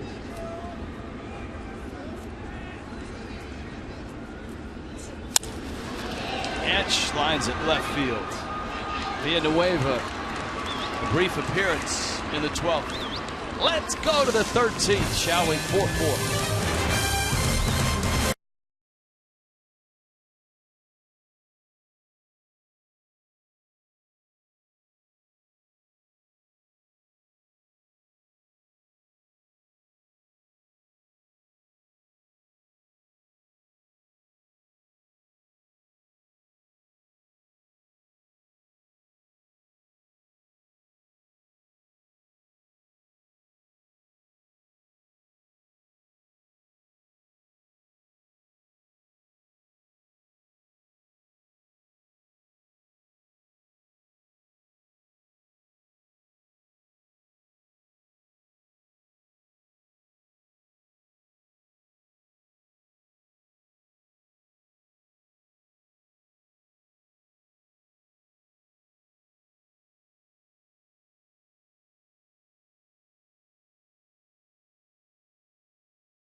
13th game summary. Go get him, partner. Things got off good for the Marlins with Giancarlo's 19th home run, a 2-run shot, 2-0 Miami in the 3rd inning. It all of a sudden became 3-0 on a Casey McGee base hit. But here comes the Cubs. After 1 run was scored, Starlin Castro hit a 3-run home run. That was in the 6th inning. That made it 4-3, but a sac fly by Heaney Echeverria, a great catch by Sweeney, tied the game in the bottom of the 6th. 4-4 was the score. There has not been any scoring since.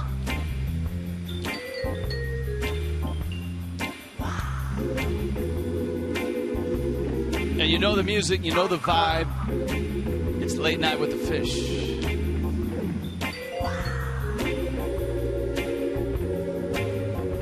And Lucas, left field.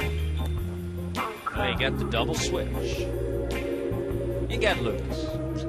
You got Turner.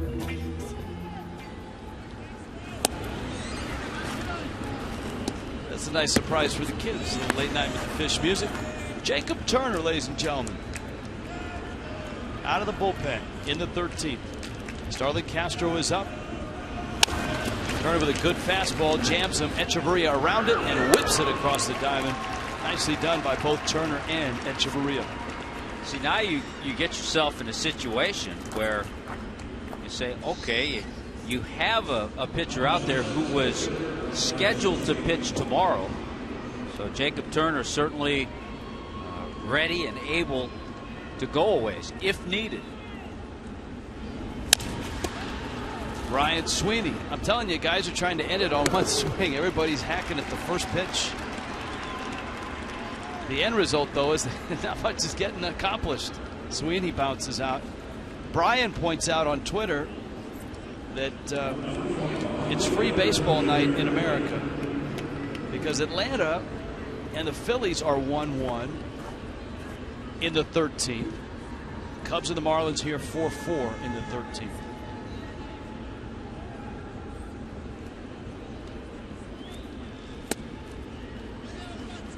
Mike wants to know, Rich, have you ever been to Canada? Ha!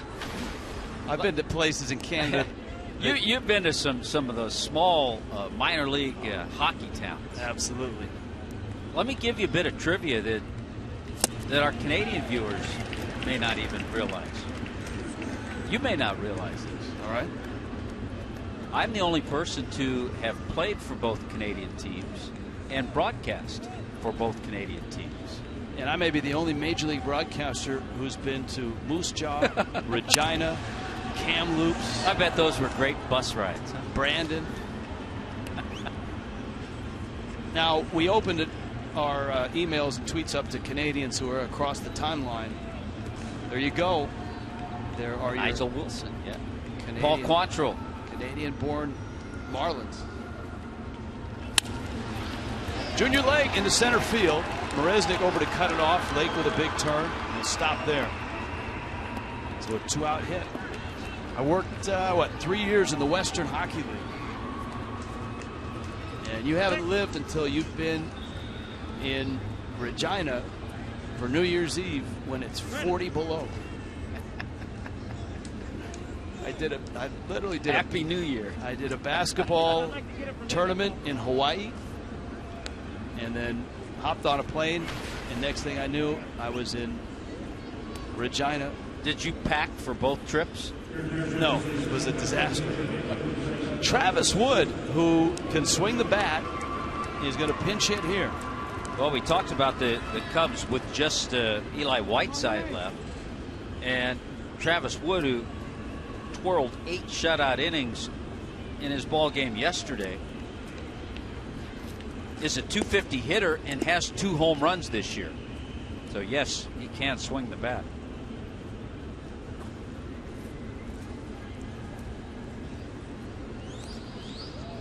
Yeah, 8 home runs. And Turner misses in. Yeah, hats off to Jeff Mathis and to John Baker. And for that matter, to Scott Berry, the home plate umpire. This is a 13th inning. It's been a long night. These two teams have played, what, 4.5 4.5 hours of baseball. And both catchers have gone the distance. Scott Berry has been behind the plate and has had a pretty good game. Hey, think about it. At least the catchers, they can go back in and sit down. They're half inning. Those umpires are out there the whole time. Sao Paulo, Brazil chimes in an hour ahead of time. They want to know if they can get in on the tweets and the emails. Wood cranks one foul, waking everybody up. I just figured they'd be involved with the World Cup, though, right now.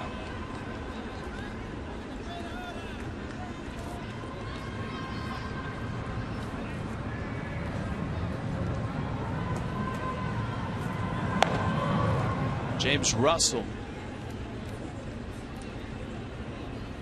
in Chicago's bullpen. That one gets by McGee, and down the line it goes. Racing for the corner is Lucas. Headed for third, and around third is Lake. And he will score. And Travis Wood, a pitcher,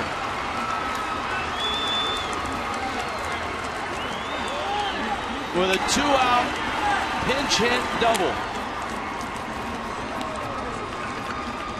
Seems like there are more Cubs fans stayed around than Marlins fans. A breaking ball that didn't do a whole lot. It was hit sharply just out of the reach of Casey McGee. See third base coach Gary Jones waving Junior Lake all the way around. So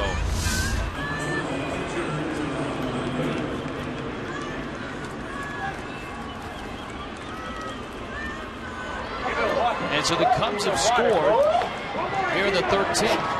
Nice.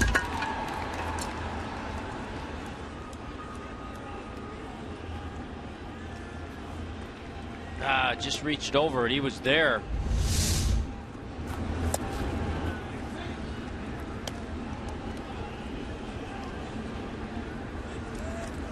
And so Wood has broken the tie. Ironically, the Phillies have just broken the tie in Atlanta. The Phillies have a 3-1 lead and have the bases loaded with 1 out in the 13th.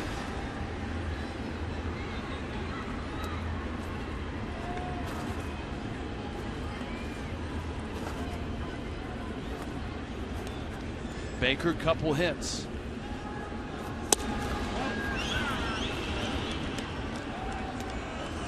Miami, when they get to the bottom of the 13th, has Mathis, Lucas, Marisny, Baker, then Stanton. If anybody reaches. To left, Lucas back there, makes the catch on the warning track. Damage done though. Travis Wood, a pinch hit RBI double and a 1-run Cub lead.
still has the Father's Day ribbon stuck to his jersey. And he comes up with an enormous hit. Wood yesterday got the win, pitched 8 shutout innings, and was 1 for 3 at the plate.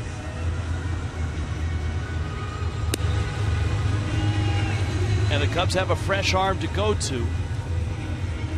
They go a little deeper in their bullpen, and they bring in James Russell. Russell's had a good year. And now Miami needs to score if they want to hang in this ball game. A couple of years ago, James Russell was tremendous out of the Cubs bullpen. 7-1 record, 77 appearances, and actually had a couple of saves. He has just 2 major league saves, and they were both in that 2012 season.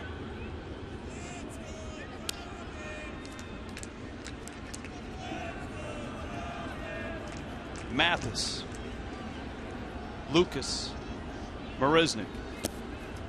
Russell bounces one.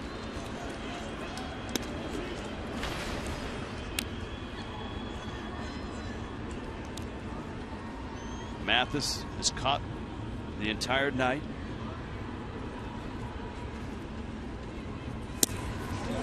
One of the things that will be hard to take for the Marlins are all the opportunities they had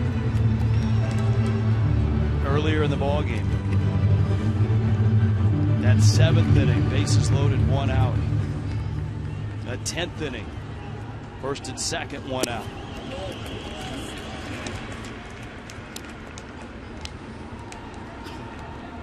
Well, anytime you have games that go deep, it's 13th inning here, there are usually opportunities you can look back on. Marlins just 2 for 12 with runners in scoring position. So far they've stranded 12 runners.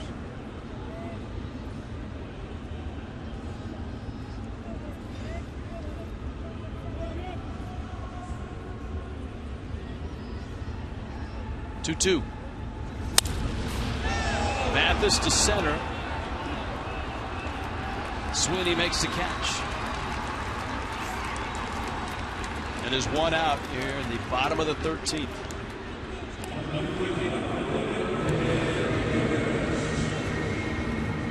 And here's Lucas, his first at bat.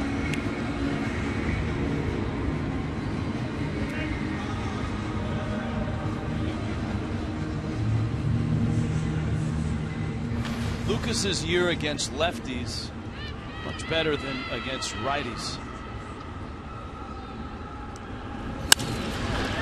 Cracks one to center. Sweeney back, and he almost got tangled up in his feet. He's a very good outfielder, so it was odd to see him backpedaling at the last moment. But he makes the catch. There are 2 outs. Here comes Marisnik. Well, it's that one that's straight at you. It's not to one side or the other, so you got to have trouble. And he had a little, but he was able to regroup and make the catch. He is really good out there. Marisnik now. As you pointed out, his day started, what, 6 in the morning? Yeah, in Albuquerque, where the New Orleans Ball Club was. That's probably the time that his flight left. I'll bet you he was up at 4. Oh, yeah, his flight left at 6. So, yeah, he was up at 4. Russell's changeup misses down low. You got Baker and then Stanton. Marisnik trying to get on base, trying to keep the line moving.